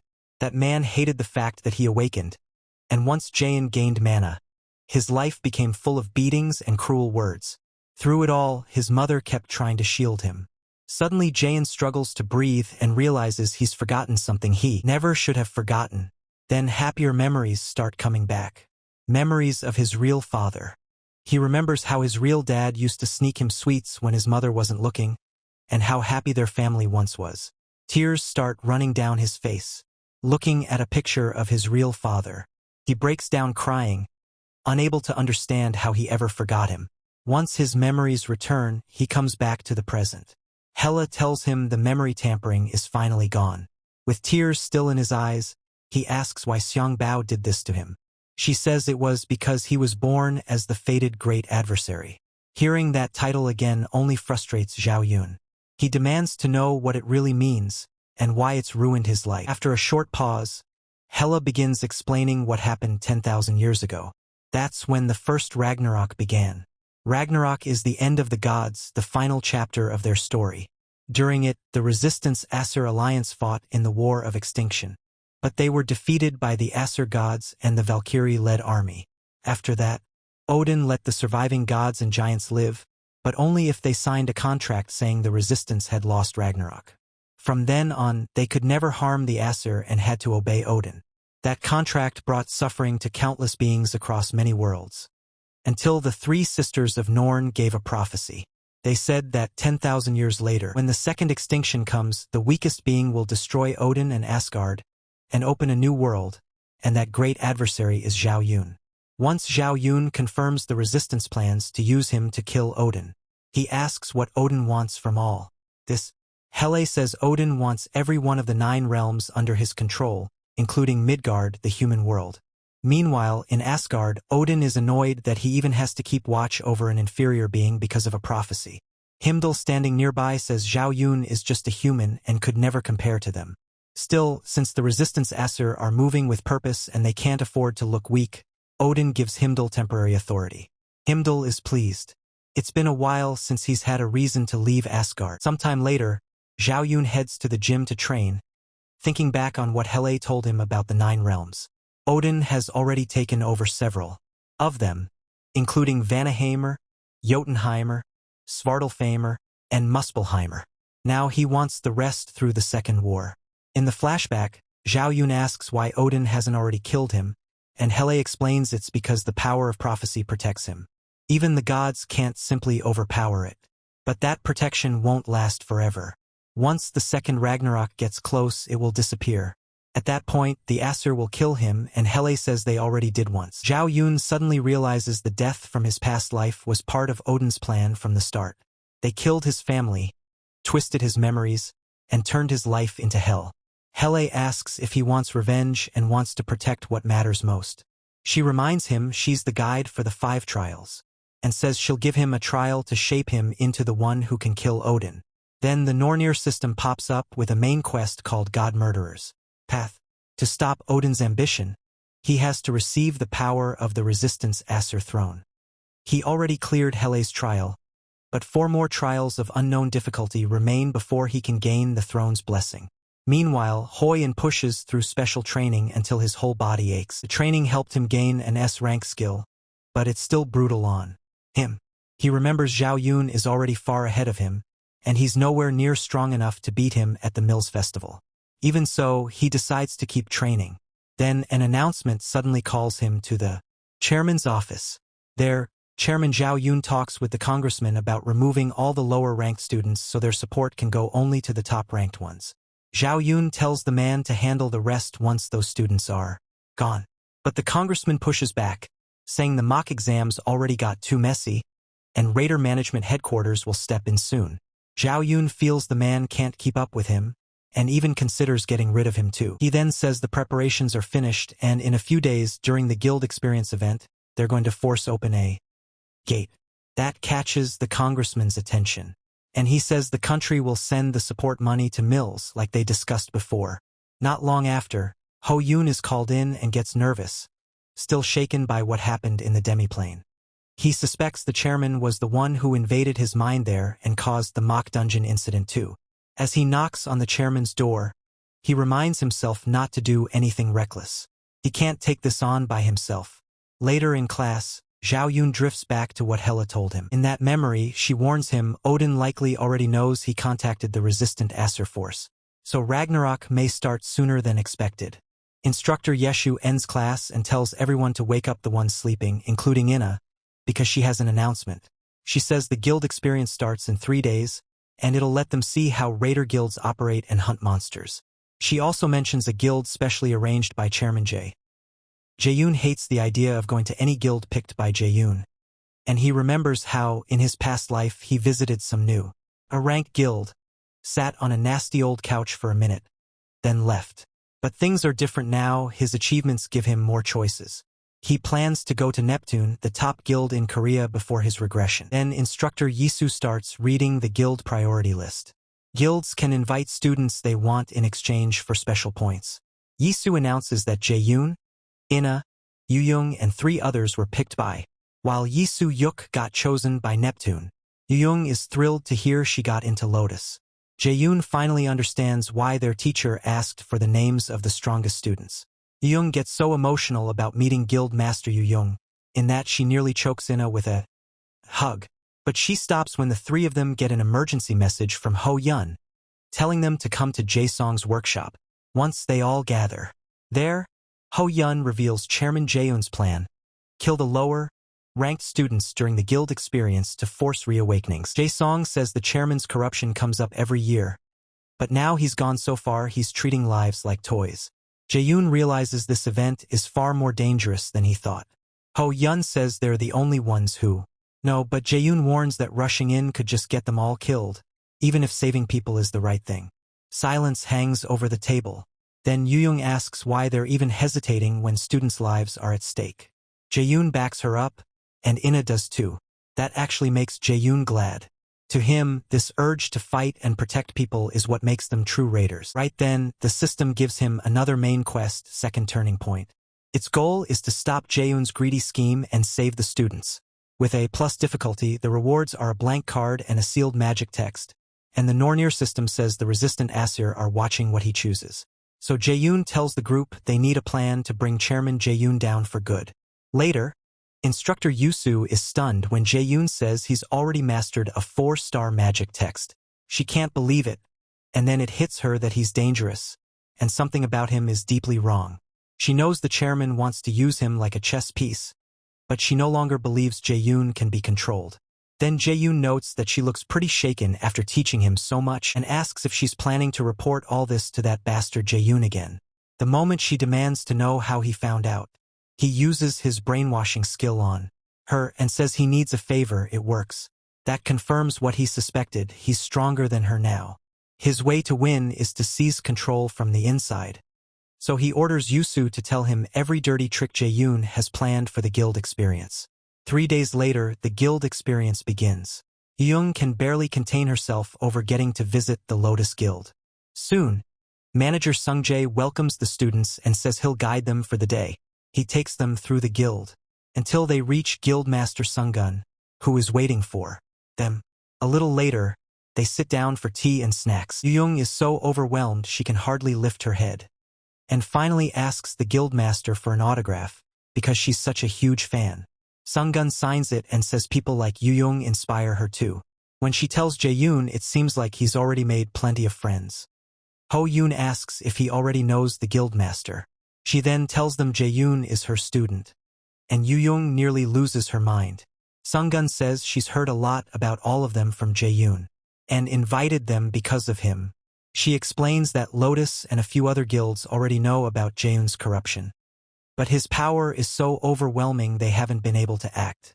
Most of his abilities are secret. Even Sungun admits she doesn't know much about them. At the same time, other students are being led through a different guild. One of them, Sungchan, thinks the others were idiots for looking down on him and calling him untalented. Now he believes things have changed, because the chairman personally chose him after finally seeing his potential to become a great raider someday.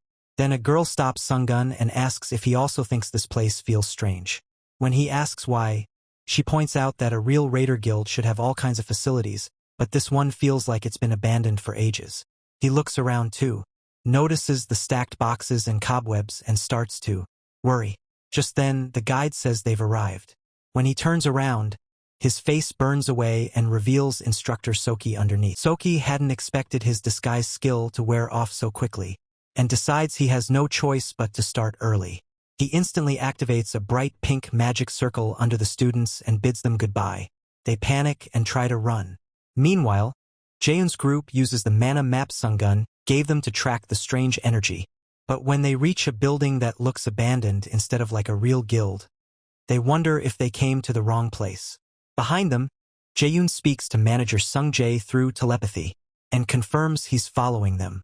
When Sungjae asks how he learned telepathy so fast, Jaehoon casually says he read a few magic texts.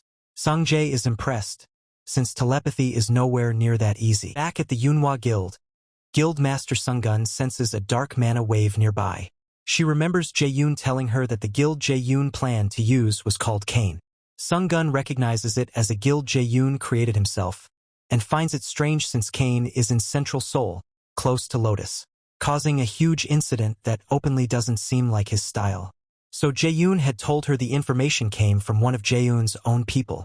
In the present, she asks Hannah if she investigated the guild Jaehoon set up. And Hannah says yes, the Cain Guild is actually a ghost guild. That means it's used for things like tax evasion and other shady deals. No proper activity records. After hearing that, Shangun thinks Jaehoon was right, though she still can't tell what Jaehoon is planning. Just in case, she tells Hannah to get her gear ready. Meanwhile, the students enter the Cain Guild. Yoojung says this can't be the place because it looks deserted. But Jaehoon tells her this is exactly where the rotten mana is coming from. The energy he senses feels wrong, and he thinks he may have to handle this with Manager Sungjae. As they move deeper in, they detect traces of advanced magic that was just wild. They search the area. The pink energy appears again, and Jaehoon yells for everyone to get out now. Too late, They're trapped inside the magic circle and can't move. A voice calls them fools and sends them to Svartalfheimr, the realm of the Dark Elves. As the transfer begins, the Nornir system warns Jaehyun that this dungeon is far above his level and he should escape immediately. Elsewhere, the Dark Elf leader orders his followers to rise. It's time to feed on new prey. The group is soon thrown into Svartalfheimr, and Jaehyun remembers that Norse myth. Dark Elves were said to have power close to the gods. Those powers weakened once this place became a dungeon. Boyun is shocked that Chairman Jaehyun can use teleportation magic on this level and wonders what he really is. Jaehyun agrees. A normal human shouldn't be able to interfere with the transfer system of the 9 realms. That means someone else is involved, and everyone realizes how bad their situation is. They're still trying to process it all. When manager Sung Jae suddenly appears, he says Jaehyun told him to come if anything went wrong, and Yoo-jung is instantly relieved, thinking they might survive after all. But Sung Jae quickly says his presence doesn't make things safe. Even a rank raiders struggle to stay alive in the Dark Elves world, and if they drop their guard, they'll all die. Jaehyun agrees there isn't any perfect way to clear this dungeon, at least not in this timeline. Still, he's seen plenty of clear guides from the future, so he promises they'll get out alive. First, he says they need to find the survivors. Meanwhile, Chairman Jaehyun meets Boyun's father, Mr. Nsukwa, who complains that Jaehyun is breaking his promise to make Boyun much stronger. Jaehyun tells him not to worry. Boyun will come out on top next time. But Mr. N sees Jaehyun for the snake he is, and asks how Boyun could lose to a student from the magic class during the freshman hunt. The chairman finally tells him about Jaehyun, a genius born with 97 magic aptitude. That number stuns Mr. N, and he decides to leave. It turns out Nsukwa was once a military officer, and his strong ties to the central government make him useful to Jane. Even so, that alone isn't enough for Jane to step into this new matter, because he won't join a game he knows he'll lose.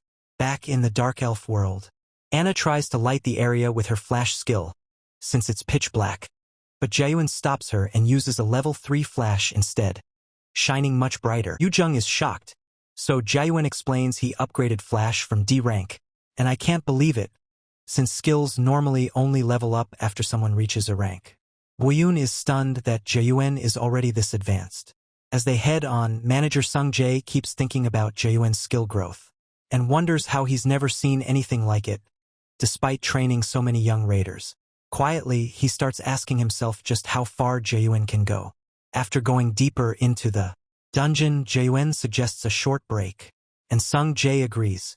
They've been walking a long time and Dark Elves can easily snuff out flash anyway. So Jaehyun turns the light off and lets everyone adjust to the dark. The students drink mana potions. Jae-sung had prepared earlier to recover their energy. When Hoizian says the survivors should be somewhere past the fork, Jaehyun scans the dungeon with mana perception. He senses the center path leads to the boss room, but then catches something flying at them and snatches an arrow before it can pierce Ione's chest. Jaehyun activates absolute calculation, and everyone braces for battle as Dark Elves close in from all sides. For a second, they just stare as Jaehyun crushes the arrow in his hand. Yu Weiyung quickly throws up a mana field around the group while Aina uses slow to hinder the elves. Then she summons her radiant divine sword and attacks. At the same time, Hoizian uses martial arts polar extreme to draw attention and open chances for the others. Once he gives the sign, manager Sung Jae lunges at a dark elf with his dagger and clashes with it directly. Jaehyun joins the fight too, activating lightning chain, now level 5, and lashes multiple elves at once. From the future clear guide for Svartalfheim, he knows dark elf weapons and armor are made of magic, so absolute calculation can break them all.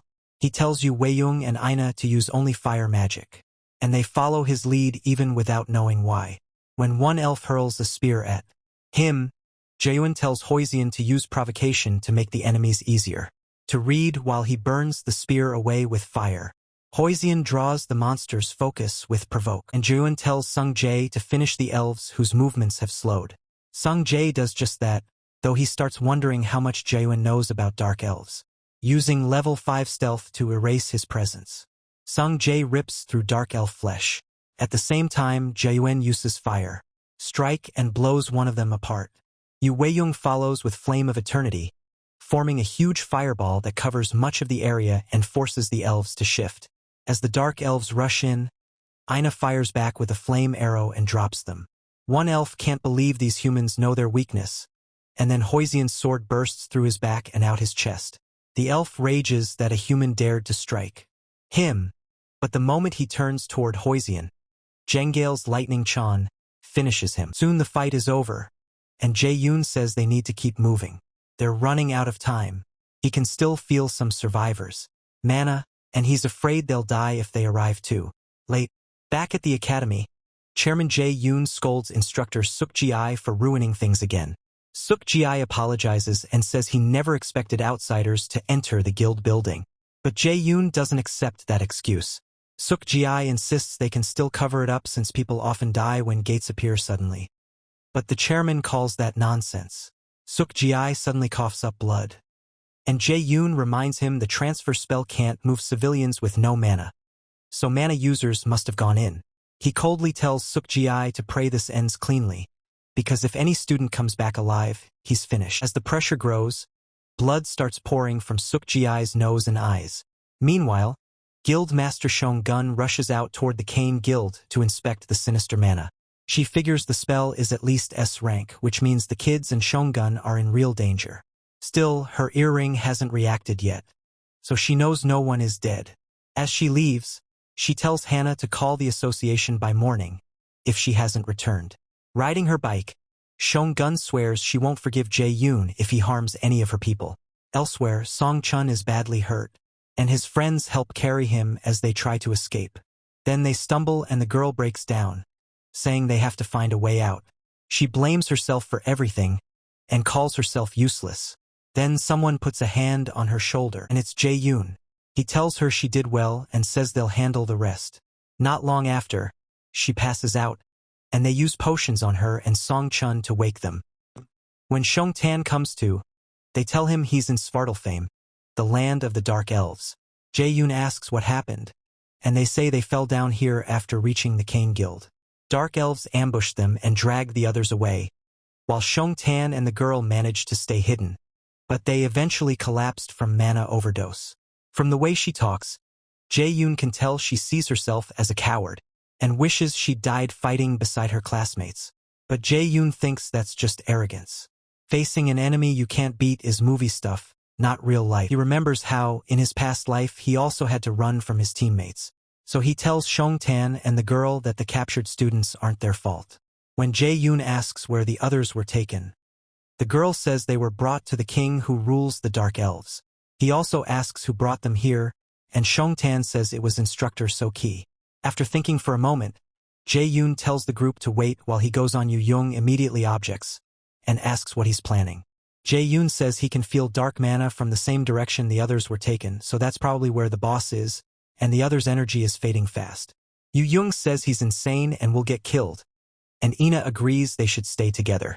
But for some reason, Ho-yun sides with Jae-yoon. Jae-yoon explains they can't beat Dark Elves in 1-on-1 fights, and someone has to stay behind to guard the injured. Yu-young wants to argue more, but she falls silent because she has no better plan.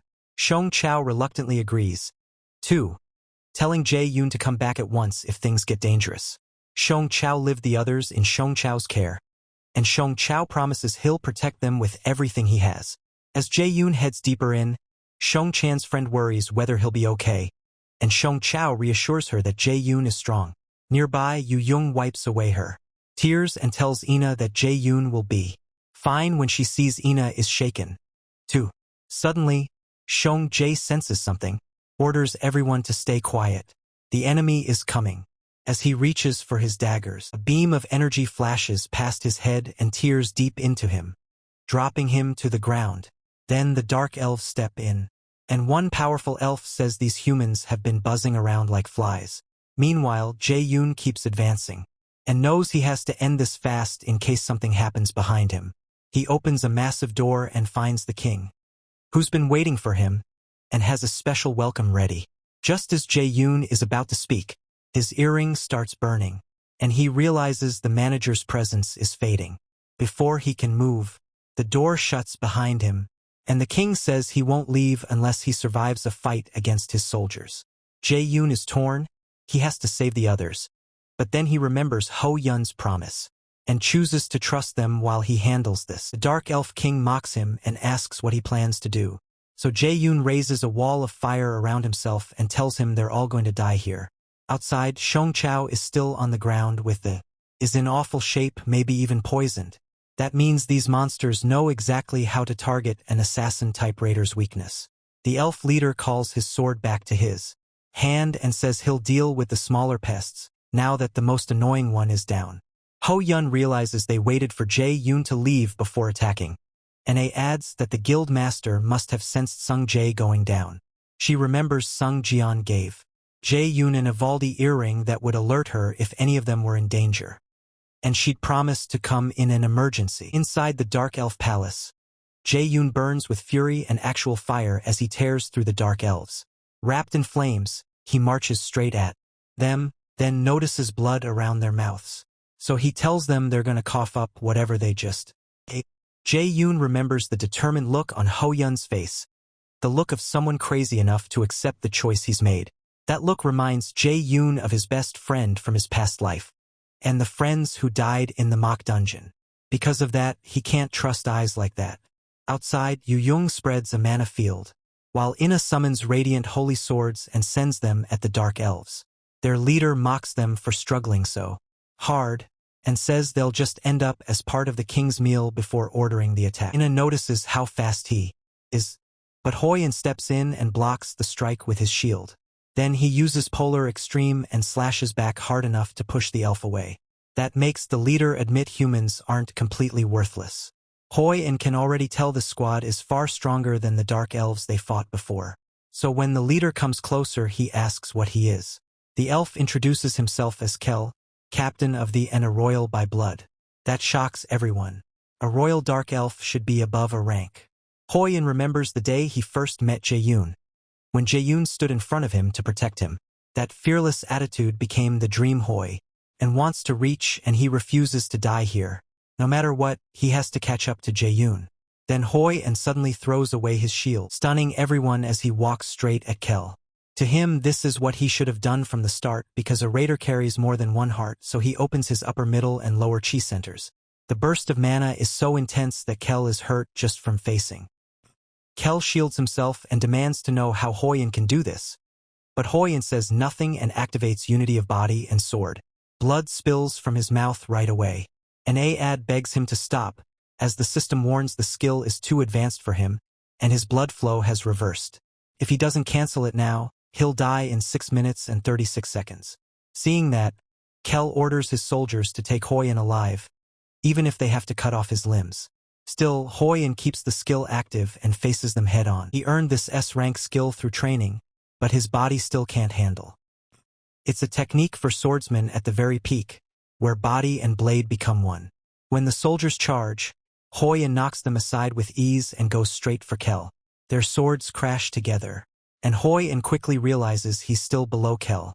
He only reached this new level in an unstable way, so all he can do is buy time and keep fighting.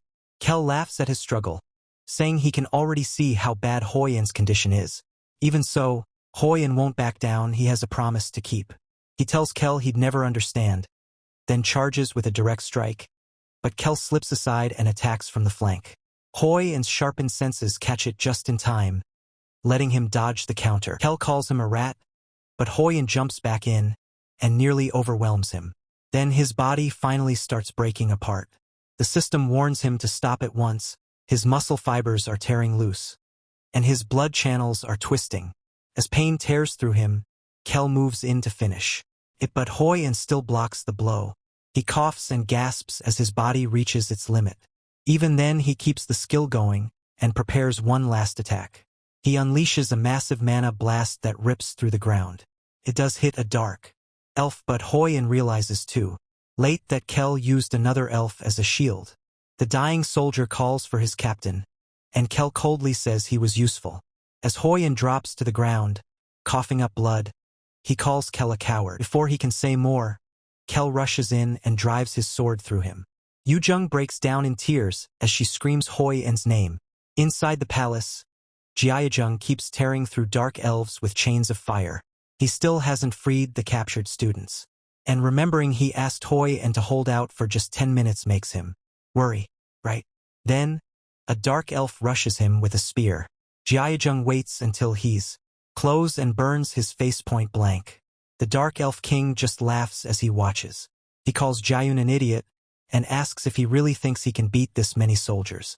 Jiayun answers with one question. Why not? The king calls him an arrogant, worthless human. Jiayun has heard that word his whole life, and he's done with it. Then the dark elves suddenly start gasping for air, while his flames blaze brighter and several collapse. The king yells at his soldiers, asking why they've frozen up, not realizing Jiayun has activated chains of inferno.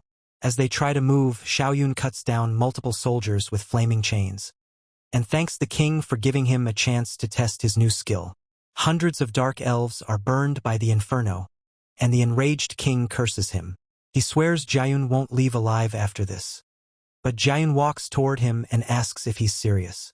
The king can't believe a human could be this strong, and realizes he can't beat him. Even then, he threatens that Jiayun will regret this, and says the other 7 kings will destroy him, even if he dies here. Before he can keep talking, Jiayun uses Step of Light and crosses the distance in an instant, then punches him in the face. The hit explodes with fire and blasts the king away. Jiayun tells him the other kings are none of his concern. If they're mad, they can come themselves. Back outside, Kel's sword is still buried in Hoyan's chest, and Dauna can only watch in despair, hating that she was too weak to help. She's about to lose someone again with almost nothing left behind. Kel walks over, grabs her by the throat, and gets ready to devour her. Yuzhong cries out, while Aina trembles in his grip and tells herself she can't lose. Then a blinding wave of mana floods the area, and Guildmaster Sungrong appears, asking Kel if he hurt them. She tells him to carefully before answering, because if he did, he dies. Her aura fills the whole space, and the dying Hoyan is relieved he managed to hold on until help came. Sungin asks again if Kel harmed the people on the ground, and the pressure from her aura makes him sweat. From that mana alone, Kel knows he can never beat her, so he decides to use the kids as hostages. He boldly claims the gnarly sight is his masterpiece, and Sungin calmly asks, "Is that so?" She immediately uses sacrifice to heal all of them at once, burning her own life force to do. Kel is stunned. She can cast healing this fast, and can't understand what's happening. Then Sungun says she hates it when anyone lays a hand on her people, and fires a torrent of energy at him. The blast throws Kel back and eats away his flesh until he starts to vanish. Yuzhong stares in shock when she realizes Sungun didn't even use a skill, just raw condensed mana. Sungun hurries to Sungun and heals him, stabilizing his condition. The real problem is Hoyan. She sees right away that he's in terrible shape, and when she tries to heal him, her system says the damage is severe, and will take time to repair. He forced power past his limit, wrecking his meridians and nerves. If she had arrived a little later, he might never use mana again. She still heals him, though the skill drains her life force so badly she knows she'd be dead already if not for Jaehyun. When Yuzhong asks about Hoyan, Sungun says he'll live, but he may stay unconscious for a few days. The students are relieved, and Sungun asks where Jaehyun is. They hesitantly tell her he went to the boss room alone. Instead of panicking, she simply says he'll be fine. Yuzhong protests that he went in by himself, but Sungun says Jaehyun isn't that easy to kill. Since dark elves rely on magic, she knows they're no match for him. Back in the palace, Jaehyun repeats that the other kings can come after him if they want, but only if this king gets out alive first. Bleeding from the face, the king curses that he's losing to a mere human, so he turns and tries to flee to warn his brothers. But as he runs, Xiao Beiyun speeds past him and appears right in front of him. Using lightning chains, Xiao Beiyun binds him and slams his face into the floor. Furious, the Dark Elf King vows he won't die alone. He'll drag Xiao Beiyun to Helheim with him. Then he activates Frozen Earth, a secret technique passed down only to Dark Elf Kings, expecting Xiao Beiyun to panic.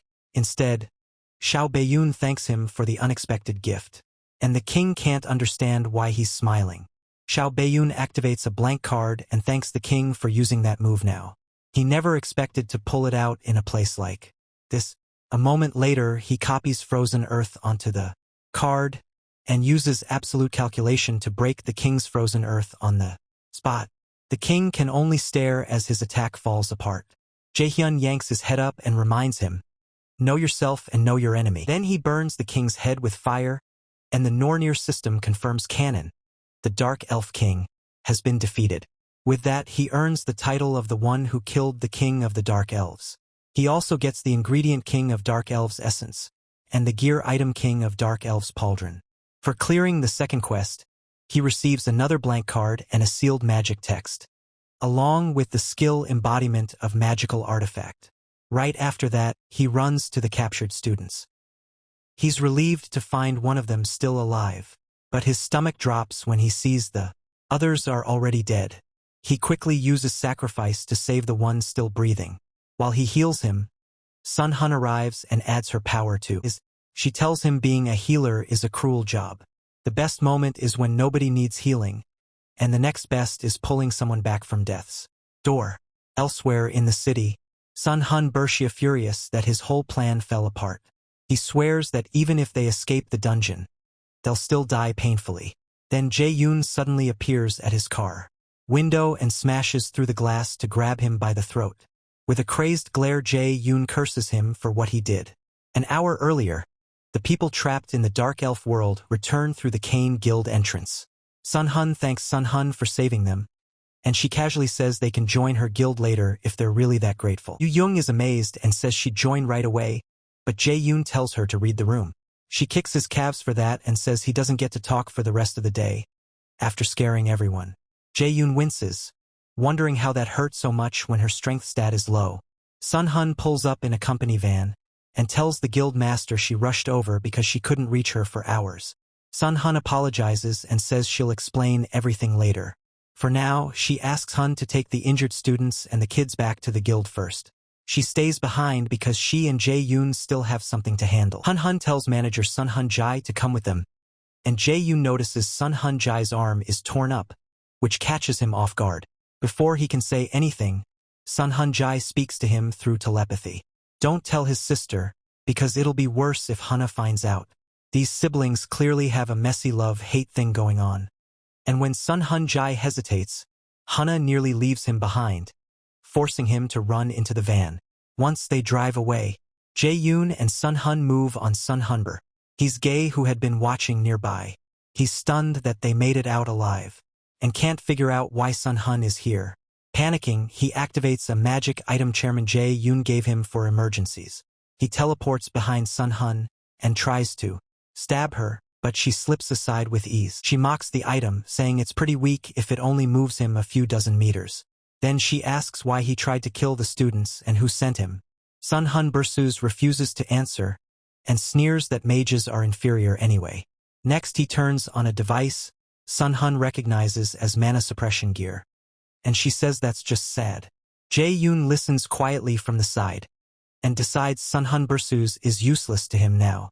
Even with the suppression device active, Sun Hun gathers a blast of mana and asks if he really thought something like that could beat her. Jae-yoon then realizes he couldn't sense the magic seal at the Kong Guild earlier because Sun Hun had used the same kind of device there too. Sun Hun tells the instructor she doesn't care if he talks. She already knows Jae-yoon is behind this. She adds that a mana suppression device is easy to break if you flood it with enough mana and promises he's dying here. The mood shifts at once as streaks of lightning form above him and tear through his body. Jae-yoon recognizes the spell as Lightning Call, an A-rank skill whose power depends heavily on the caster. And the way she's using it is on a whole different level. Later, Ainta returns to her lodge and remembers how Jae-yoon saved her by catching the spear meant to kill her. He had even reverse calculated the spell in almost no time, which makes her realize she still has a long way to go. Still, she decides she'll thank him properly later. At the same time, reporters swarm Mills Academy for answers about the incident and demand to speak with Chairman Jae-yoon. Instructor Yosu informs him that the Academy's reputation has taken a hit and people suspect he created the Ghost Guild to abandon the students. Jae-yoon burns with anger, trying to figure out how this happened. Without changing expression, Yosu says journalists are outside and calls her, then asks what to do. Annoyed, he orders a full lockdown and says no one is giving interviews right now. After she leaves, he realizes someone inside Mills must have leaked his plan, and since Sokage is probably dead, he decides to answer with revenge. So the chairman calls someone and offers any price for a media cover-up. A few days later, Jae-yoon bumps into Hoyeon in the hallway on purpose and says he's looking better. Hoyeon smiles and says that's only because of him and the guild master. After a brief pause, Jae-yoon asks why he pushed himself so far. He almost died. Hoyeon can't find the words, so Jae-yoon gently tells him it's enough to keep moving forward with that same heart. He says Hoyeon should do what he wants first and think about the reasons later. But before leaving, he reminds him to take care of himself because the others worry about him. For some reason, that idea gives Hoyeon new energy. Later, Jae-yoon looks over his stats and checks his new A rank title, the one who killed the king of the Dark Elves. It boosts his mana and attack power against dark-type monsters. But if he equips it, all Dark Elves will target him. He puts it on anyway, and decides to hand the Dark Elf King's essence to Jae-yoon since he loves new ingredients. He also got the active skill realization of Magical Artifact, which lets him create armor in battle using mana. The skill shocks him, so he equips it right away. Jae-yoon realizes its real value isn't the rank but how useful it is. On the black market, even C-rank armor costs tens of millions of won. That means he can make gear worth that much every time he uses it. Then the knife Mistletoe starts reacting, and the system tells him all of its effects are finally unlocked because he met every condition. As a result, he gains the passive skill Genius of Armor Making, which raises the rank of any equipment he creates by 1. Jae-yoon is blown away and finally understands why Mistletoe's full power hadn't shown up before. He simply hadn't met all the requirements yet. With all these new rewards, he decides it's time to start training with them. The next morning, students all over Mosho Bay turn me hourly to prepare for exams. They're so brutal, people call them the grave of students. The tests cover theory and practice, including potion making and pocket plane dungeon raids broadcast across the whole country. Meanwhile, Hoyoung gets shaken awake by Yu Young, who threatens to beat him up. He hurriedly apologizes, saying he always falls asleep when he reads. Yu Young reminds him they only have a few days until midterms, and warns him not to fail. Nearby, Ina is also struggling to understand the material. Hoyoung realizes both of them are terrible at theory, and Yu Young had offered to tutor them. In the end, both of them give up and say they'll just retake the exams. But Yu Young shuts that down at once and starts explaining the next subjects. A few days later, after one test ends, some students talk about how it went and notice Ina, Yu Young, and Jaehyun chatting together. They assume all three are geniuses who probably finished the test with no effort. When Yu Young asks Ina how she did, Ina suddenly freezes up. Jaehyun and Yu Young tease Ina and Hoyoung, saying books are their natural enemies, which sends Ina chasing them around. Elsewhere, Suyak watches Jaehyun and tells Minsu he's definitely beating that arrogant jerk this time. Minsu just figures Suyak is going through an emo phase. Later, Yu Young makes a potion in Jaehyun's workshop, and it blows up in her face. Jaehyun laughs at her and says his own potion turned out way better. He even tries to get Jaehyun to back him up, but Jaehyun reluctantly says both of them are going to fail at this rate. According to him, neither of them has any talent for alchemy, and that crushes them both. Jaehyun realizes he needs more practice if he wants to avoid failing, so he asks Jisung if there's any way to save their grades. After thinking it over, Jisung suggests using a rare material from a monster called Moonlight Fireflies. They live only in very clean places, and fewer than 100 show up on the black market each year. If they can grind the exoskeleton into powder, it will boost the potion's effects. Soon after, Jaehyun and Yu Young go to meet Kwon Soil Soonbae, one of the seniors they beat during the freshman hunt. When Jaehyun says it's been a while, Soil looks surprised and asks why they came. He says he wants to ask her a favor. She immediately tells him to get lost. She's not helping him. Jaehyun asks if she's really refusing before even hearing the offer. Soil still says no, figuring he can only pay in points. Then he offers 30 million won in cash, leaving Yu Young stunned. The moment she hears that number, Soil's eyes light up. Not long after, they head to Muju and Jalabukdo, near Mt Tegu, with Jisung joining them. And now more earlier, Soil had heard them out and said the job sounded possible. Still, she warned that even with her inspection skill, she needed some kind of trace to follow. When she asks if they have a solution, Jae-yoon says he's bringing a very skilled alchemist. She asks who it is. Then Jae-sung shows up. Soil clearly doesn't think he looks like some great alchemist. Jae-yoon asks if she knows him. She says they were on the same team during their first freshman hunt. Back then, she had no idea he liked alchemy and just thought he was dead weight shoved into martial arts class. Later in the forest, Soil tells Jae-yoon he feels different now. She says he actually looks like he's enjoying himself, which catches him off guard. Moonlight fireflies are monster species that blend in like normal insects. Using his knowledge, Jae-yoon leads them to a spot where they should find them. Soil warns that the area is so dark it's hard to see. Even so, Yu-young notices Jae-yoon doesn't seem bothered at all.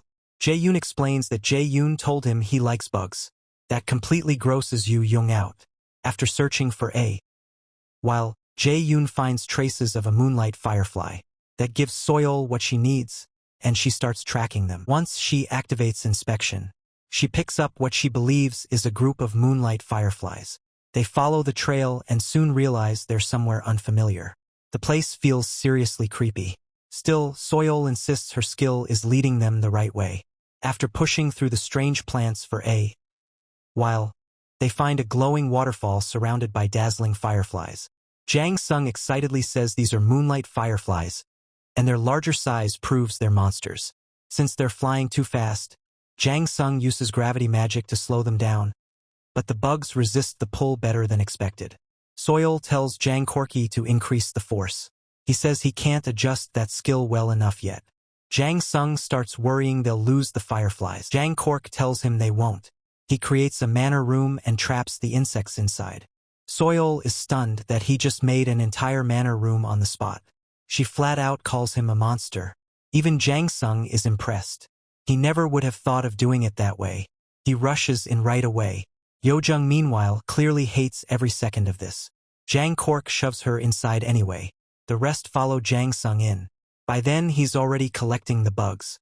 As they gather them, Soil wonders if any other student at the academy could pull off a manor room like this.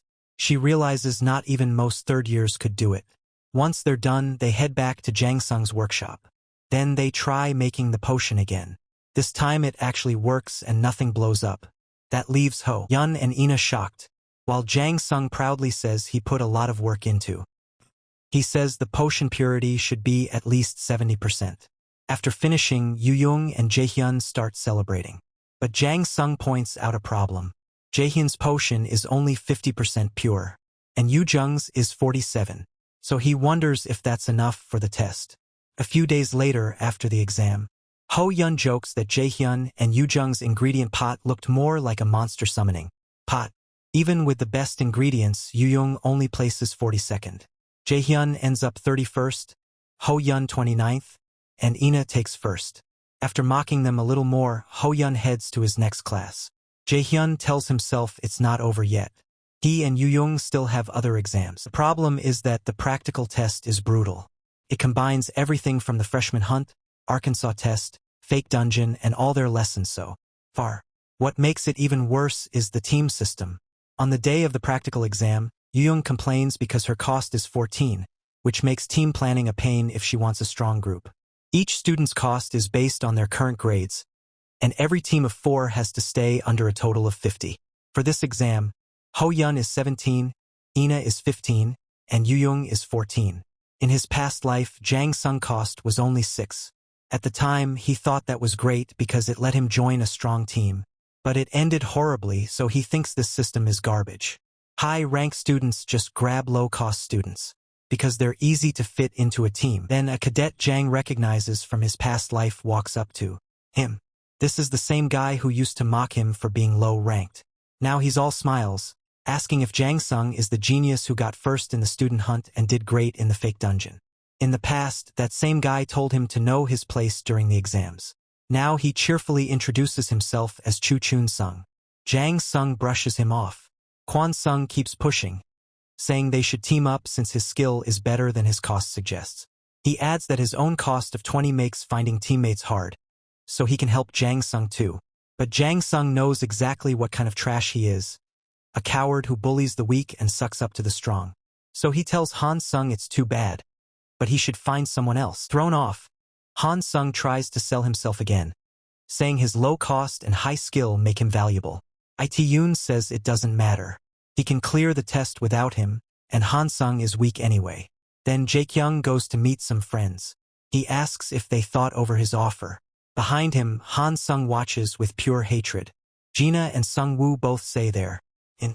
Han Sung recognizes them as the two who abandoned Jaekyung in the mock dungeon. Jaekyung says he's relieved. They had him worried for a second. Han Sung gets even angrier that Jaekyung chose those two and storms off. He's sure Jaekyung will regret. Later, Jaekyung meets his new teammates at a cafe. Gina asks if he's really sure about picking them since they weren't much help in the mock dungeon. Han Sung-woo adds that during the Kane incident, they were left behind because they weren't strong enough. Taeun tells them he has no plan to lose. He knows Gina and Shomu's costs are lower than they should be because they ran from the mock dungeon. They're the real bargains here, not hunching. The two finally agree and ask who the fourth member is. Taeun says she'll be there soon. A moment later, Yoo-jung walks in. The two instantly remember how Instructor Jaeyoon had to stop her from attacking them, after they left Jaeyoon behind in the dungeon. As soon as she arrives, she asks why Jaeyoon wants her teaming up with these guys. Elsewhere, Chairman Jaeyoon reads reports saying Miles Academy is losing its spot as Korea's top school. Because of the recent incident, he's also in danger of getting pushed out. Furious, he smashes his computer, cursing the reporters for publishing it after all the money he paid them. He realizes the media has turned against him, and he's sure the Lotus Guild is behind. So for now, he decides to lie low even if it costs him. He needs to wait until the press calms down before going back to his original plan for the seer. Back at the cafe, Yoo-jung sits there glaring at the two warrior cadets. In the end, she agrees to let the past slide, but asks Jaeyoon if he's really sure about this. He says he wants them to understand that telling them to run was honestly the best choice at the time. Yoo-jung reluctantly accepts that. Then she asks the real question, why bring them onto the team when he could probably ace the test by himself? The truth is, Xiao Bei-yoon picked them because they all have a grudge against Jing. That means whatever happens next should stay secret between them. He finally reveals that he plans to use this event to bring Jing down. That leaves everyone staring at him in shock. On the day of the practical exam, the students gather and Instructor Park Ha-jun steps up to oversee the second part. Jaeyoon sees Han Shun as just another one of Jaeyoon's lackeys, brought in to replace Soki. Han Shun says the exam will be broadcast nationwide so everyone can see the students' skills. Then he tells them to give it their all and wishes them luck. A moment later, the students are transported into a place called the Pocket Plane. It's a lava-filled dungeon, and Jaeyoon's group is Team D. Their mission is to clear every stage and return with the boss core. On the first floor, they must wipe out all monsters and find the stairs to the second floor. The heat is intense. Xiao Bei-yoon explains that the dungeon is modeled after Muspelheimer. He suggests mapping the area first so they have enough information to handle anything that happens. There are also some items he wants to collect. Yoonjung says one of those items is frost grass. Without it, the heat will wear them down and put them in danger fast. Shegru praises Jaeyoon and Yoonjung for knowing their stuff. Jaeyoon says this is just basic dungeon survival. Staying alive comes first.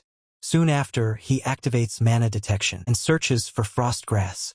Following the mana trail, they come across a whole field of frost grass. Jaeyoon tells them to gather as much as they can and store it in their inventory. Since Shungwoo said he's decent at alchemy, Jaeyoon puts him in charge of the potions. Then a notice pops up saying viewers will join the room soon, warning them to watch what they say and do. The students now have to perform for people across the whole country and keep the audience interested. Xiao Bei-yoon hates that part, but he knows it could still help him. As they collect grass, he senses 4C rank monsters coming and tells everyone to switch to Formation B. The team moves into place as lava slimes head there.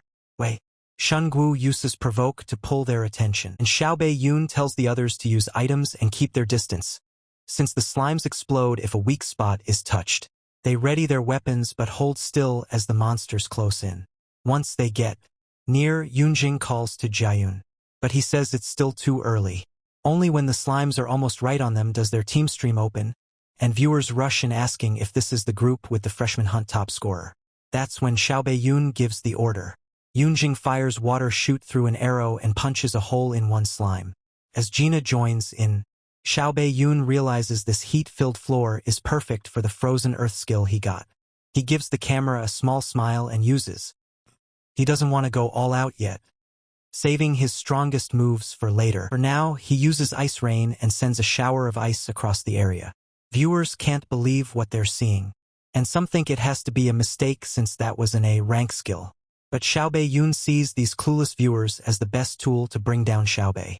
At the same time, manager Sunday Banham watches the stream and wonders how Xiaobei-yun can cast an A rank skill so easily. From what Agent Kim Xiaobei-yun told him, Xiaobei-yun hates Xiaobei and Lotus is backing him. Sun Banham figures this kid could make exposing Xiaobei easy, so he keeps watching with interest. Xiaobei-yun's ice rain wipes out the lava slimes, and Yunjung says she's not even shocked anymore, even if she has no idea where he learned that skill. When Jaina says the heat is getting bad, Xiaobei-yun tells everyone to drink their potions. Then they start searching for a cooler area. Xianghua spots a place with weaker heat energy, and Xiaobei-yun decides to make their shelter there.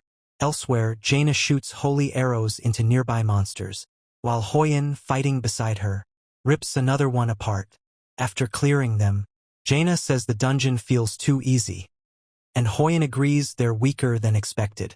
Their teammates can only stare confused, because one mistake should have meant failure, yet they handled lava slimes up close without a scratch. Back with Jae-yoon, he sets up a tent for the team while Sun Woo works on potions, saying it'll take about an hour. Xiaobei-yun jokes that Yujing's little comments are her way of rushing Sun Woo, but she quickly denies it, and the two start bickering again. Jaina laughs at how close they seem, though Yujing insists they're not. Not long after, Xiaobei-yun shares his secret plan with the others. Once he's done explaining, Yujing steps outside with him and asks if it can really work. He says yes, this is the perfect time to cause a scene.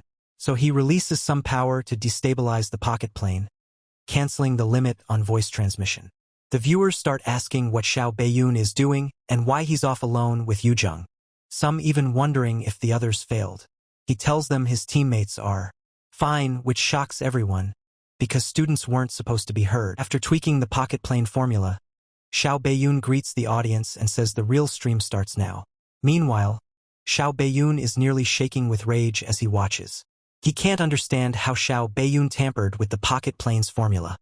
Something built by dozens of mage raiders, him included, along with the academy instructors. Instructor Haiyun suggests punishing Xiaobei-yun, but Xiaobei-yun says he can't. There's no rule for this because no one thought it was possible. Still, academy students aren't allowed to reveal Mill's sensitive information to the public, and breaking that rule could get him expelled. Then the chairman hears Xiaobei-yun mention him on the live stream. Xiaobei-yun ties him to the guild experience incident and other shady dealings, then tells viewers not to worry about him getting expelled, which leaves the chairman completely baffled. Xiaobei-yun goes on, saying the chairman's favorite line is that the strong survive and hold power. After laughing at how rotten Jiang Yun is, the chairman orders Haiyun to expel Jiang Yun after the exam ends. He also tells him to hire at least 2 seasoned ranks to eliminate Jiang Yun once attention dies down. As Jiang Yun walks off, he swears he'll make Jiang Yun pay. Jiang Yun tells the viewers the chairman won't keep his word if he expels a student with grades like his. The audience eats it up, and many begin realizing something is seriously wrong at the school, especially with all the claims about Xiaobei-yun that were never investigated. Earlier, back in the shelter, Xiaobei-yun told the team he would alter the pocket plane formula so viewers could hear them and take their side. Yuzheng worried the chairman might strike back, but he reminded her they had the viewers and no rule band messing with the formula. In the present, Xiaobei-yun announces that the real dungeon raid stream is starting, something they prepared to make the broadcast more fun. The viewers get excited, but Yuzheng feels exposed when they start commenting on her skills and performance. Soon, Xiaobei-yun takes her to a spot by a lava fall and tells the audience they're about to find the pocket plane's hidden piece here. That alone sends the viewers into a frenzy. Yu Zheng starts with her heist skill, while Xiao Beiyun uses wind boost and gravity as well. He intends to show everyone how a regressor clears a dungeon. Back at Mo Xiaobai's academy, instructor Kim Ji-yoon tells manager Song Bei she'll connect him with Ji-yoon as soon as the exam ends. He tells her to contact Ji-yoon right away and win him over to their side, even saying Ji-yoon can set the terms himself. Ji-yoon accepts, thinking it would be a huge long-term gain if raider management gets him first, though Ji-yoon is clearly after him too. Inside the pocket plane, Xiao Beiyun wraps an arm around Yu Zheng and pulls her toward the lava. She hesitates and tells him to wait, but he keeps running straight for it while she screams. The viewers keep chatting, still not understanding why they're jumping into lava. Then Ji-yoon lands on an invisible foothold near the stream, and Yu Zheng is hugely relieved he was right. He tells her to hold on and cast the spell carefully, making sure her timing is exact. Ji-yoon can't help admiring the first person in his past life who found this hidden piece, especially since Chairman Ji-yoon hid it here with national sponsorship and never meant for a student to claim it. Following the hidden steps, they finally reach solid ground, and Yu Zheng asks if the shining object ahead is the item he meant. It's a set of marbles, and Ji-yoon says they're a key item for clearing this dungeon. By now, Chairman Ji-yoon is sweating hard, unable to figure out how Ji-yoon found the hidden piece. Ji-yoon tells the viewers he located it through mapping, though even he didn't expect it to be hidden this well. He casts ice rain at the lava to harden a path toward the item. Then he and Yu Zheng head down to grab. Ji-yoon asks the viewers if they know what it is, but most of them don't. When they demand an answer, he tells them it's fire essence. This item is one of the most important tools for clearing the dungeon, and the system reveals it's a B-rank item that greatly boosts flame resistance for a short time when consumed, though it only works once. Schools usually make these tests feel like real dungeons and hide rewards to motivate students, but this one was hidden so well that normal students never could have reached. The viewers go wild over the fire essence because it's very expensive in gear shops, making it clear Mills Academy spent over 10 million per team on the midterms. After claiming the first one, Ji-yoon moves to the next target on his list, wishing he could see Ji-yoon's face now, and even more when he reveals the rest of his gifts. By night, they return to the shelter, and Yu Zheng complains that the potion tastes awful. Ji-yoon agrees, but says she needs to drink it if they want an easier time clearing the dungeon. After forcing herself to swallow it, Yu Zheng suddenly collapses. Ji-yoon, startled, asks Seonghwa if he poisoned her, but Seonghwa denies. Ji-yoon says stage 1 is almost over, and now they need to find a way down to the second floor. Back in the academy control room, instructor Ji-yoon walks in to ask instructor Ha-jun how things are going. He jokes that he's the one in charge here, then asks why she came. Does she not trust him to handle? After a brief pause, she says maybe she doesn't, and that makes him frown. With Sabu Kog, the second practical should have been under Ji-yoon's control, but Ha-jun pushed his way in and took that authority from her. He gives her a sarcastic apology for getting ahead of her, even though they started as equals. But she says she doesn't care about that. He presses her, saying anyone would be jealous of that position. But she stays silent. That only annoys him more.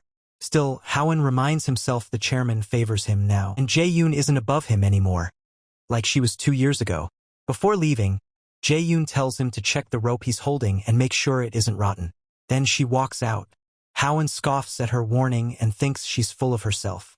He knows she meant his ties to the chairman, but he's sure the chairman will recover, since these problems are minor.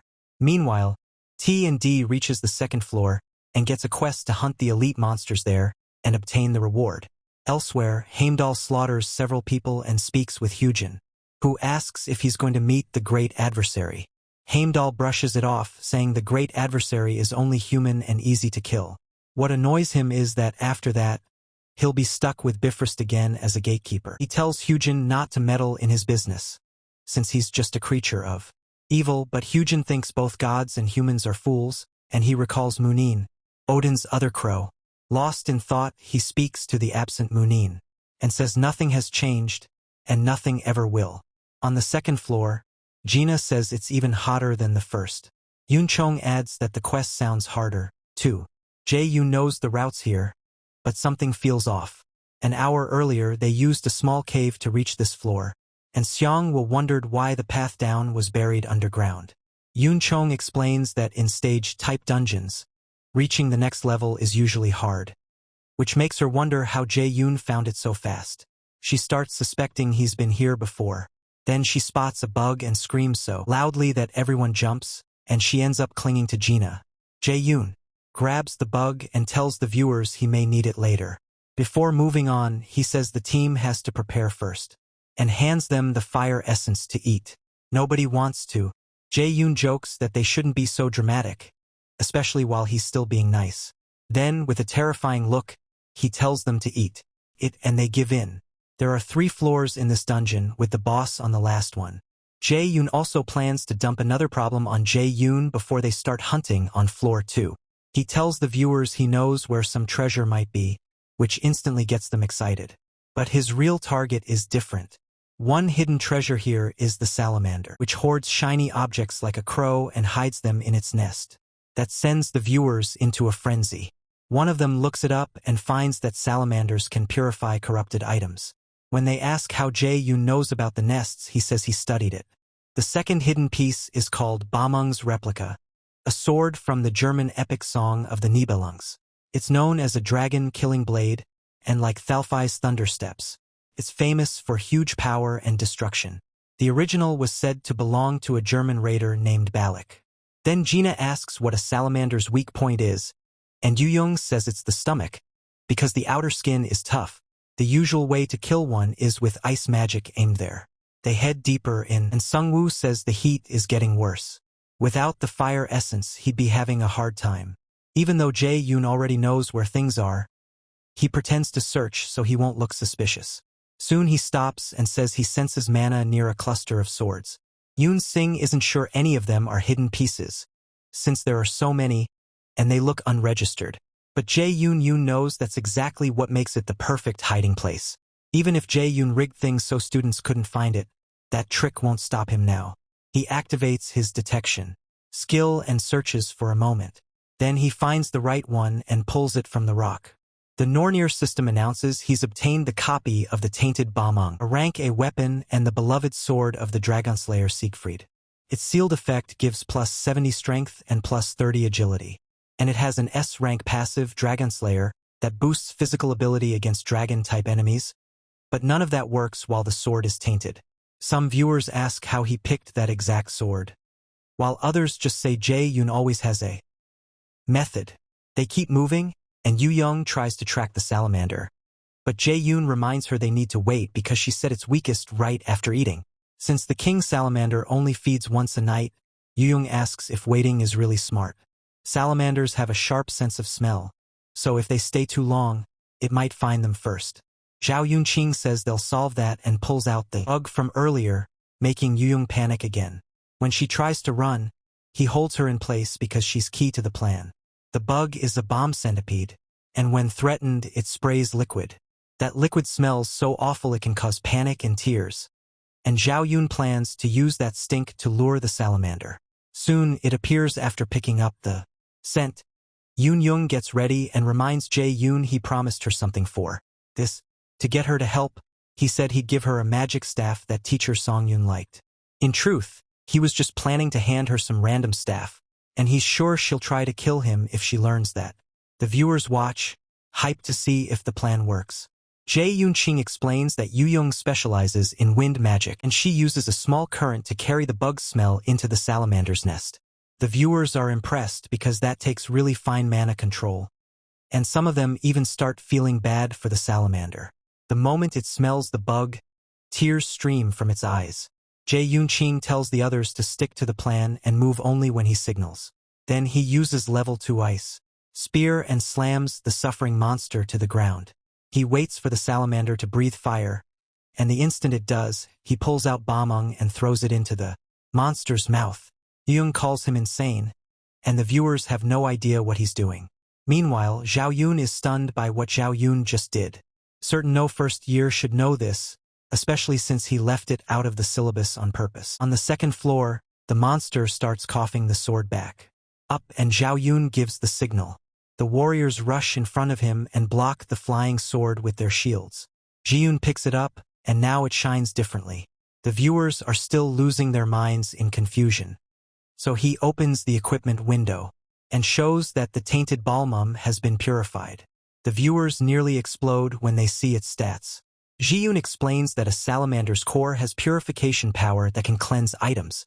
They're amazed that a new student knows all this, and when he takes up the sword, they wonder why a mage is using a blade. They expect him to hand it to one of the warrior class students with him, but he doesn't. Then Sun Anam, watching through an anonymous stream, tells everyone Ji-yoon is a battle mage. Ji-yoon steps up to the monster and activates agile steps, flexible movements, and wind boost to sharpen his movement. In one burst, he jumps in and slices off one of its arms. After landing, he uses Ice Edge to form a sharp spike. Shinggu signals that the salamander's stomach is exposed, now that one arm is gone. So Ji-yoon lunges forward and drives the attack into its stomach. The viewers go silent, they can barely process what they just saw. Meanwhile, Saiho uploads something online and wonders why Ji-yoon made her do such an annoying job. She posts an article revealing his real identity, using his achievements in the Neverland dungeon, where he had hidden who he was. The article is meant to shut down people claiming his current feats are fake or computer made. Back on the second floor, after killing the salamander, Ji-yoon says he found something called the Ring of Transcendence. It's a rank B item that temporarily boosts mana, strengthens spells, and gives the active skill Overdrive. But without the Rock of Transcendence, its rank drops and Overdrive becomes unstable. Overdrive is an A rank skill. It boosts mana and makes skills hit 1.5 times harder for 5 minutes. But without the Rock of Transcendence, the user can't use mana for the next 5. There's only one ring, so Ji-yoon offers to settle it with rock, paper, scissors. The others refuse and tell him to keep it since he carried the fight. Yu Zheng just says he owes them a meal later. Happy with the reward, Ji-yoon takes the ring, and the group is sent to the next floor. As soon as they arrive, the system tells them the barrier will vanish in 1 minute, and the boss battle will start. A magic shield protects them for now, even while the boss keeps smashing against. Those heavy blows put everyone on edge, and Ji-yoon asks Ji-yoon if he has a plan. He says no, and that he doesn't need one because he'll handle this himself. Even the viewers start asking if it's really smart for him to ignore the party setup and fight alone. Usually this floor has a C, X, or B rank monster, and about 70% of students fail here. Then the barrier drops and the boss is released, a lava golem. Ji-yoon charges first with a mana punch, but Zangbi shouts that it's too dangerous. While Gina and Sun Woo freak out, Yu Zheng stays calm and reminds them Ji-yoon is strong. Strong enough that a monster like this shouldn't beat him. Ji-yoon trades punches with the golem and knocks its arm back. When it swings with the other hand, he blocks it with a barrier. After landing, he uses level 4 wind boost and follows with Ice Edge to pin the golem's legs. Then Ji-yoon turns on mana detection and slips past its attacks, dodging as he moves. He remembers lava golems are tough and hit hard, but they do have a weakness. He casts Bind, locking the monster down with chains, then drops a storm of ice with Ice Rain. The chains don't hold for long, but the ice cools every joint and slows its limbs. Seeing the chance, Ji-yoon uses Water Ball and sprays the frozen joints, making the golem's limbs crack apart at once. As it falls to pieces, the pocket plane announces the boss has been defeated. Some viewers ask if that was really supposed to be a boss fight, while the rest of the team can only stare in shock. Yu Zheng calls him a total maniac and feels like he's already way ahead of her. A moment later, the system says they've obtained the golem's core, but Ji-yoon knows the test isn't really over yet. He still has to make sure the chairman falls today. When the system asks if they want to return to reality, Ji-yoon says no. He tells the viewers that fight ended too fast, and he still has something to show them. The hidden boss. Curious now, the viewers watch as he leads the team toward a spot with a strong mana presence. Then he looks back and sees none of his teammates want to follow. So he tells them they won't die no matter how much it hurts. Once they step inside, the system says they've found a hidden door, and a special quest has been created. Their mission is to defeat the hidden boss of the secret floor and return alive. Normal students can't even sense this hidden door, and even luck wouldn't get them here. That's why Jiun placed the hidden piece in advance. He glances at the viewers, who can't believe he found a secret floor, while most students are still stuck on the second one. Xiaobai Yu already knows how to summon the hidden boss, but he pretends to search around for a bit. Then Yu Zhong points out an altar that looks familiar, and after a moment she realizes it matches the pattern on the golem core. Xiaobai Yuan places the core into the altar slot, and bright light floods the area. He quickly tells everyone to get back. As the pocket plane's hidden boss, a red drake starts forming over the altar. Their new mission is to survive, beat the enemy, and claim the drake's heart for a special reward. As the red drake takes shape, the viewers can't believe it. Even experienced raiders struggle against one. People watching start reacting badly to how unfair this pocket plane is, which is exactly the response Ju wanted. His absolute calculation doesn't work on a drake's physical attacks, but he still knows he can beat it alone. In the control room, Chairman Ju watches in shock. His plan to keep this year's midterms quiet and push the media away is falling apart. Now he realizes Ju-Mi has messed with the entire pocket plane. Instructor Heijin objects, saying no student could possibly do that. But when J.Yun insists it really was Ju-Mi, Heijin tries sucking up, hoping this helps him climb the ranks faster. In the end, the chairman admits he's almost relieved it's Ju-Mi. If Chen Yun only wants an item, then clearing the dungeon might actually reduce the backlash against the academy. Xiaobei-yin worries that Xiaobei made the Drake mad, assuming he just doesn't know better.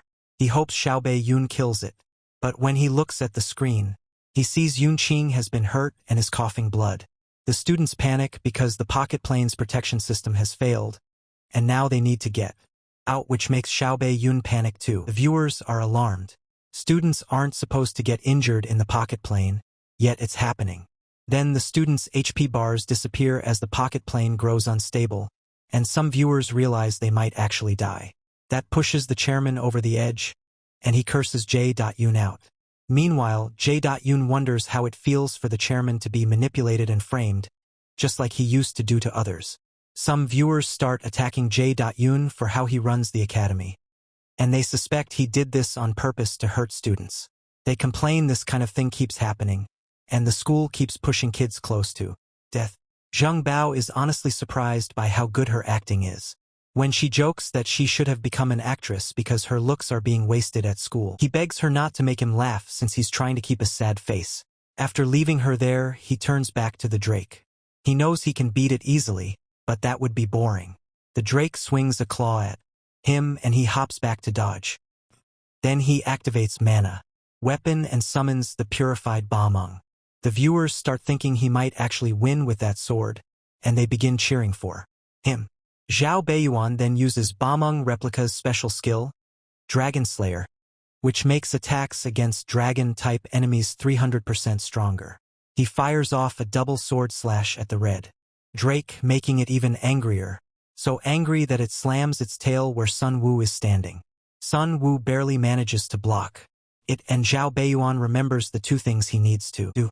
He recalls what Hoithian found in a book, that a Drake's weak spot is the mole on its heel. So J.Yun leaps behind it and strikes that heel. To end the battle, he activates Overdrive, boosting all his skills by 1.5 times. Right after that, he uses Frozen Earth and freezes the whole area, including the Red Drake. The viewers stare in shock. They can't think of any A-rank skill that should do something like that. As some begin to wonder if J.Yun is actually S rank, he shatters the Frozen Drake and wins. After the kill, Zhao Beiyuan leans on his sword, hiding a grin, while hoping the chairman likes his gift. Back in the chairman's office, calls from board members start pouring in, all blaming him.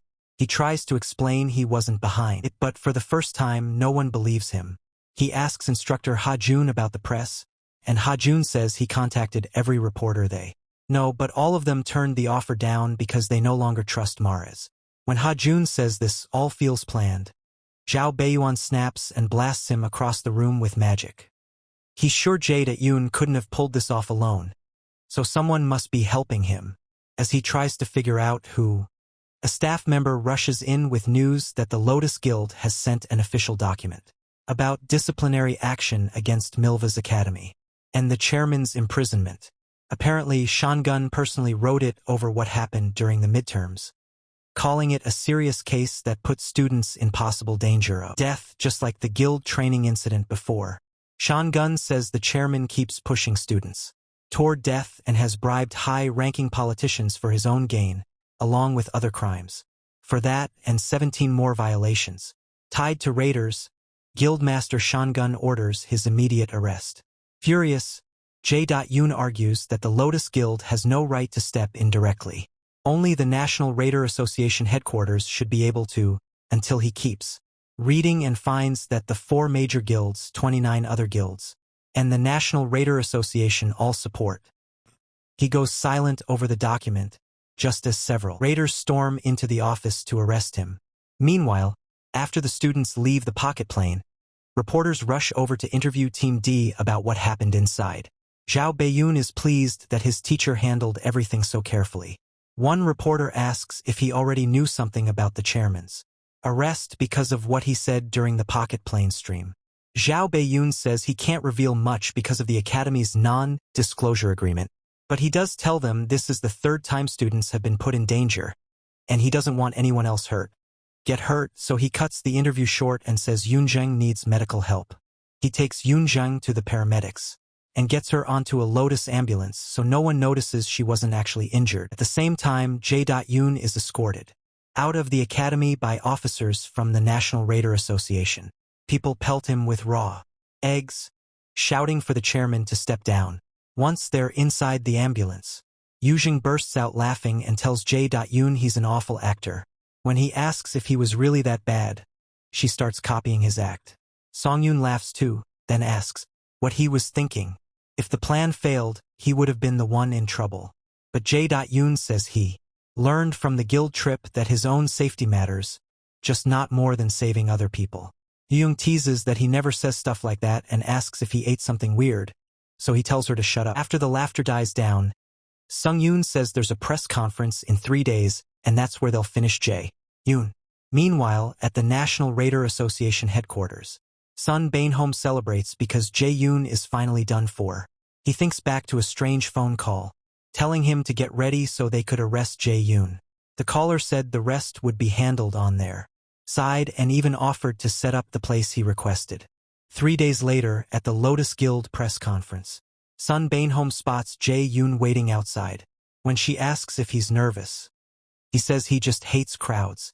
Soon, Sung-yoon, Sun Bainhome, and Jae-yoon take the stage to face the reporters. The press sees this as a huge chance, especially with Lotus having priority negotiations with Min Jae-yoon, a story big enough to go worldwide. Sung-yoon opens the floor for questions. The first reporter asks if Jae-yoon really had students killed on purpose and covered it up as accidents. Sung-yoon says yes, and confirms they already have proof of everything he did.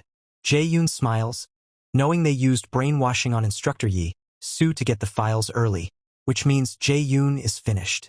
Jae-yoon adds that he also broke other laws, including illegal funding tied to Mills Academy. Another reporter asks if they know who else was part of Jae-yoon's corruption, but she only says the investigation is still ongoing. After a few more questions, someone asks if Jae-yoon is really Sunjian's mentee, and she confirms it. He adds that he got this far thanks to her guidance. Then another reporter asks if he had been hiding his abilities all along, since there were barely any articles about him. Jae-yoon answers that he simply didn't want media attention. Another asks when he signed with the Lotus Guild, and soon the questions pile up about his training, family, and even dating life. He stays quiet. He knows he can't get dragged into all that, especially since the spotlight won't leave him now. Right on time, Sung-yoon steps in and asks the reporters not to press Jae-yoon too much because he's still shaken from the incident. A few days later, the students gather for the temporary chairman's inauguration. Young says she's glad everyone made it out. Okay, she would have been furious if anyone got hurt. Jae-yoon suddenly reminds them this still might not be over, and the group knows he won't go down easily. That means they need to get much stronger while they still can. Hoi-yeon agrees, saying the guild trip made him realize how weak he was, and In-ae feels the same way. Jae-yoon is happy they want to grow stronger, but he has no plan to drag them deeper into this. Facing the Asur gods is his burden. Then instructor Kim Jae-yoon steps up to the podium, and Jae-yoon tells the others she's the new director. Everyone is shocked, and Yoo-young can't believe someone that young got the job. Xiaobei-yoon explains that Ji-yoon was also a Raider Association spy. Earlier, he and Sung-yoon had gone to the association headquarters, where Sunbeam told them he planned to appoint Ji-yoon as the new director. Back in the present, Kim Ji-yoon announces she'll serve as acting director and promises to do her best. Later, the group goes out to relax, and Ji-yoon wonders what kind of Yoo-jung's singing karaoke. He thought he'd finally get some rest, but clearly not. A few hours earlier, Yoo-jung had pounded on his door and told him to open. When he did, she reminded him of their promise to go karaoke after exams. She'd already booked a room at the best place nearby, and they dragged him along. Now, back in the present, Xiaobei-yoon decides he may as well sing too since he's already there. The others look horrified, and one nearby customer yells that someone is attacking his ears and should be banned from karaoke forever. When Xiaobei-yoon finishes, and Told says it's nice to know he's human after all, and Ho-yoon jokes nobody can be good at everything. His score ends up being a painful 10 out of 100. Then Xiaobei-yoon passes the mic to Inta. Their hands touch, the mic slips, and she starts blushing. Ji-yoon catches it just in time and gently places it back in her hand. Her face stays bright red for a moment, and when he asks if she's okay, she says she is. At last, Aini shyly asks them not to expect too much because she's embarrassed. Yoo-young tells her she's probably still better than Jae-yoon. He argues his singing is totally average, but Yoo-young says he has zero self-awareness. Once everyone settles down, Jae-yoon wonders how good Aini is and decides he'll clap for her even if she's not great. But the moment she starts to sing, he realizes she's insanely good. At the same time, Heimdall walks through the streets of Earth and senses Hyla nearby. She finally appears, saying she only came to say hello and ask how his little trip is going. Heimdall says the rebel Asur are doing something interesting this time, but Hyla shoots back that it's nothing compared to what Odin and the other Asur have done. He mocks Hyla for still clinging to that pointless hope that the great adversary from the prophecy will show up and save them. When she says they can't know that for sure, he replies that no human can ever bring down the Asur gods. As Heimdall tries to move forward, Hel blocks his path. He tells her to step aside, but she says she can't let him pass if he's going to meet the great adversary from the prophecy. Irritated, Heimdall asks if she has a death wish, and Hel reminds him he can't use his powers properly on Earth, so she has the edge here. Heimdall warns her to be ready for her own death if she plans to kill him, but she says that's fine right now. Her role is just to buy a little time. Back at karaoke, Intuna sings beautifully, and when she finishes, she turns to ask how she did. Everyone is stunned. Yoo-jung asks how she's this good, while Hee-won complains that she'd been high it all along. Xiaobei-yoon asks if she ever took choir lessons, but she says no. Yoo-jung is shocked she never trained, and Intu and Tu is surprised they really liked her voice. She thanks them and says this is only the second time she's ever sung in front of other people. A few days later, at Jae-yoon Shin's home in Seoul, he gives his mom a present. Inside are allowance checks. She's amazed at how much her son has grown and that he thought of her at an age when he should just be enjoying himself.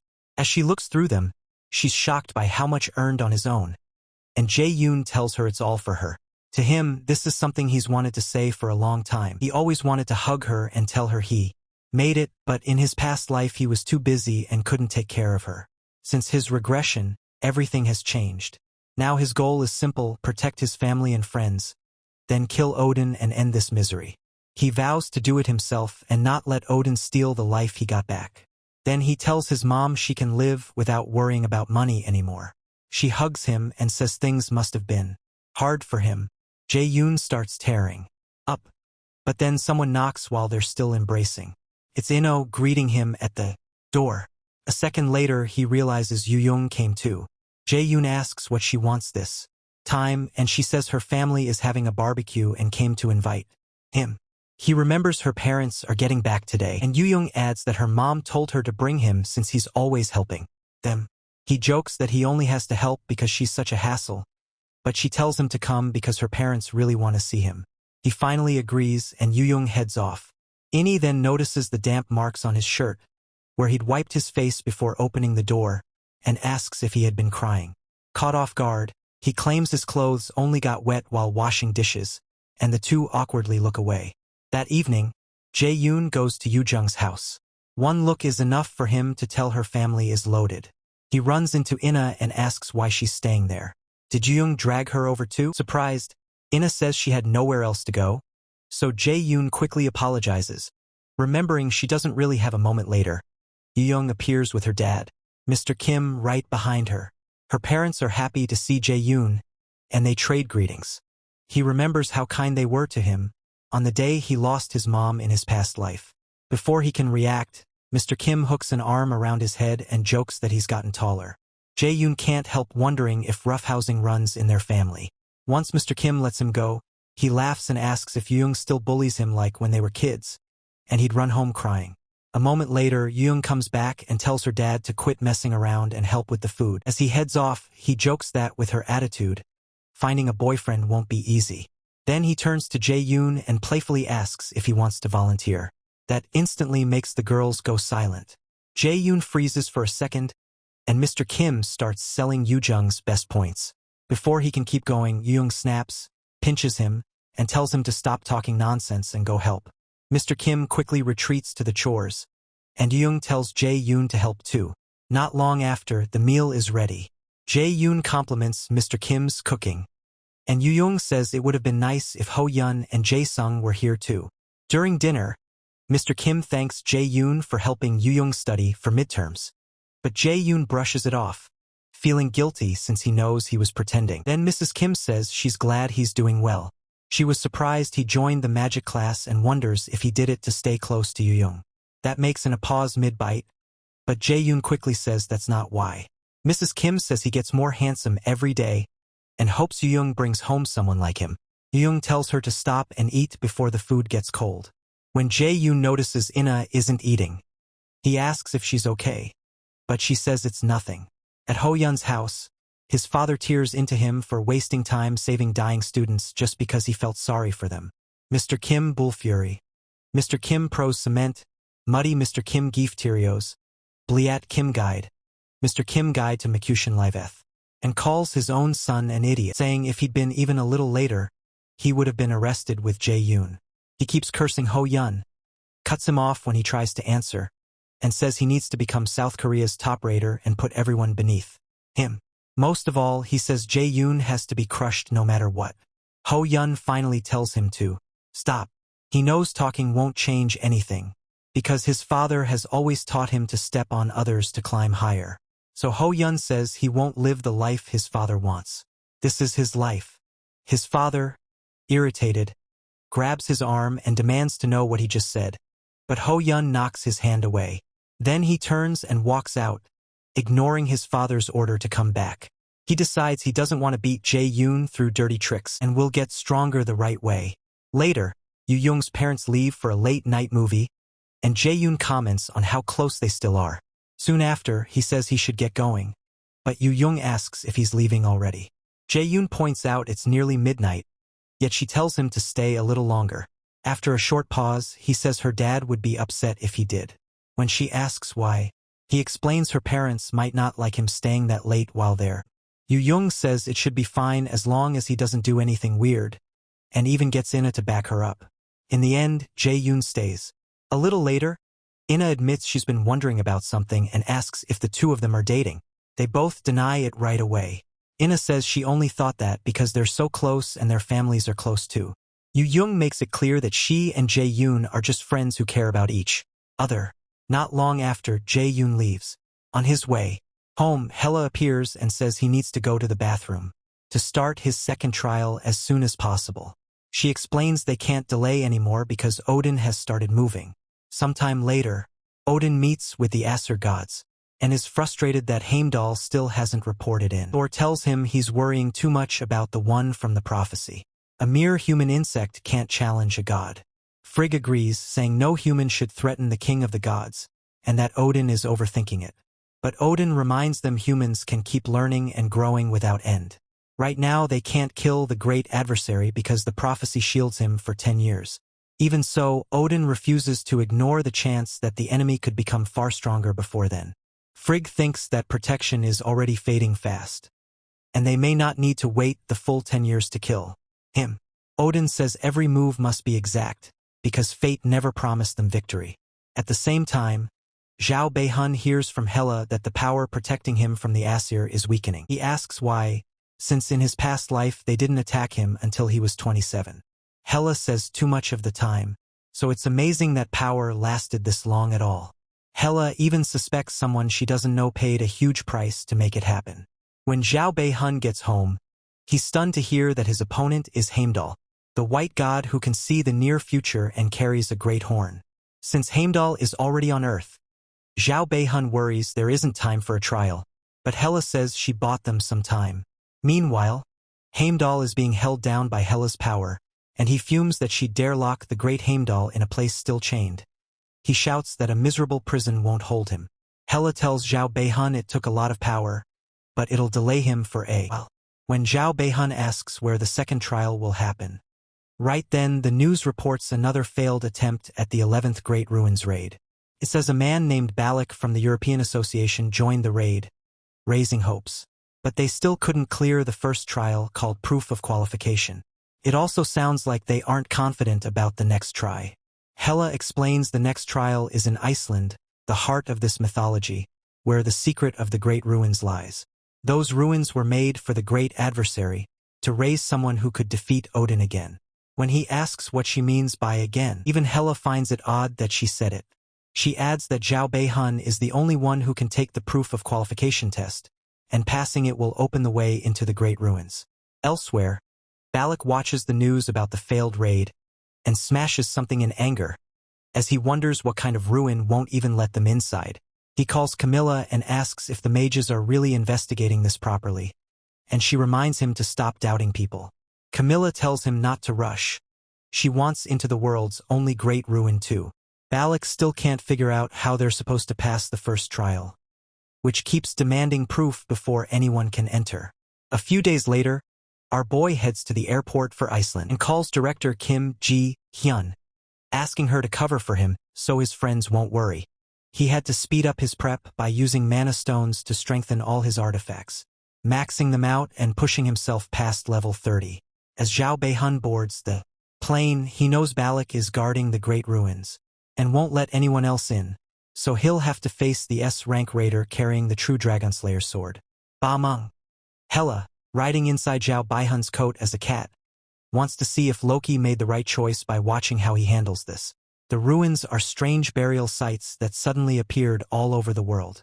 After raiders cleared some of them, people learned they were hiding artifacts. Because they offered higher-ranked items than normal dungeons, everyone started fighting over them. Governments eventually had to step in. During the flight, Hela tells Zhao Beihun that mistletoe, the bracelet on his wrist, was hidden in those ruins, so it wasn't just luck that he found it.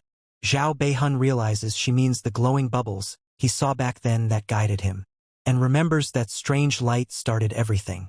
Hela then explains the ruins were made by the giants. About 10,000 years ago, Hrungnir, their guardian and Thor's rival, created them for the great adversary in the prophecy, and for the humans who would fight Odin's army. Yolian Cine says that explains why the ruins are full of puzzles and riddles. The giants were known for their wisdom and faced even the Aesir without fear, despite their terrible end.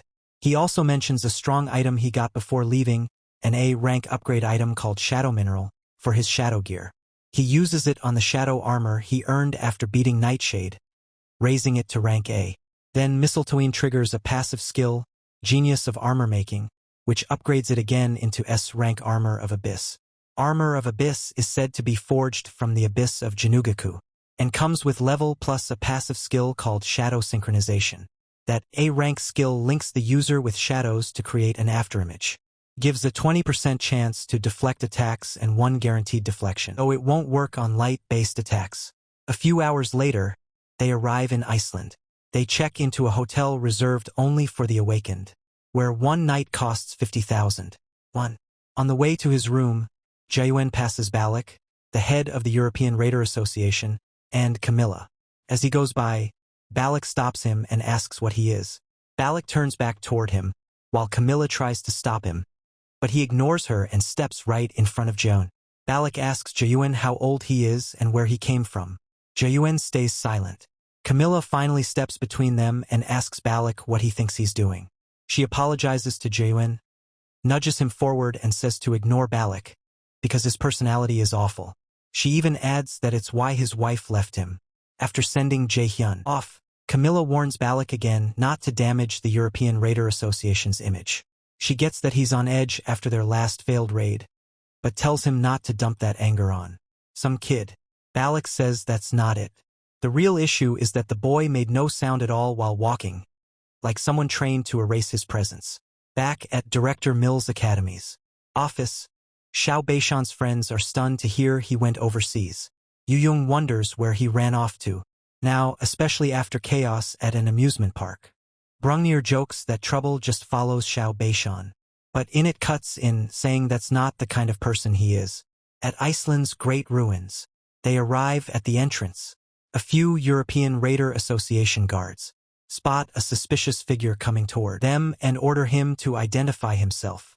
Hidden by his armor, Jaehyun asks if they can just let him through because he can't be bothered with this. When they move to alert the others, he covers their mouths and uses brainwashing. He apologizes for looking like a criminal, but says these ruins were meant for him. Before leaving Seoul, Hela told him the Great Ruins had 2 entry conditions. First, the Nornir system, and second, strength and agility over 150, basically S-rank stats. She hesitates, hoping he already reached strength, but when he says he hasn't, Hela is shocked since she saw him beat Surtur's clone. As she starts thinking of a way to push him to S-rank, Jaehyun says he already has an option and pulls out an A-rank item, the Cursed Key from Flanders' mission. Using detection, he identifies it as one that can open any door or chest. Back in the present, Jaehyun finds it strange he got this key at all, like someone who saw everything coming had prepared it for him. He inserts the key into the door and it opens. Before going in, he gets his blank card ready too. Sure, it'll be useful soon. He could have copied Seo's cognition accelerant or Soil's detection skill, but he kept feeling there might be a better skill waiting ahead. Besides, if he starts copying people around him, others might catch on. He moves deeper through the hall until a giant appears. The giant asks if he is the prophesied great adversary, and introduces himself as Smear Himnerson, guardian of the great ruins under his father Himnerson orders. When Hela jumps down, Smear recognizes her as a clone of Hela. She explains that she's here to guide the great adversary through the 5 trials, and says the prophecy's protection over him is fading. Because of that, he has to start the trial right away. Before she can finish, Smear flatly refuses. When Hela asks why, he says opening the door that way was cheating, and with his current stats, Zhao Huan can't clear the 2nd trial anyway. Smear tells him to grow stronger and come back later. Hela pushes back. There is no later because once the prophecy's power fades, the Essa will move again. Still, Smear says rules are rules and he's sure Jotunheim, the land he wanted to protect, is already nothing but ash. The giants have no home left to return to. So if everything is already lost, he asks what difference does a little more waiting make? Hela realizes the giant has fallen into despair. But Zhao Huan, already furious, snaps and asks what kind of nonsense this is. He asks Smear if this is some joke, and says he's not running a charity. He's not some tool they use when it helps them, then toss aside. The only reason he's playing along at all is because he sees value in using them too. Then he activates level 5 lightning chain, and tells Smear to get out of his way. Outside the dungeon, the guards report to Balak that no one got past them. That answer doesn't sit right with him. He knows someone entered because he felt the strange surge that comes when ruins open. With the doors already open, he assumes he should be able to go in, but at the entrance he's rejected again for not meeting the requirements. Not long after, Camilla gets a late-night call from Balak. He tells her an intruder has entered the Great Ruin. Inside, Hela asks Zhao Huan what he's doing, and Smear, now angry, calls him a fool and rises to face him. He asks how a mere human dares challenge him, and his roar blasts out crushing power. Zhao Huan just asks if he has any other line because he's sick of. He knows if he gives up on this trial, he'll only retreat and die fighting Heimdall later. Either way, death is waiting. So this time, unlike before his regression, he refuses to back down with regrets. Smear says his mercy ends here and fires a massive arrow from above straight at Zhao Huan's head. Zhao Huan doesn't dodge. Using absolute calculation, he destroys the arrow, then boosts himself forward with wind and charges Smear. The giant realizes Zhao Huan is aiming straight for his heart and wonders if he really plans to bring him down and keep going. Smear can't understand what's driving him, while Zhao Huan feels that same crushing pressure he felt against Hai Yugen. It's the feeling he gets when facing someone he can't beat yet, but this time he won't fold. A moment later, he uses frozen earth and locks the ground in ice. Smear recognizes it as a dark elf secret skill and wonders how Jiyun got. Then he shatters the ice with one punch and reminds him that he's still weak. Despair flashes across Jiyun's face. Then he smirks and asks if Smear really moved exactly he expected, because he's that dumb and reckless. Jiyun follows with his level 5 fire skill and another level 5 move, Air Blast. He mixes ice and fire and launches them at the giant, blocking his sight. Then he turns on level 3 stealth to hide himself. Smear scoffs, thinking a cheap trick like this won't work on him. But when the haze clears, Jiyun is gone. A second later, he leaps in and slashes at Smear's neck. At Jiyun's office, Curator Guild Master Ms. Baek Jiyun returns to repeat that she wants Jiyun. Sang-yoon says there's no point having this same useless talk again, but Ms. Baek offers the right price in exchange. Sang-yoon answers that Jiyun isn't something to be sold, so the guild master brings out an item called Nidhogg's Fong. Xianggo didn't expect the Curator Guild to put up an S-class item, and realizes just how badly she wants him. Still smiling, Xianggo asks if she'll try tempting Jiyun directly with it. If Lotus refuses, and her reaction makes it obvious that was the plan. Amused, Xianggo says she should have just gone to Jiyun himself, but Ms. Baek says they prefer to handle things like gentlemen. She stands and offers a hand, saying she'll wait for Xianggo Dasher. Xianggo leaves the handshake hanging again, and Ms. Baek walks out. Back in the ruins, Jiyun's blade cuts across the giant's neck, but Smear isn't hurt. He asks if this is really Jiyun's plan, and reminds him that Odin and the other Asur are far stronger. There isn't even any promise that all this effort will matter. So he asks if Jiyun still thinks he can keep moving forward. Jiyun answers that it's still better than doing nothing. He uses realization of magical artifact to make a mana blade, then upgrades it with genius of armor making. Smear tells the great adversary he understands nothing, because what he's doing has no value. Jiyun fires back that only he gets to decide whether his actions have value. That triggers a memory. Smear recalls his father telling him that only he can choose his own worth. Jiyun doesn't slow down and keeps pressing forward with attack after attack. But then Smear releases a sudden burst of power that freezes him in place. Smear asks if he can truly take responsibility for those words, and the pressure grows so heavy that blood spills from Jiyun's mouth. Racked with pain, he wonders how he's supposed to beat this monster.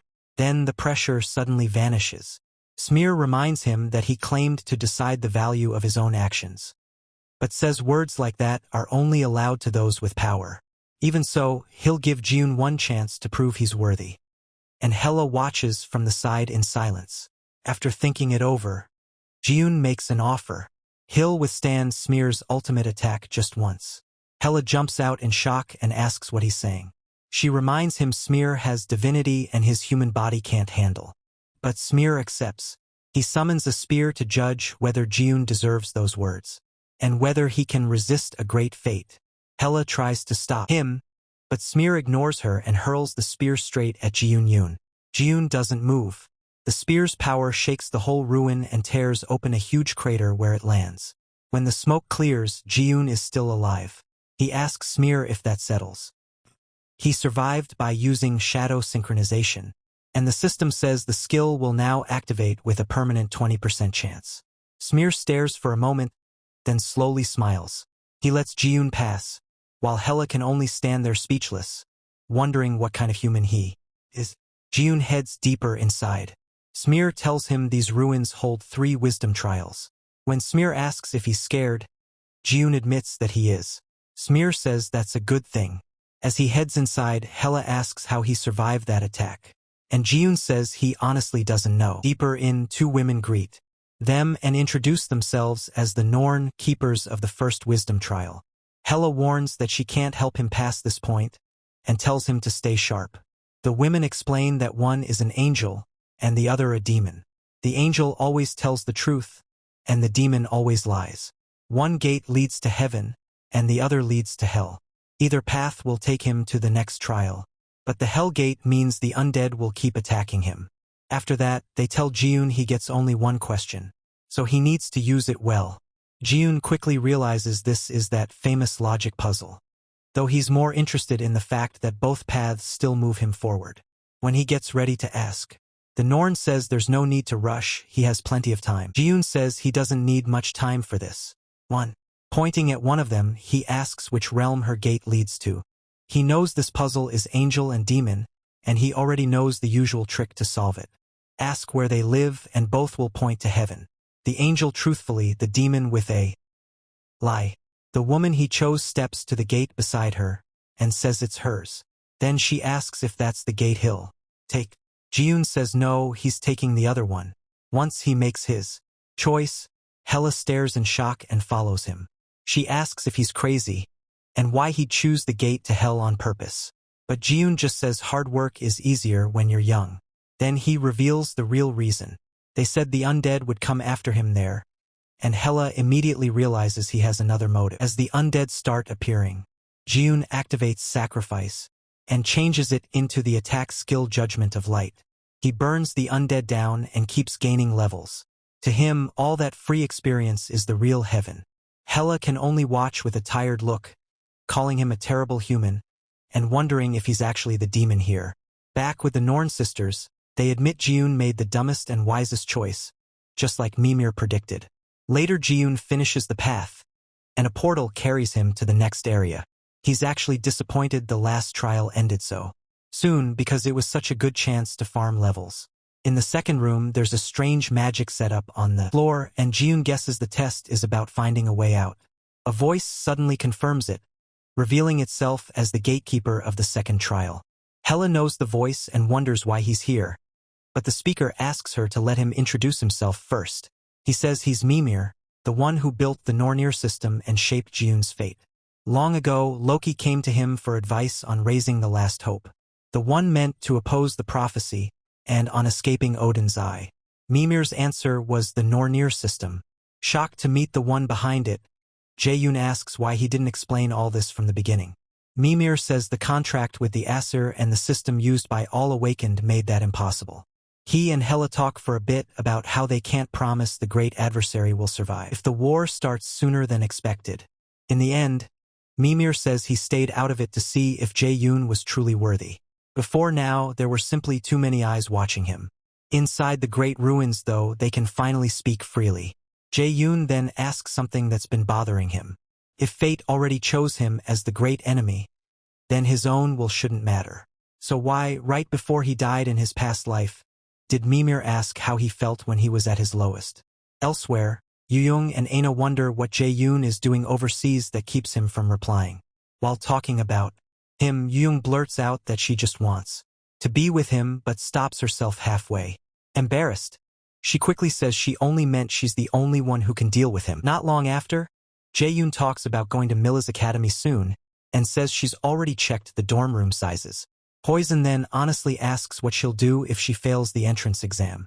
That sends her into despair, and she calls him mean, leaving him stunned. Tinia finally says she hopes Ji-yoon comes back soon, and Yu-young agrees. Back in the great ruins, Mimir answers that they couldn't leave the world's fate to someone who couldn't even stand back up alone. That's why he gave Ji-yoon a chance to change his fate back then.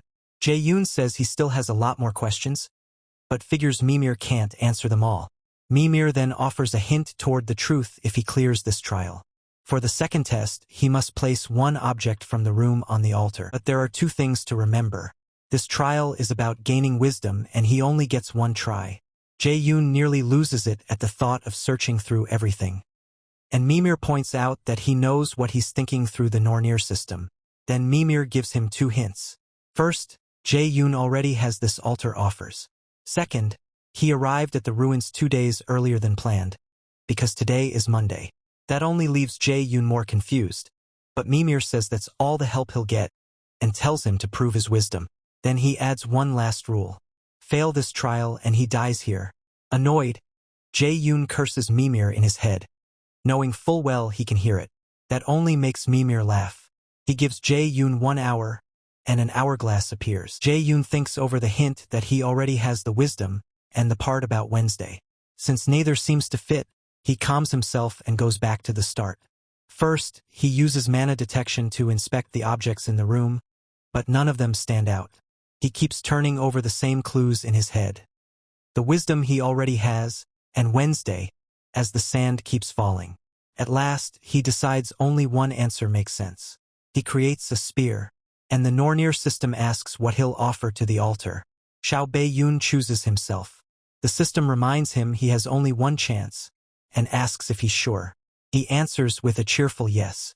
At once the magic circle under him lights up, and Mimir says he chose correctly.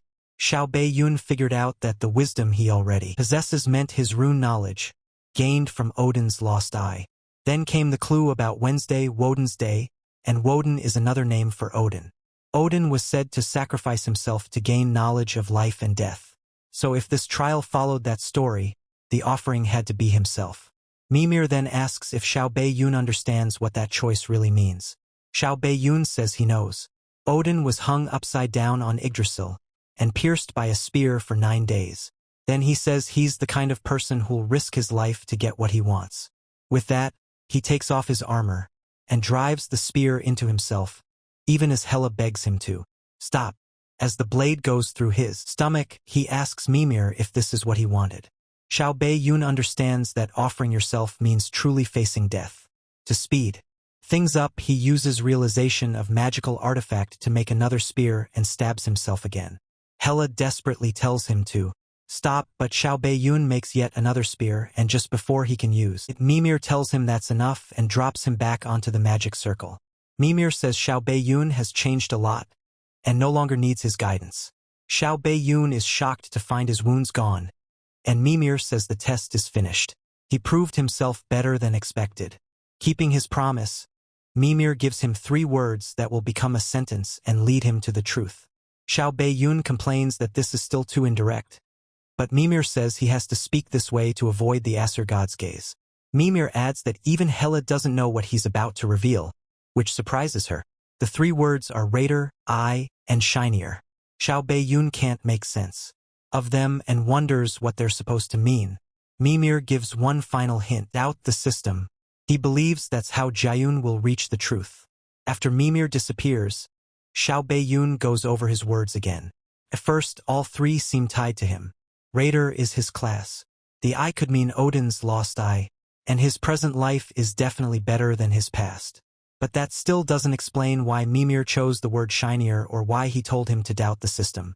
Trying to help, Hela says she'll think about it too and suggests they move on to the next trial. As they keep going, Smur appears and says the final trial is waiting. He points to the huge mirror ahead and says that's the next test. It's called the Mirror of Erd, named after the first of the 3 Norns. The mirror shows the past. Xiao Bei-yoon will watch Egerton's memories, then return and give the answer he earned from them. Xiao Bei-yoon asks if there's a specific answer Smear wants, but Smear says no. Whatever he says isn't for him to judge. Once Xiao Bei-yoon is ready, Smear tells him to touch the mirror. Then Erd, one of the Norn sisters, reaches out from inside it and says she's been waiting for him. She introduces herself as Erd and threads her fingers through his. Holding his hand, she says she has waited a very long time to preserve this broken piece of the past, one an ancient being wanted him to see. Then she guides him to the first memory. She brings him to a place Hela calls Jotunheimer, the land of the giants. Because Erd spoke to him so personally, Hela asks if they've met before, but Xiao Bei-yoon says he doesn't know. Erd tells them to be quiet and watch, warning Xiao Bei-yoon that he can't change anything because this story is already over. What he's seeing is only a trace of the past, a memory Hrungnir once passed on to the great adversary. When Xiao Bei-yoon looks over, he sees Hrungnir asking a young Smear what makes a good lord. Smear answers that a lord must be strong enough to Hrungnir agrees but adds that a true lord also cares for his people and admits his own flaws. He says he hopes Smear will grow into that kind of Jotun. Smear answers that he's weak and scared of many things, especially Thor's hammer. He says someone like him could never be worthy of becoming a lord, but Hrungnir tells him not to decide his worth so quickly, because only he can choose his own value. Hearing that, shall we and Hela realize this is the line that made Smear trust him. A giant suddenly rushes in to report that Thor and the Valkyries have invaded the city. Hrungnir tells Smear not to fear. He'll do everything he can to protect them. After the first memory, Urd says this was only the start of the giants' suffering and their misery didn't end there, so she shows him the second memory. Zhao Yun is sent to a time during a burning city, surrounded by blood and dead bodies. Hela says this is Ragnarok, right before the contract was made, and the one standing over the slaughter is Thor, god of thunder and lightning. Seeing him, Zhao Yun realizes Thor is far beyond him right now. Even at S rank, he still might not stand against a monster like that. So he asks how he can ever become as strong as Thor. And Hela says he needs to clear all 5 trials. In the memory, Thor says he has always hated giants, but he's impressed they still want to fight. Out of respect, he offers King Hrungnir a duel. If Hrungnir fights him alone, the others will be spared. Hrungnir steps forward and asks if Thor truly means. Thor swears on his own name. Hrungnir accepts, and Thor says he'll return. Erd explains that Thor's change of heart, Hrungnir's sacrifice, and the war between Jotunheimer and Asgard all ended with Asgard winning. After that, she shows him the final memory. Later, Smear begs his father not to fight Thor, saying it's a trap. Hrungnir says he knows, but he still has to go. Smear cries and asks why, reminding him he's all he has left. Hela tells Zhao Yun this place is Asgard, the home of Odin and the Asur gods. Hrungnir reminds Smear that he always taught him not to be afraid, because he'll manage even without him. As Smear sobs, his father says the prophesied great adversary will come one day and free them, along with every other race from the Asur. Before leaving, Hrungnir tells Smear to guard his grave, the great ruins. Zhao Yun realizes those ruins are a memorial for the fallen giants, and a sign of hope for the future. Then Hrungnir speaks right to Zhao Yun, saying he knows this memory will reach him someday, and asks him to take care of Smear. Not long after, Hrungnir goes out to Thor, who has been eagerly waiting for the fight. Hrungnir asks if Thor is satisfied now, but Thor says not yet. He calls his hammer, and says he'll only be satisfied once Hrungnir is dead. Thor unleashes lightning, and Hrungnir blocks it with his weapon. After stopping the attack, Hrungnir asks why Thor is killing innocent people for greed. Thor answers that it's all Odin's will, and he himself has no real reason. For him, this is just a chance to fight someone strong. Then Thor asks why Hrungnir accepted a duel he knows will kill him. Hrungnir says he has something to protect. Thor mocks him, asking what could still matter when most giants are already ash. Hrungnir says they still matter because Asgard will fall one day. When Thor hears that Hrungnir believes the Norn's prophecy too, he calls it nonsense and moves to kill him. Before the end, Hrungnir speaks to the great adversary again, saying the path he takes is his choice alone, so he must stay strong in his will. He also asks him to tell Smear he's sorry. Thor hurls his hammer at Hrungnir's weapon. The impact shatters it and crushes Hrungnir's head. Jain is furious at how brutal it is, and he pulls out his blank card to strike back at Thor. Luckily, the Nornir system says he can use it here. Hrungnir falls, and Thor stands over the corpse. Then he notices runes glowing from the broken weapon, the same inscriptions Hrungnir had been carving earlier while talking with Smear. Thor realizes he'd been tricked, and a massive blast goes off. Threads of light wrap around him and pin him down. He understands Hrungnir prepared this counterattack to activate after death, but scoffs at the idea that something this small could kill him, so he releases a huge burst of power to burn the restraints away. At that moment, the Nornir system warns Jain that the skill he's copying is too high, ranked for his current level, and can't be fully used yet. Thor burns through the bindings, but one last bit of Hrungnir's magic remains, and pierces his head. The hit knocks Thor back, and when he rises, blood is running from his head. Hrungnir launched something into him to suppress his power. Thor actually finds it amusing, since his power is now sealed down, though the system lets Zhao Yun register Thor's passive skill, Lightning God's power. Hela asks Erd how a blank card can work inside a memory, and Erd says it wouldn't if this were only an illusion. But this isn't fake. It's a fragment of the past being carried into the future. Which means Hrungnir's sacrifice truly mattered. Jae Xing successfully registers Lightning God's power, a legendary skill. It grants Thor's lightning, boosting all lightning-type skills, 300% more damage, and 50% better efficiency. But because the rank is too high for him right now, using it too long could permanently damage his body. When Hela asks if he's really going through with this, Jae says he'll just become strong enough to handle it, and adds that he's sure she'll help him. Soon after, Erd says it's time to part again, but admits she's still not used to saying goodbye to him. Confused, Jae asks why he can't remember meeting her before, but she says there's no reason to learn that now. Instead, she tells him to leave the past behind and move toward a new future, because there's no place for her in his fate. The veil over her face vanishes, and she wishes his journey will be blessed from start to finish. Tears fall from Erd's eyes before she disappears. For a moment, Jae only stares at the mirror before finally turning back to Smear. For the last test, Smear asks him one question. He wants to know if Jae can stay on his path even after losing something precious. Jae thinks of his mother, his teacher, and his friends, then says he can't. He admits he'd be shaken, hurt, and full of grief just like Smear, but he'd stand back up because he still has to keep moving. Smear likes that answer and says Jae has passed the trial. Right away, the system says his level went up by 4, and he earned the title, the one who overcame the second trial. He also receives a gift from Hrungnir. Before leaving, Jae tells Smear that his father said he was sorry. After Jae goes, Smear quietly says he never hated his father for that choice. When Jae reaches the dungeon gate, he's stunned to see the entire European Raider Association waiting for him. Hela can tell these men are highly skilled, so sneaking out won't be easy. Jae hates being treated like a thief, but he gets why. They spent a huge amount for the rights to raid this place.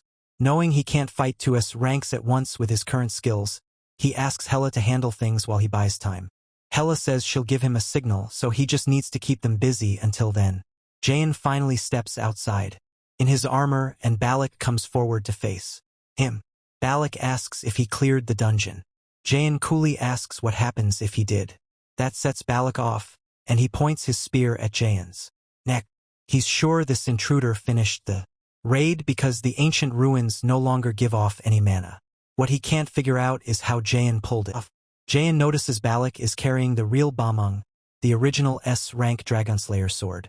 Then he tells Balak this ruin was meant for him alone, and the others never would have cleared it no matter how many times they tried.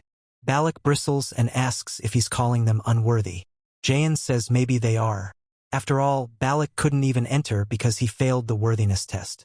Balak nearly snaps on the spot. He says he originally wanted to recruit Jae, but now he's changed his mind. He won't kill him yet. There are still things he wants to ask. Jae just tells him to go ahead and try. Then he forms a sword, something he could copy thanks to meeting Balak. It's another Bamung, an S-rank Dragonslayer sword. Balak can only stare in disbelief. Jae shrugs and says there's no rule saying there can't be two Bamungs. Balak lunges right away, but Jae slips back with Step of Light. The raider keeps pressing the attack, and Jae avoids every swing. When Balak pauses, Jae says he's slower than expected. That only makes Balak angrier. He admits even most S-rank raiders can't dodge his blade, and starts wondering who Jae really is. Then Camilla appears and warns Balak to be careful. The sword in Jae's hand has the same mana as Bamung. Jae reminds Balak he said he wouldn't kill him, just take his limbs. Then jokes that talk like that is giving him PTSD. Balak looks totally lost. So Jae brings up an article about Balak's divorce and asks what happened. Camilla cuts in, saying he crossed the line, then somehow makes it worse by blurting out that Balak's wife left because he's boring and has a trash personality. Now, even more furious, Balak says they can finish this in the interrogation room. Herla then tells Jae she's ready and to wrap it up.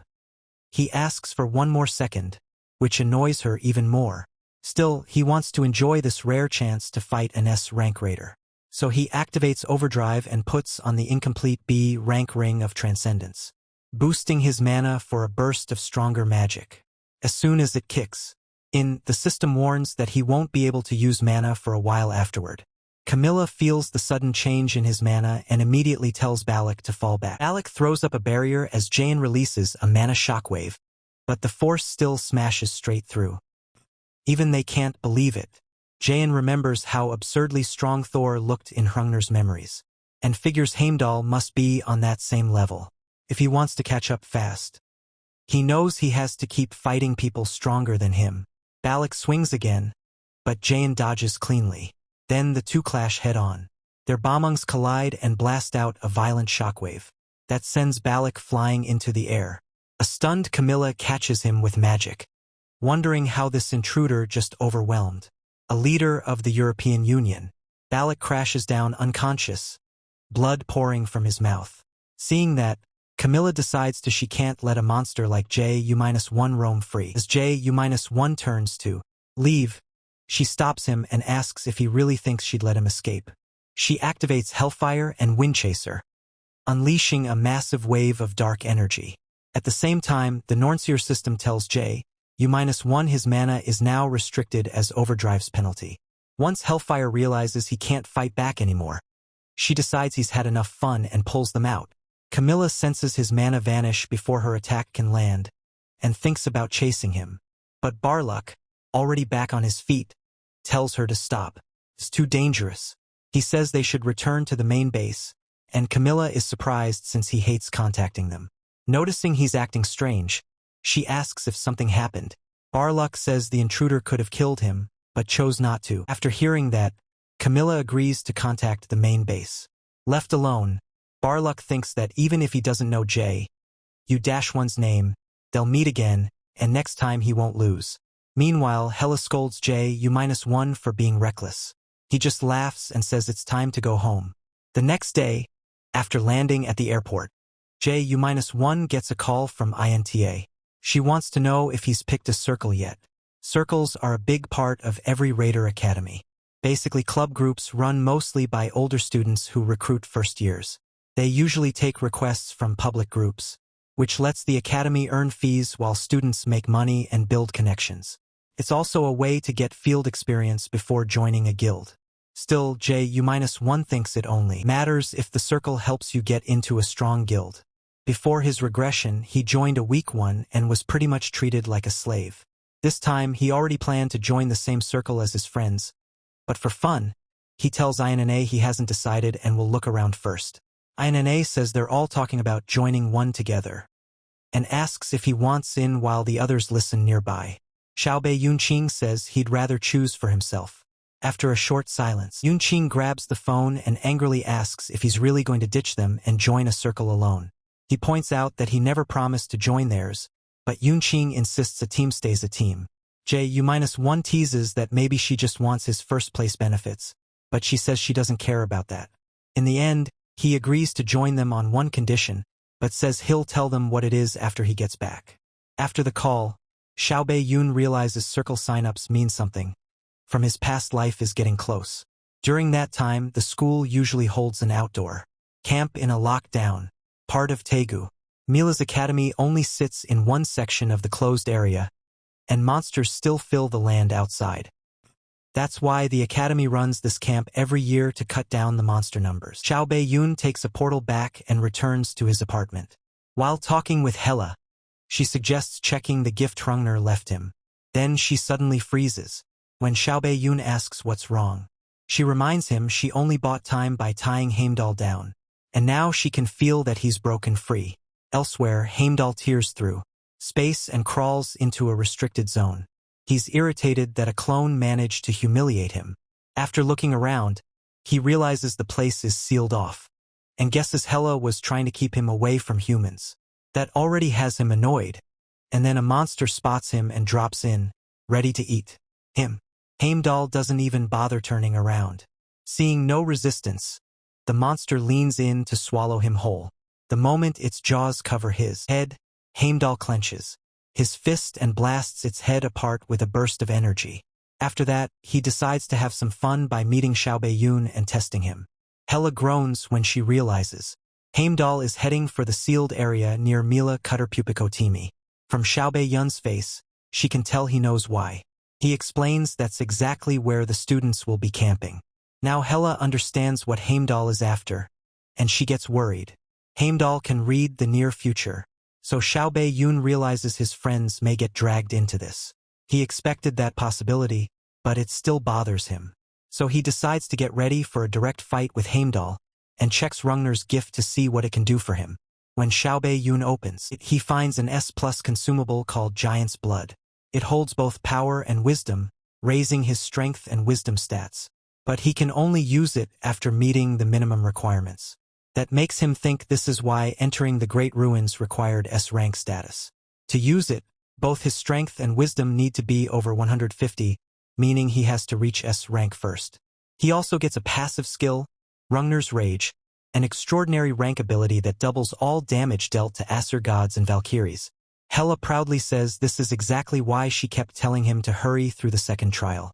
Xiaobei is happy with the reward too, and pats her on the head, glad she pushed him. She instantly jumps away and asks what he thinks he's doing. After settling down, Hela changes back into her human form, and says she knows. The next afternoon, Xiaobei ends up with blood running from his eyes and nose after trying to use Thor's lightning. He complains to Hela that this is way harder than expected. She tells him that's normal. The skill is legendary rank, far beyond even S rank or extraordinary skills. She warns that if he forces the skill without leveling up first, his body will break. That makes Xiaobei realize he has to master it fast. Later, while walking around, he searches for a way to level up. Then he remembers the old special quest, Raven Hunter, where he has to wipe out. He's only killed one of the 5 so far, and he still needs the rest for a blank card and a rank up. Right now it seems like his only option, but time is running out. He also thinks about using sacrifice to heal any lasting damage from Thor's power, but that still wouldn't solve the real problem. Just then, a car horn blares nearby, and Jaeyuan pauses, ready to see whether it's an ally or an enemy. It turns out to be Guild Master Jaeyuan. She says it's funny running into him here by chance. Jaeyuan recognizes her right away, and she asks if Lotus has been treating him well, since she heard he recently signed with them. He instantly figures out why she came. With a joke, he asks if she really has time for such a convenient coincidence. Then he flat out asks if she did a background check on him. That catches Jaeyuan off guard, and with the mood turning tense, Hela slips away. Not far off, Sungjai hides himself with stealth. He quickly calls Xiang to report that the Curator Guild contacted Jaeyuan. He adds that Jaeyuan may have noticed he was being followed, since he looked right toward his hiding spot. Soon after, Jaeyuan meets Jaeyuan alone and asks what she wants. She answers plainly. She wants to recruit him. He reminds her that he's already with a guild. To make the offer harder to refuse, she brings up Nidhogg's Fong, and Jaeyuan's eyes widen. She's casually offering an S-rank item worth a fortune. At the same time, Hela goes to Hel's temple and asks to borrow some of her power. Hel reminds her that she's only a fragment of her, so that power would be unstable in Hela's hands. Hela agrees she might not control it well, and it could even kill her. She knows that even if she survives taking the power, she may not live much longer anyway. Even so, Hela decides to go through with it because she believes this is her purpose. As the guide for the 5th trial and the compass for the great enemy, she feels she exists for Jaeyuan Shang's sake, and for the prophecy. Hela argues there has to be another way, but Hela admits she wants to see the future. Jaeyuan will create through all this hardship, even if she won't be there to witness it herself. Once Hel sees that her mind is made up, she agrees to share her power, and tells Hela she hopes she'll find happiness no matter what she chooses. Elsewhere, Sungjae tells Sun Jaeyun that Guild Master Jaeyuan is probably trying to recruit Jaeyuan herself. He doesn't think Jaeyuan can be bought with money, but Sun Jaeyun says Jaeyuan has something worth more than cash. She realizes Jaeyuan rated Jaeyuan's potential even higher than she did. That surprises Sungjae, so he asks if she's just going to let it happen. Shang Gan says it isn't up to her. Zhang Baiyun is already on his way to becoming the world's strongest raider. Still, she makes one thing clear: she never has and never will let someone else take what she wants. In the Curator Guild meeting room, Zhang Baiyun asks Zhang Baiyun what he thinks of her offer. She knows he's only sitting there because he wants something too, so she tells to bring Nidhogg's Fong over. That instantly grabs his attention. In Zhang Baiyun's past life, Nidhogg's Fong was a famous blade, ranked just below Bameng. Even then, he lightly asks why she's showing it to him. Jayuan eventually suggests they stop dancing around it and be honest. Jayuan's presence suddenly shifts, and he tells her to say what she really wants. The change shocks her. He's only a student, but she refuses to show fear. Jayuan calmly says he can tell she's trying to hide it. That catches her off guard, and he smiles, saying he understands she's offering Nidhogg's Fong to bring him into Curator. Jayuan reminds him no one else could offer something this valuable, and he agrees. Only a crazy guild master would bet this much on a 17-year-old. But he points out that Curator doesn't even take battle-type raiders. Jayuan admits it's time for that to change, and he would be there first. When Jayuan presses her, sensing there's more behind it, she admits that stealing him from Lotus and building ties with the Raider Association are the real reasons behind the offer. That's why she was willing to put Nidhogg's Fong on the table. She also says the contract would let him keep most of the profits. While she's talking, Jayuan asks if he can hold the weapon once, since he might end up using it. In truth, he's planning to use realization of magical artifact to copy it. Since he's that valuable to her, she allows it. Jayuan takes the weapon in hand, then, smiling, hands it back and says it just isn't his style. He thanks her for the offer and stands to leave. Jayuan asks if he doesn't like the weapon, but he says that's not it. It simply doesn't suit him. Now she's irritated and snaps that taste shouldn't matter when it's an S-rank artifact. She reminds him this is a once-in-a-lifetime chance, something money can't buy. But Jayuan cuts her off, saying there's nothing more to discuss. He politely excuses himself, leaving Jayuan frozen in place. After he leaves, she sinks into her chair and realizes Jayuan is just like his master. Sun Jun anger rises in her, and she swears they'll regret this. Not long after, Jayuan gets home and uses realization of magical artifact to make a copy of Nidhogg's Fong. He didn't expect to get it this early. Nidhogg is the legendary poisonous dragon from old stories, said to live in the spring Hervigalmer deep in Niflheim. Even so, Jayuan reminds himself he has to be smarter and more careful now. He wonders how strong Heimdall really is and guesses he may be on Thor's level. Thinking about fighting gods at all makes him feel insane, but he still wants to know how he stacks up against them. He also wonders if he can change the fate Ord showed him in the mirror.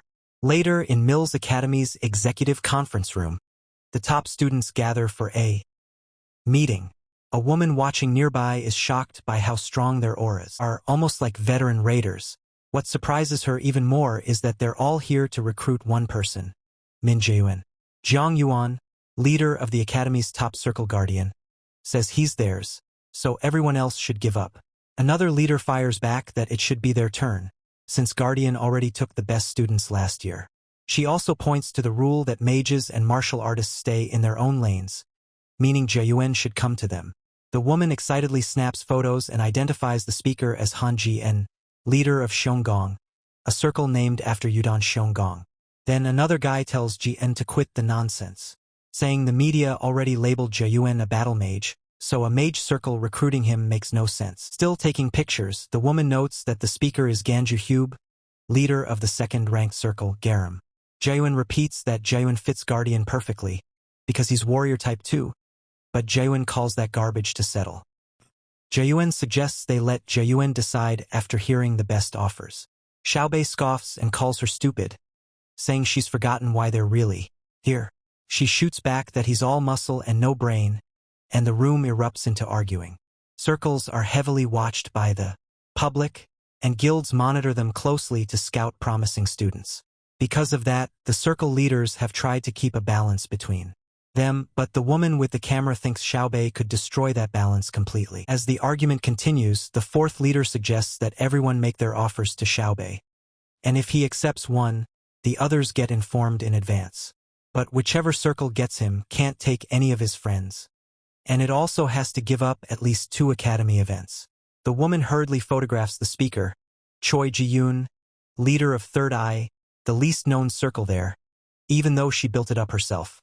Choi Ji-yoon says Ji-yoon's deal sounds good, and the others agree. The woman with the camera is thrilled, and thinks this will make a great article. Meanwhile, Xiao Bei-yoon gets a call from In To-ae, who asks if he wants to go with her to the National Raider Festival. He asks why the sudden invitation, and she awkwardly says there's a lot to see. Plus Yu-young told her every raider should go at least once. Xiao Bei-yoon asks if the others are coming too, but after a pause, In-a says they're all busy. He agrees to go with her. At the same time, he figures the black market should be active around now, so this trip could be useful, especially after what happened before his regression. He hopes he might find a trump card there to help him fight Heimdall. When Xiao Bei-yoon asks when, she says 2 days later, April 25th. She adds that they should meet at the park at 9 a.m. for the festival. Happy she got the words out without stuttering. Xiao Bei-yoon says it sounds fun. After the call ends, In-a looks at her phone and thinks it will be fun too. Not long after, Xiao Bei-yoon heads back to the academy because he forgot something. There, he runs into Yu-young in the men's area. He jokes and asks if she's planning to become a guy. She nearly snaps at him, but then admits she came to ask him something. What she wanted was to invite him to the National Raider Festival with her. Then the day of the festival arrives. That morning, In-a gets to the park and wonders if she came too early. A little later, Xiao Bei-yoon arrives and points out that she's early. He says he came ahead of time to look around first, but she still beat him there. Then he suggests they head inside. As Xiao Bei-yoon walks ahead, In-a pauses for a moment, pressing her warm cheeks with both hands. Meanwhile, people nearby recognize Xiao Bei, and they notice so on. In-a poor girl is with him too. She turns her face away from all the attention, clearly getting uneasy. Then Xiao Bei-yoon suddenly takes her hand and tells her they should move faster, leaving her shocked by the sudden contact. Once they're away from the crowd, he asks how she managed to invite him here when she gets nervous around people. In-a apologizes and says she's still not used to it. Xiao Bei-yoon just asks if she ate yet, then mentions a toast place he knows she likes. Surprised he even knows that, she quietly follows him. Back to the night Yoon-jung came to invite him, Xiao Bei-yoon quickly remembered. In-a saying the others were busy. Yoon-jung teases that he'd probably spend the whole weekend stuck at home anyway, but he pats her on the head and apologizes, saying he already has plans. He offers to go with her another time, and Yoon-jung goes quiet. Back at the festival, Jae-yoon and In-a walk around, play a few games and eat toast together. After a while, it starts raining, so Jae-yoon goes to grab an umbrella. He says this is why he never trusts the weather forecast. And In-a agrees. A little later, Jae-yoon suggests they take a picture, which catches In-a off guard. He says he heard you're supposed to take pictures at places like this. Not sure if she's okay with it. He turns away and says they can just leave if she doesn't want to. But In-a stops him and says she'll do it. When they enter, an employee greets them and calls them a cute couple. Xiao Bei-yoon thinks the guy seems familiar, but still says they want to take a picture. In-a blushes again, wondering if they really look like a couple to everyone else. The attendant tells them they can choose props, and In-a happily grabs a rabbit headband. Xiao Bei-yoon thinks it's pretty embarrassing. Worse, she picks one out for him, too, so he ends up wearing it. Their first shot comes out stiff and awkward, but they slowly relax. When they come back out, Jae-yoon says one of the photos is ruined. The attendant apologizes, saying the worker he told to fix the machine must have forgotten. He says they won't be charged for that photo, and jokes that the empty space can be saved for the future they'll fill together. That makes In-a wonder if Jae-yoon will really be part of her future. Jae-yoon just stares at the man, confused, and then in a strange voice the attendant says the future can only be protected if they protect the present. After they leave the shop, Jae-yoon wonders what that was all about. The attendant felt suspicious, but Jae-yoon couldn't sense any mana from him. Watching him from behind, In finally stammers out that she lied. She admits she never asked the others to come because she selfishly wanted time alone with him. Jae-yoon stands there speechless for a moment, and memories flash through his mind. Hel, Nightshade, Hrungnir, Thor Smear, and Erd. In the end, he simply tells In-a he's glad she enjoyed the day. She tries to answer, but can't get the words out. After gathering her courage, She says there's something she wants to tell him, but a sudden explosion cuts her off. Right away, an announcement tells everyone that a dungeon break has happened. Raiders are sent in to handle it, and the visitors are told to evacuate as flames spread through the area. Shocked, Jae-yoon realizes this mana isn't from a dungeon. It reeks of blood, and he starts wondering why. One raider yells that everyone has to run because it's dangerous, and starts leading them towards safety. Ina tells Jae-yoon they need to leave, but he says they're not going anywhere and activates mana detection.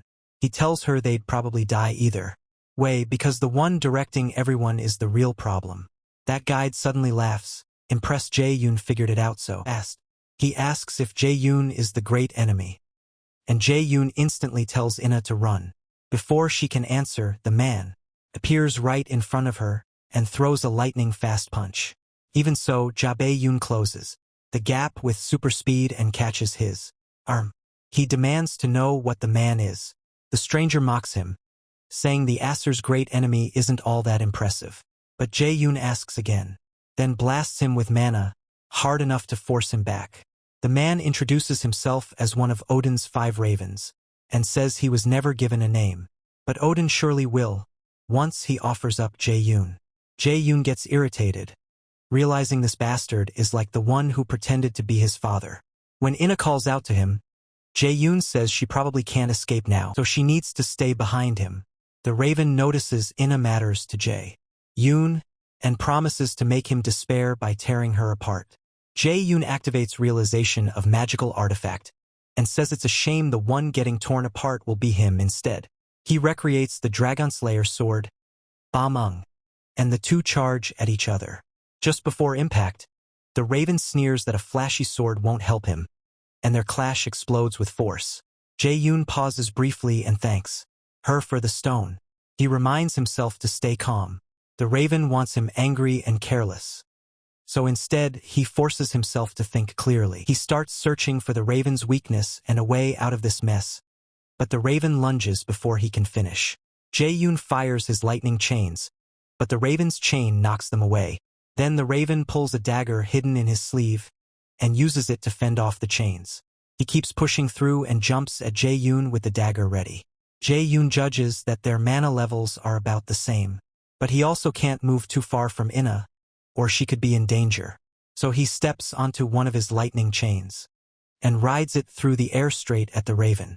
Even then, the raven's blade manages to graze him, so Jae-yoon uses sacrifice to heal.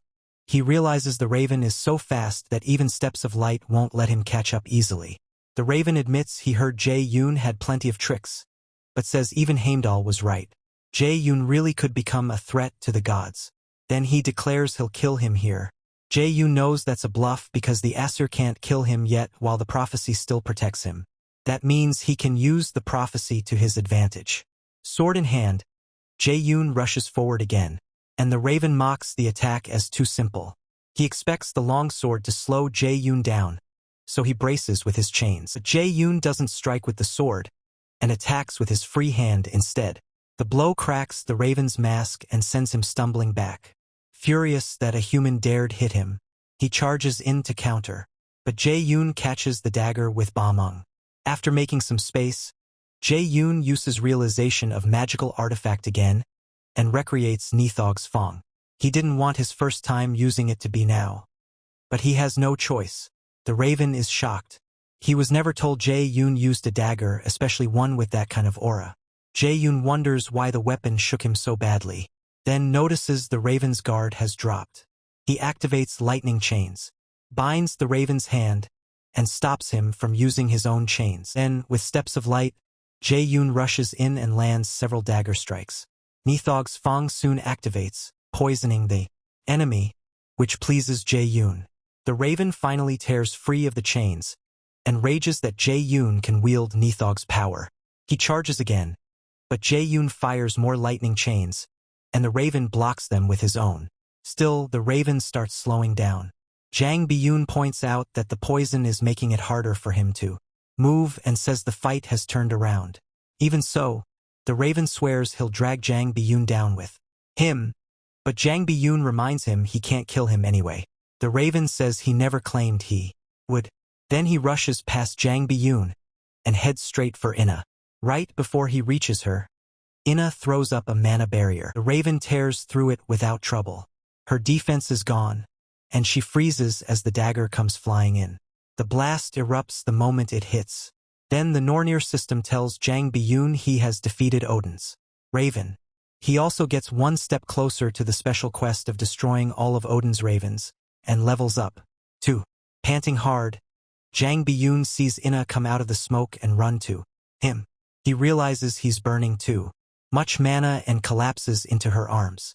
Holding him close, Inna blames herself for being useless again, just like back in the mock dungeon attack. A few hours earlier, Yoon-jin returns to her hostel, thinking about how she finally worked up the nerve to ask him, only for Jang Bi-yoon to act like he was too busy. That really gets under her skin, and she thinks about just going to the festival with Inna instead. So she texts Inna and asks if she wants to go. Yuna quickly apologizes and says she's already out. Yoon-ching is shocked since Yuna almost never leaves and usually just sleeps in the hostel. She tells her not to worry and suggests they get dessert another time. And Yuna agrees. A little later, Yoon-ching starts thinking it's weird that Jang Bi-yoon and Yuna never go out, yet both are out today. Then it hits her they might be together. She starts remembering all the times Yuna got flustered around Jang Bi-yoon. At first she doubts it, but soon finds herself hoping it isn't true. Back in the present, Jang Bi-yoon lies against Yuna. Worn out, she remembers how she couldn't help him during the dungeon exam, even though he did everything he could to protect her. She also wonders who attacked them, since Jang Bi-yoon seemed to know him. On top of that, the man's mana feels a lot like what they sensed in the mock dungeon. So she starts wondering if they're connected. After hesitating, she gently touches his head, and Jang Bi-yoon wakes. When he looks up, their faces end up just inches apart, and Yuna instantly turns red. Jang Bi-yoon only smirks and thanks her for letting him rest on her shoulder.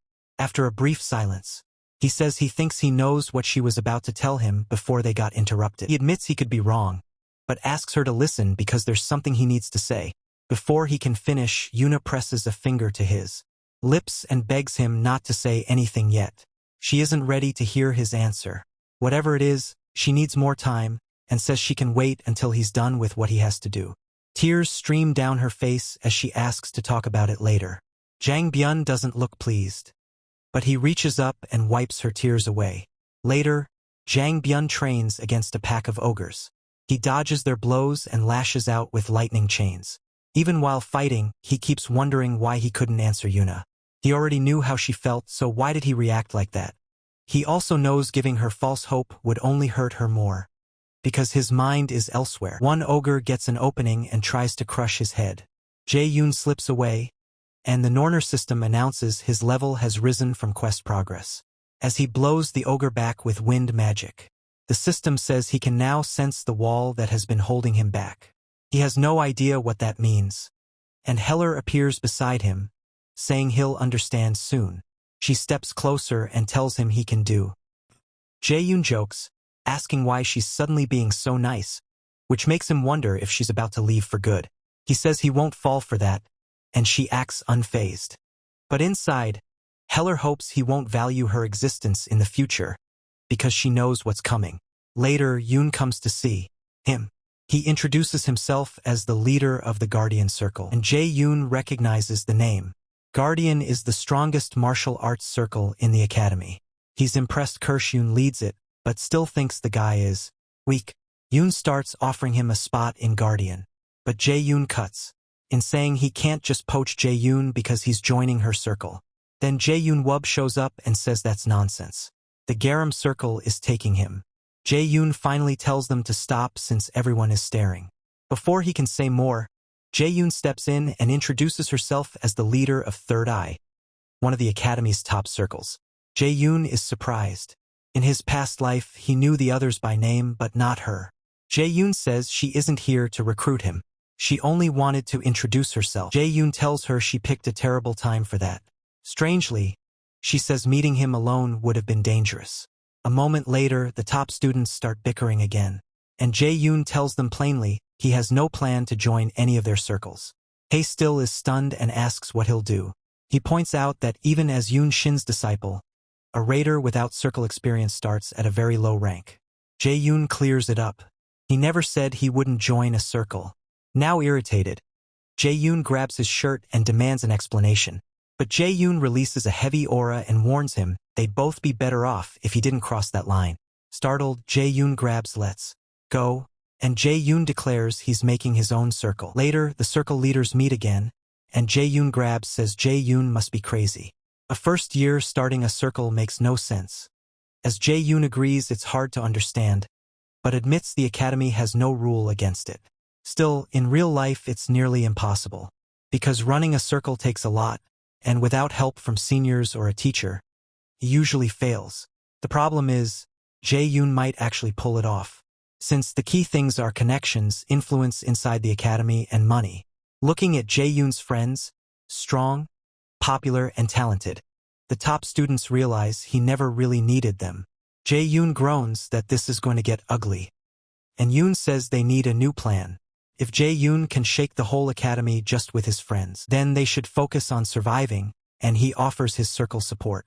Walking through the hall later, Yoon remembers how Jae-yoon scared Ju Hyub into letting go and realizes they've got a huge problem on their hands. The biggest since Choi Ji-hoon, the current leader of Third Eye. Later on, Yoo-young is stunned when Jae-yoon gathers everyone and says he wants to start a circle. He explains there's no reason to join an existing one and get pushed around by upperclassmen. Ho-yeon points out they're only first years, and other circles could target them. Jae-sung admits fighting other students sounds scary, while So-yeo only asks if this will make money. Jae-shun assures them that if they get strong enough, no other circle will be able to mess with them. After a brief pause, Aina says she's fine either way, and Jae-sung says he'll trust Jae-shun's judgment. Still annoyed that he ignored her question, So-yeo asks again if they'll actually make money, because without points they're all doomed. Jae-shun says that between top student rewards and the points he got from being scouted by Lotus, he has at least a few 100,000 points. So Yul is stunned and calls him insane, while Yoo-young can't believe he's that rich and never bought them food. Because of that, Jisuin announces they're eating out tonight. Jisuin asks why she'd be included in that, and she reminds him she'll be attending this academy next year, and thanks to the skill he used on her, no other circle will take her. Jisuin instantly uses subordination to stop her from talking about subordination, forcing her to say she only came because scamming these idiots looked easy. She's horrified by what comes out of her mouth, and everyone else at the table is just as shocked, which only makes Seo madder at Jisuin. Jisuin then reminds them all that they're talented, and if they build a circle that helps them grow, they can break past the wall blocking them. Now, Hoyeon immediately swears loyalty to him, and Ina does too. She wants to become strong enough to save Jisuin next time they're in danger. Meanwhile, Yoon-young quietly tells So-yul she has a bad feeling, and asks what she thinks. So-yul agrees. Whenever Jisuin smiles like this, trouble follows. But when he turns toward them with a deadly look, they both shut up. Jisuin tells everyone they'll have to work hard and get stronger, then asks if they'll join his circle like they really have a choice. Later, the group heads to the Mills Academy training facility. The academy gym packed with top-grade gear and artifacts. Only top students and their close friends can get in. Yoo-young, exhausted from training, curses Jisuin out, while So-yul lies next to her trying to catch her breath. Hoyeon says they should stop for the day because his muscles feel torn apart. But Jisuin says that's exactly how they get stronger. Meanwhile, Jisuin hands out healing potions. So-yul calls him a traitor, and he reminds her he isn't a combat cadet. Jisuin gives everyone 2 more sets and thinks about what makes this gym different. The gravity here is stronger, so training helps students build power faster. Nearby, Ina keeps pushing through her lifts. Jisuin watches her closely. He remembers the Raven incident and worries it could happen again. So he decides the best thing he can do is make his friends stronger as fast as possible, so they won't hold him back and can run if things go bad. Later, he goes to the Lotus Guild to meet his teacher. She asks if he's thinking about joining another guild. Jisuin asks what she's talking about, and she admits she knows the curator approached him with an offer. Nidhogg's Fong caught, he asks if she'd let him leave if he wanted to. Sung-yoon says never, especially not for the curator guild. He asks why she brought it up then. She says it's because no one is taking him from Lotus, especially not a rival stealing her disciple. Then she pulls his face close and reminds him he has no reason to give up what he already gets here. Not even for an S-rank artifact. She admits that may not fully match an S-rank item, but she grants every favor he asks for, so she doesn't think he's losing anything by staying. Joo-hyun agrees and says he never planned to leave. There's nowhere better while she's here. Joo-hyun jokes that he's such a good liar. She almost believed him. Joo-hyun laughs and says that's too bad. Soon after, he remembers Heimdall will come for him during the outdoor camp, so he starts preparing for every outcome. When camp day arrives, the students are taken to the event site. On the bus, Joo-hyun tells his team to stay sharp. This is where their circle really begins. Hyun is fired up, but Soo-hyun smacks Joo-hyun and tells him to quit shaking. He says he can't help it. This finally feels real. Joo-hyun agrees since they'll be facing actual monsters now. Still, he says other raiders already cleared out most of them, though that doesn't mean it's safe. Inoza asks why he named their circle 9 and whether he just likes that number. Joo-hyun says he actually hates 9, because in Norse mythology it's a very important number.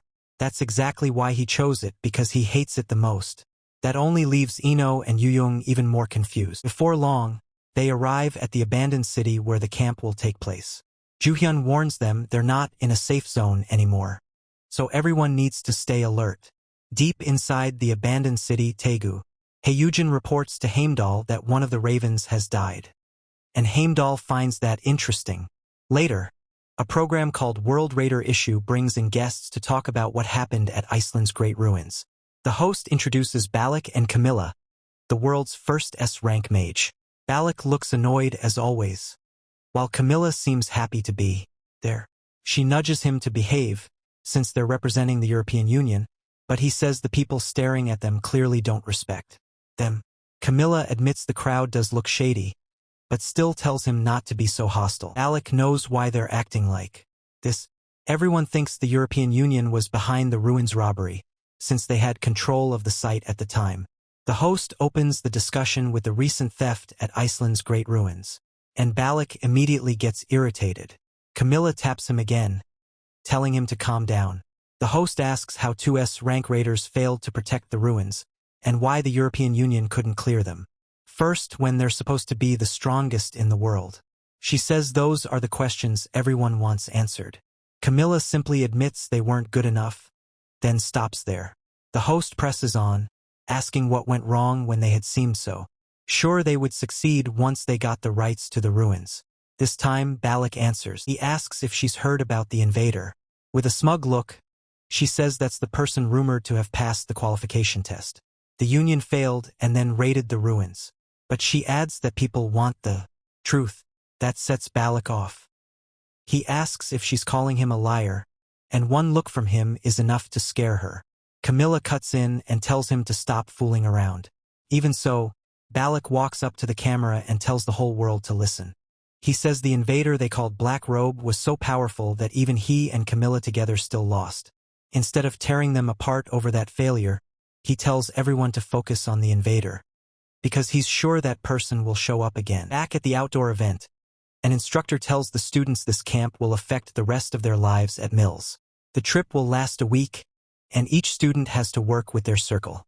Each circle only gets the survival kits handed out to them. Using what they've learned, they must hunt monsters, but they can't leave a 50-kilometer range from base or they'll be disqualified. The instructor says their first goal is simple: survive, and prove they have what it takes to be raiders. Their second goal is to kill as many monsters as possible within the time limit and bring back the tokens they drop. Higher rank monsters mean more points, but they warn the students not to get reckless and hurt themselves. If something goes wrong, they shouldn't panic. Instructors are always nearby. In an emergency, they must seek out an instructor right away instead of hiding. After the briefing, everyone receives rings as a sign of unity. Xiao Bei-yun tells his circle to move out according to plan. As they head out, Hu-yun watches from nearby and says it has begun.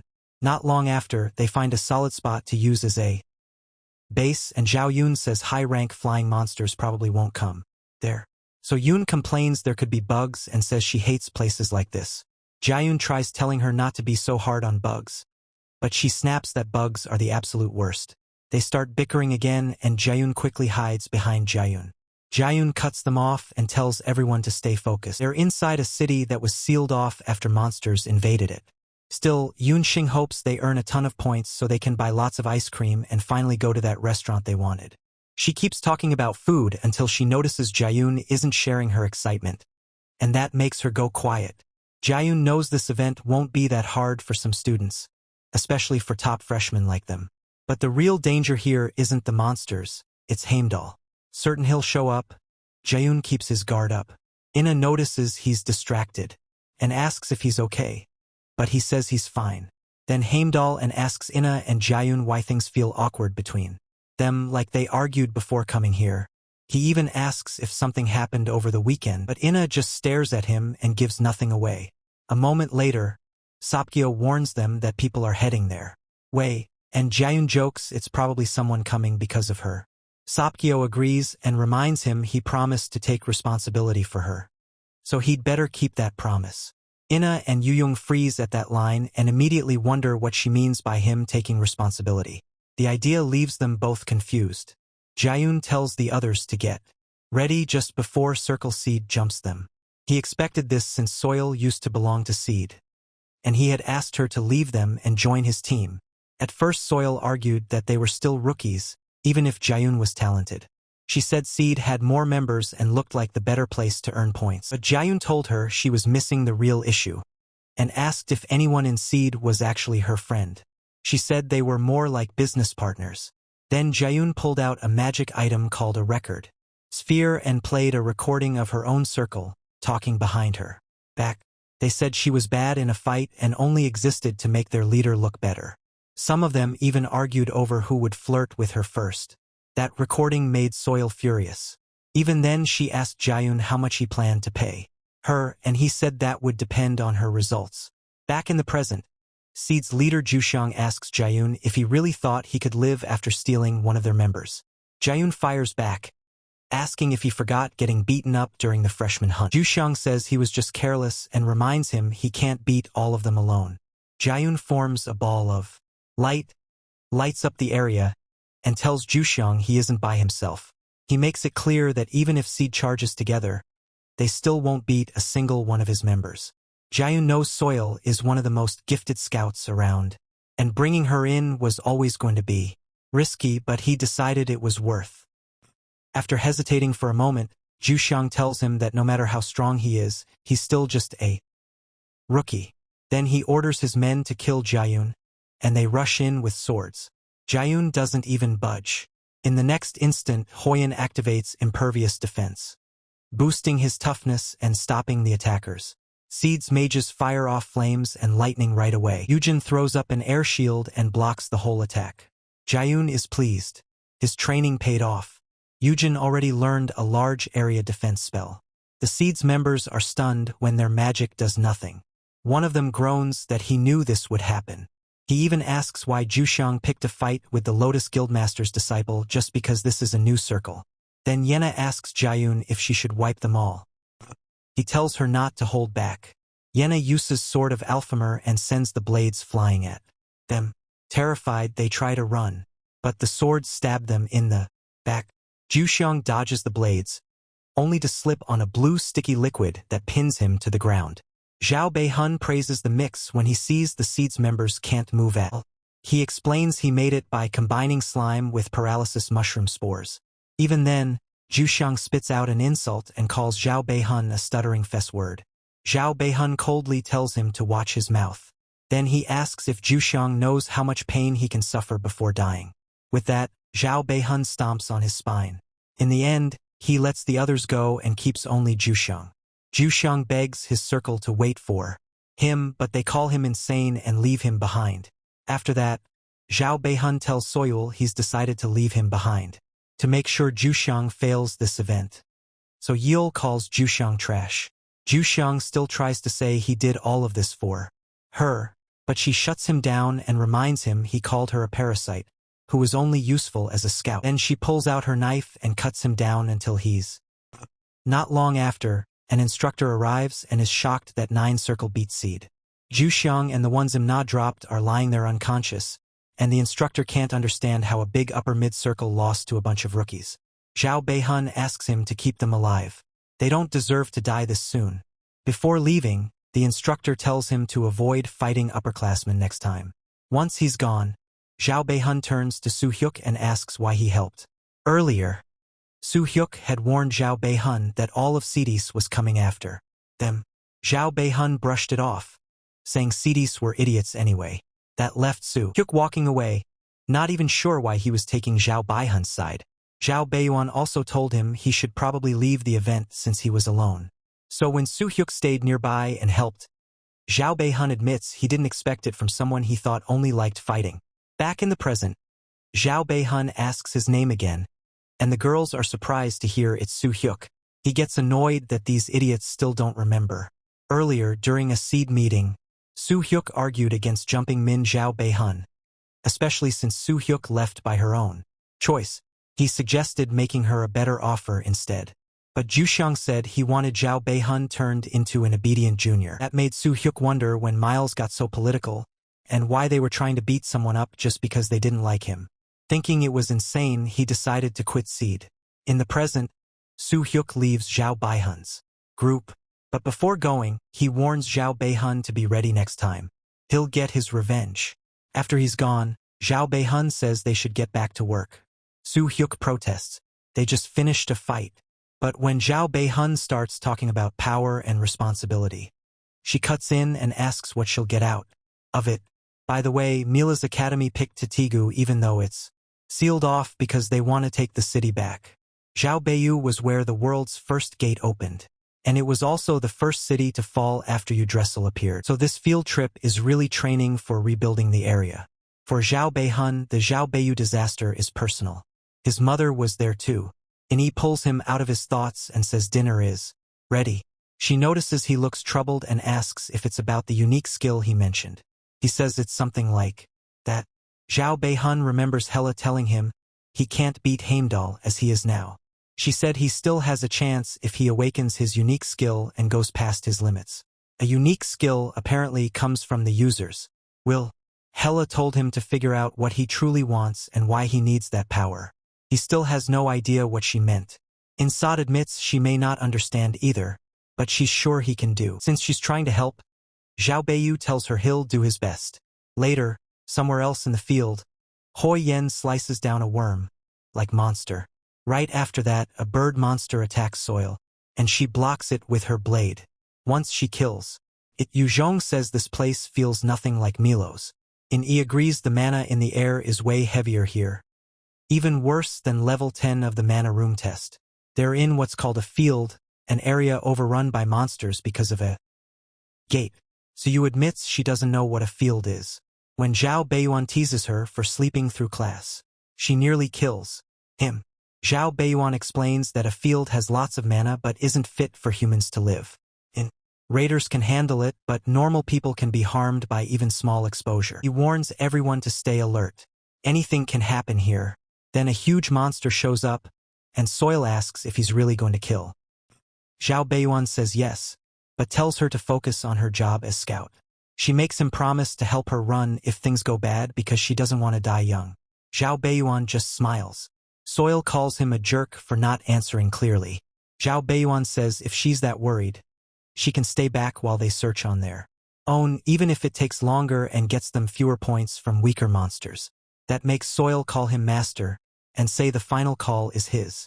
As they keep searching, Yun Qing is amazed by how much of the sealed area has already been reclaimed. And she guesses one famous person is the reason. An AI doesn't know who that is, so Soil teases her too for not paying attention, then says they should be friends.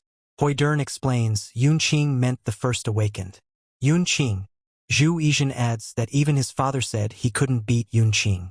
Deku was where the first gate opened, and monsters flooded out, people screamed everywhere, and humans were crushed like ants. Then one special human appeared, Zhu Wan, Korea's first awakened.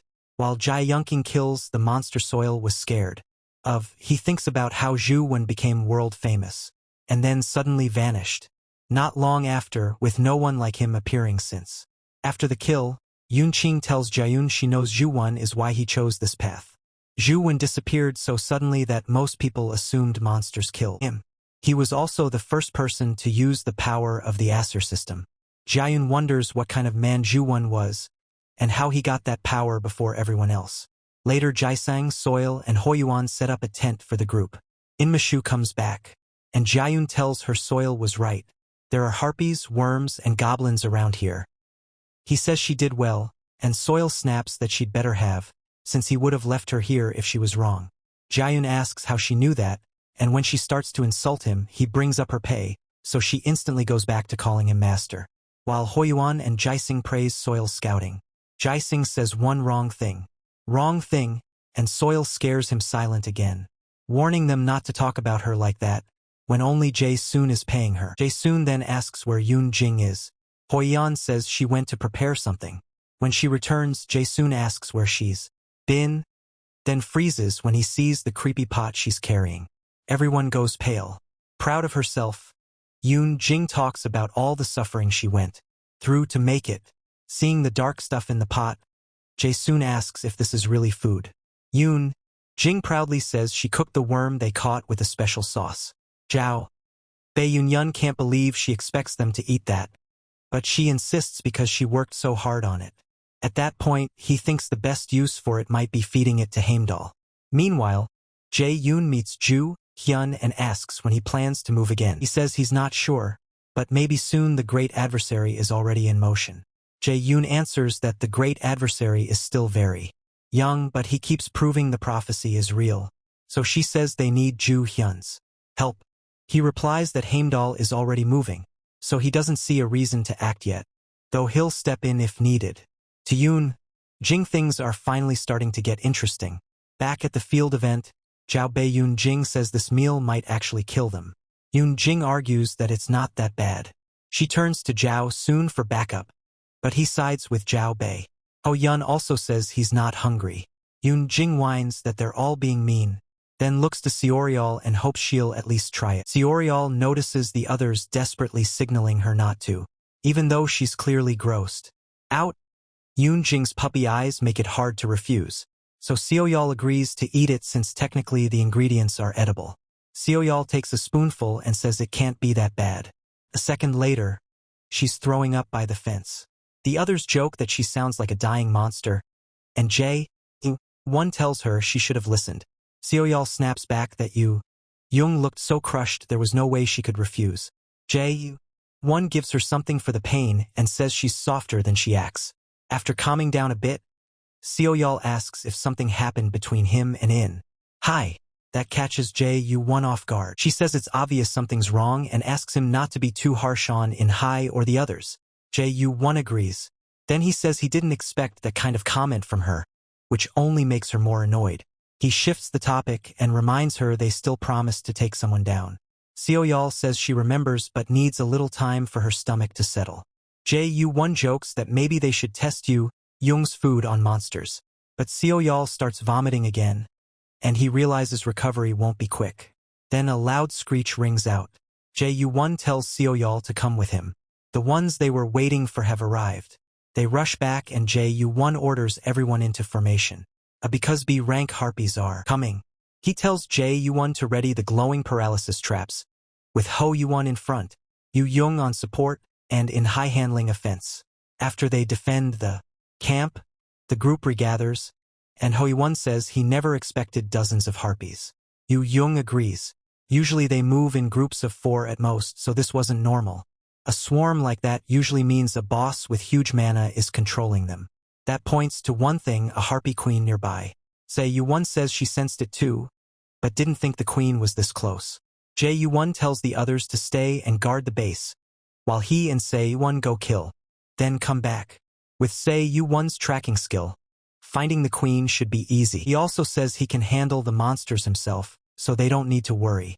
Ho-yuan reminds him they were supposed to move together in case something unexpected happens, but Jae-one says that would just get them hurt. If they came along, he'd only have to protect them too. Seeing their faces fall, he explains it isn't about trust. They need to hold the base, and if needed they can back up the instructors. In-ha and Yu-young finally agree, even if they don't like. Jae-one then dumps a huge pile of potions on Jae-one for safety. Soon Jae-one and Jae-one head out, and he tells the others to stay safe. Yu Young, still upset, tells him to call if he needs help. He teases her, saying it's rare to see her care this much. Before he can say more, several harpies dive at the tent. Ju-1 fires lightning chains without even turning, striking them out of the air. He tells everyone not to worry, he only picks fights he knows he can win. As he and Uwl search for the Harpy Queen, she tells him his team is solid. No wonder they're leading the class, even in a place as cutthroat as Miles. She's talking about how they handled the Harpy attack. In that earlier fight, more Harpies suddenly rushed them, and Yu-1 grabbed her knife to join in, but Ju-1 stopped her. Yu-1 took the front and told In-ha and Yu-Young to focus on their spells. When the Harpies came straight at them, Ho-1 blocked with his shield and sliced them in half. From that alone, Yu-1 figures Ho-1 has already reached A rank, and the others aren't far behind. Yu-Young then used Overflow, boosting the party's attack power by 1.3 times. When one Harpy targeted her, she fired Wind Edge and caught that one along with two more. Jang Light notices her casting speed has improved, and In-ha skewers nearly a dozen Harpies at almost the same time. That leaves him very satisfied. Back in the present, Jang Light brags that he's still the strongest. So Yeol tells him he's insufferable. When she calls him a genius, Jang Light admits he never thought that word would be used for him. In his past life, his teammates treated him like a shield and threw him to the front. He praises Yeol too for finding her path and surviving Yu Young's food. As they get closer, Jang Light warns her not to die on this mission. She groans that she's way too young to die. Even so, they keep going deeper. And then the Nornir system announces that he's found the boss monster of Region 1 in Lockdown City Field. They soon spot the Harpy Queen. Jang Lighten is thrilled, while Sayril's terrified. It's an A+ rank boss, but he knows beating it should earn him a valuable artifact. As he walks toward it, Sayer wonders if he's lost his mind.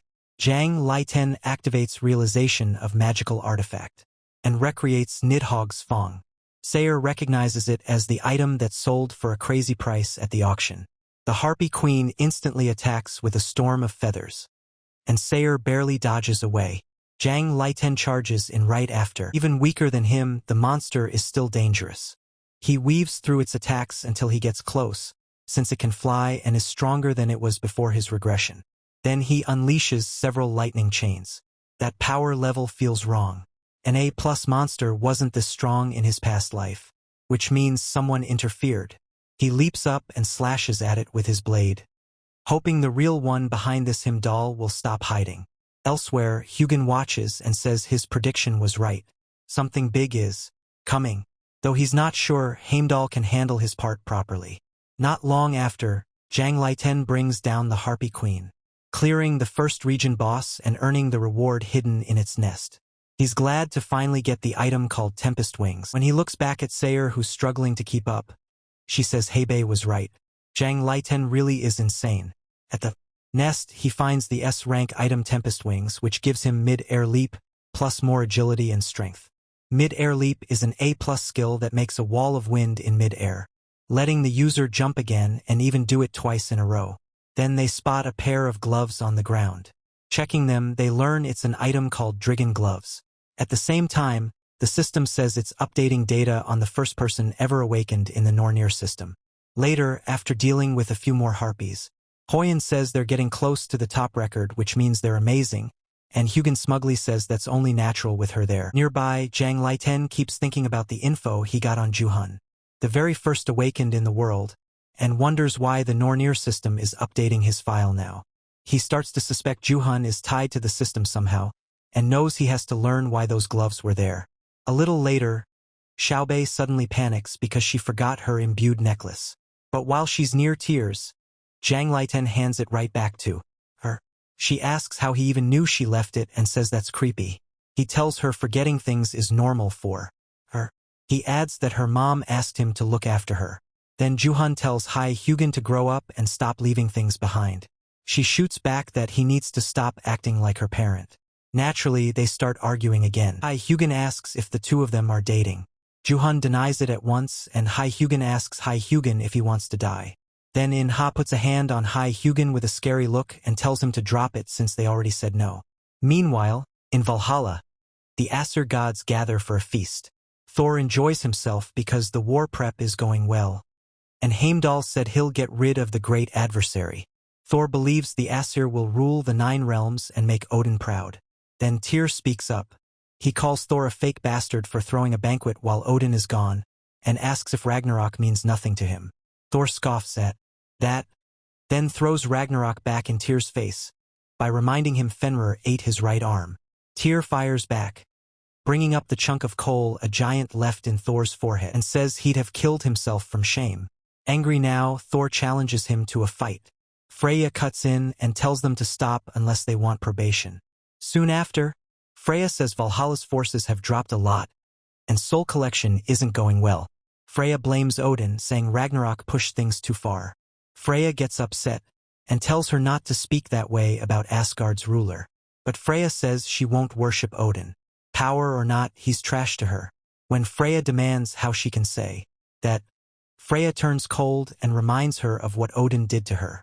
Then Freya announces that preparations for the second end are complete. The Einherjar, the dead souls meant to fight for Asgard, are already in place. Back in the field event, Jain realizes Heimdall will appear soon because he already interfered with the Harpy Queen. That means Jain needs to awaken his inherent skill as fast as possible. He remembers his teacher joking that he's greedy, already strong, yet still wanting an inherent skill.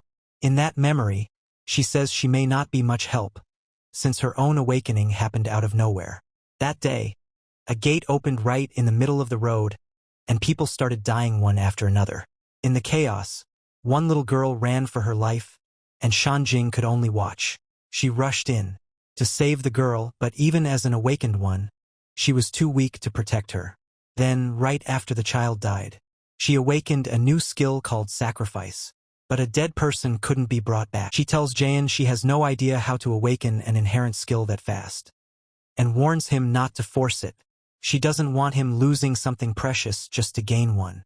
Back in the present, Jain wonders if Aina might know a way, so he asks how she got her inherent skill without losing what matters most. After hearing that, Aina admits she got hers through her family's death. More than that, she let them die, and even now she thinks it was for the best. When she was 5, both her parents died, leaving her alone. Afterwards, she and her grandmother moved in with her aunt. Even without parents, she didn't feel alone there. Not while her grandmother was still with her, even if her aunt treated her badly. A grandmother was the only family she had left. But that peace didn't last because she overheard her grandmother say she didn't have much time left, and asked Diana's aunt to look after her after she was gone. Yana realized the one person she could rely on would leave her, too. From then on, everything felt dark. She was already quiet, but after that she shut everyone out completely. Things stayed that way until middle school, when her aunt said Yana's teacher had called about raiders making good money. Her aunt mocked her, saying even someone like Yana might finally be useful. Then she reminded Yana how much it had cost to raise her, and said becoming a raider was the only way she'd be worth anything. Yana hated her aunt. She had already taken her parents' insurance money, and now she wanted to profit off Yana too. She treated her parents and grandmother like burdens. What made it worse was that Yana couldn't even speak up for herself. So she applied to the Raider program, after her teacher said she had the talent for. When she turned in the form, her teacher asked if she was sure. Yana was a perfect fit, but mages didn't get the same respect as other raiders. Her teacher didn't want her risking her life, but Yana insisted, because she knew some things felt worse than dying. At home, her grandmother also asked if she was really sure. Yana knew her grandmother would leave one day, too, but she could never hate her for.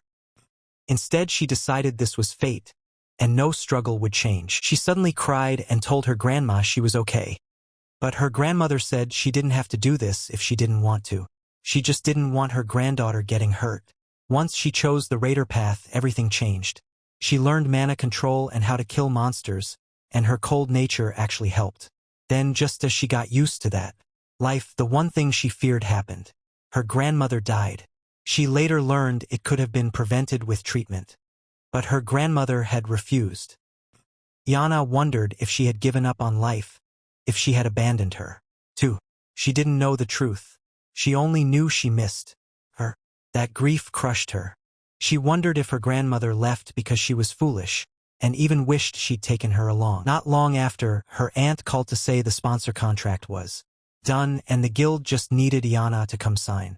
That was the last straw for her. For the first time she screamed at her. And when her aunt snapped back that Iana should be thankful she hadn't sold her, Iana ran away from home. She waited until dawn before returning to grab her things. But when she got back, the house was on fire. Monsters were pouring out of an open gate.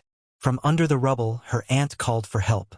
But Iana could only think, why save the woman who took everything from her? As Iana started to tear up, Xiaobei Yun gently tells her she doesn't have to keep going if it's too painful. At the same time, Yunjing hears something and thinks Xiaobei is back, but instead Heimdall appears before her. The mana pouring off him felt more like a monster's than a person's.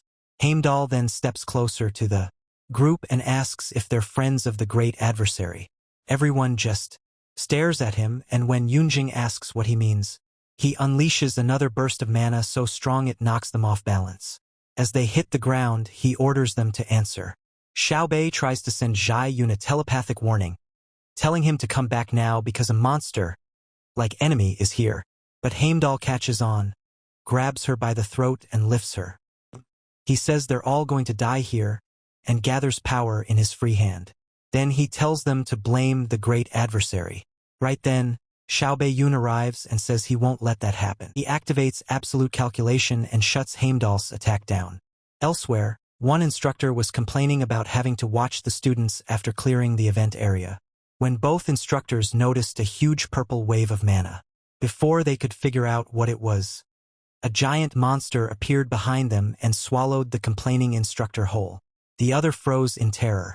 He barely had time to grab his walkie-talkie before the monster skewered him with its scorpion tail. Even so, he managed to warn the others before the creature drained the life out of him. Soon, huge monsters flooded the entire area, and the situation turned awful fast. When Xiaobei Yun showed up, Heimdall dropped Xiaobei. Then he faced Xiaobei and released that storm of mana again, demanding to know how he had Odin's eye. Now it made sense to him. No normal human should grow this fast. Xiaobei Yun just tells him to come take it if he wants it that badly. Xiaobei Yun warns that even Xiaobei Yun can't beat someone this. But he tells them to run because this is his fight. Yu Zhong refuses. They're a team. Still, Xiaobei Yun firmly orders them to go. Sword in hand, Heimdall mocks him, asking if he really thinks he can protect his friends while facing him.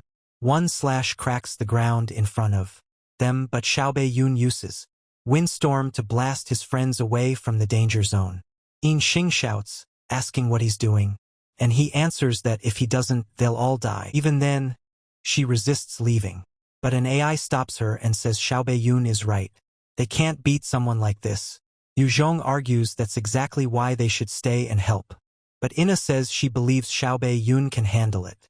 Her plan is to head to the entrance and alert the instructors. Yu Zhong still looks unsure, but before leaving, she tells Xiaobei Yun to stay alive. Once the others finally retreat, Xiaobei Yun activates Frozen Earth and starts freezing the whole area. Heimdall is interested, but points out the skill needs dozens of seconds to finish, and asks if Xiaobei Yun really thinks he can hold him back that long. Xiaobei Yun says there's no reason he can't, especially since he'd already planned for the day he had to fight Heimdall. Heimdall lunges at him and tells him to try whatever tricks he wants. Realizing the attack could still hit his friends if he fails, Xiaobei Yun activates realization of the magical artifact, and summons Balmeng to block. At the same time, he uses lightning chains to lock him himself to the ground. As he braces for Heimdall's crushing blow, the strike slams into Balmeng and shoves Zhao Beiyun backward, but the chains help him hold his footing. Heimdall notices Zhao Beiyun actually stopped the attack from pushing through, and that only makes him angrier that a human could do. Before Heimdall can react, Zhao Beiyun jumps at him and activates his mid-air leap with Balmeng in hand. On the other side of the field, the instructors call for a rescue team because students and teachers are already getting hurt. They're facing a monster migration on a scale they've never seen before. The lead instructor, Ms. Li, tries to come up with a plan, but the circle leaders step forward and offer their help. She wants them to avoid fighting since they're still students, but they insist. In the end, Ms. Lee agrees and gives the students support roles, while the instructors move to the front to battle the monsters. But when she tries to use her power, she finds she can't gather her mana. Then she learns the ACR system is down and her connection has been cut. The other instructors report the same problem, and Lee can't understand it. The system has never failed before. When she turns and asks if anyone can still use skills, the top circle leaders say they can. That's when Ms. Lee realizes only the students can still use mana. So Lee changes the plan and sends the students to fight the monsters, while the instructors back them up however they can. She sends them to District 3, and the top students rush out. On the way, Hyun tells Ju Hyub to cover the right, but Ju Hyub snaps that he doesn't take orders from him. Then Hyun tells Ju Hyub to stay back and heal. As they head for the district, they look back and spot a giant skeletal monster, and the pressure coming off it chills them. They can barely believe that's what they're supposed to fight. The ACR system identifies it as the boss of District 3, the Bone Dragon. Hyun instantly knows this won't be easy. While Jaehyun's friends keep moving, a preset message comes through their team. Ring. Jaehyun tells them not to worry about him but says he needs a favor. The city entrance is under attack by a field boss, so he asks them to help there first and promises he'll join them soon. After hearing that, Yoo-young feels sure Jaehyun -10 will be fine and they head off to help the others. At the same time, Jaehyun uses mid-air leap and charges Heimdall. Heimdall finally sees why Jaehyun -10 is called the Great Adversary, but says he'll lose anyway. He raises his sword and sends out a wave of force to test him. Jaehyun -10 twists away in mid-air with mid-air leap, and still closes in to strike only for Heimdall to block it. Heimdall blasts him back, but Cha-Bei, Yoon warns he'll regret it and dives right back in. He even jokes that he did pretty well on his latest exams. Then activates intermediate greatsword arts and follows with spinning strike. As their blades slam together, Heimdall admits his skills are impressive for a human, then instantly goes for a killing thrust. Cha-Bei, Yoon blocks it, and suddenly dismisses his sword, catching Heimdall off guard. Thrown off balance, Heimdall pitches forward for a moment, and Jaehyun -10 swaps in Nidhogg's Fong with his artifact skill. Right after that, he triggers Dagger Rampage. In seconds, he slashes Heimdall dozens of times and slips past him. Nidhogg's Fong's passive kicks in, stacking poison over and over on Heimdall. Even so, Heimdall sneers that Jaehyun is using cheap tricks, but Jaehyun tells him to look at his own body first. Heimdall is covered in cuts, and he knows this much poison normally wouldn't matter. Those wounds should have healed already, but they haven't. Still, he ignores it and decides he just needs to kill the boy fast. Heimdall had been given power to interfere with the ACR system for a short time. But even with Odin's authority, there are limits to how much he can suppress the instructors and students. He thought shutting down the instructors would be enough. But now he has to admit Jaehyun is too strong to handle while only a third of his power is back. Jaehyun, meanwhile, remembers a recent spar with Hoyeon, where he picked up skills like Dagger Rampage and Spinning Strike. He's sure that with those techniques and Nidhogg's Fong, even Heimdall can't last much longer. At last, Heimdall admits Jaehyun is entertaining. He still doesn't understand why Asgard fears one boy so much, but says Jaehyun is worthy of making him use his horn.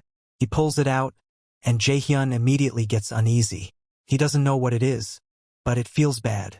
Before Heimdall can use it, Jaehyun rushes him with dagger in hand to stop him. Heimdall only tells him to feel honored to hear the Jallarhorn, then blows it before Jaehyun can reach him. A shockwave blasts Jaehyun back, and the sound alone locks up his body. The Nornir system announces that his physical stats have been cut by 50%. On top of that, nearby monsters react to the horn and gather around Heimdall. Jaehyun is stunned. Heimdall says he can't control monsters like Tyr, but magic is his specialty. As lightning forms in his hand, Jaehyun tries to cancel it with absolute calculation, but the system says his level is too low and he can't resist the artifact's power. The monsters swarm in, and Heimdall hits Jaehyun with the lightning spell, making him cry out. This is Heimdall's signature move, flow reversal spell. It won't kill, but the pain is brutal. As Jaehyun arrives, Heimdall says he'll spend the rest of his life rotting in Asgard's underground prison. He fires another attack, but something suddenly blocks it. A shield made by Hela. Heimdall is shocked to see her, and Jaehyun asks what's happening. When Hela sees her body starting to break apart, she realizes she doesn't have much time left. Heimdall says he had wondered where she was hiding, and now he can see Hela's divinity hanging over her. Hela gathers wind power, but Jaehyun tries to stop her, knowing she'll die if she keeps using that divinity. Just like Heimdall warned, she launches the attack anyway, and Heimdall dodges and charges her. He says that power is too much for her, and asks why she'd throw her life away. Does she really think the great adversary can save the 9 worlds? Hela answers that it isn't just faith. She knows Jaehyun will kill Odin and end Ragnarok. Enraged by her words, Heimdall leaps in to finish her. Hela decides to end this herself, and summons a massive viper to swallow Heimdall. Even then, Jaehyun begs her to stop. Elsewhere, Heim cuts down monster after monster, all while enduring blasts from the bone dragon. When it fires again, he has to stop attacking just to block. Around him, the other students battle the smaller monsters, with Jaehyun fighting on the front, while Jaehyun heals the wounded. Some students start saying the bone dragon is going to kill them all. Jaehyun admits they can't hold much longer, but Hyun tells them to keep going since they still can't contact the outside. Before long, Jaehyun runs out of mana and starts cursing again. Hyun wishes they had just a few more fighters, and right then Jaehyun's friends arrive to help. Hyun objects at once, saying it's too dangerous for first years, and way too much for an A+ threat, but a wolf-like monster jumps him from behind mid-sentence. Hyun answers with 100 Azure Splendor Sword, and slices the creature to pieces. The others jump in right away and say they're here to keep their promise to Jaehyun by helping everyone else. Hyun is shocked to see them charging straight at the bone dragon and the horde. He rushes in with them and calls for Yujung's support. She activates Overflow, then Mana Field to boost the team while Aina draws on sort of Alzheimer, and Hyun uses 100 Azure Splendor Sword. Together they start tearing through the monsters, and the other upperclassmen soon push in too.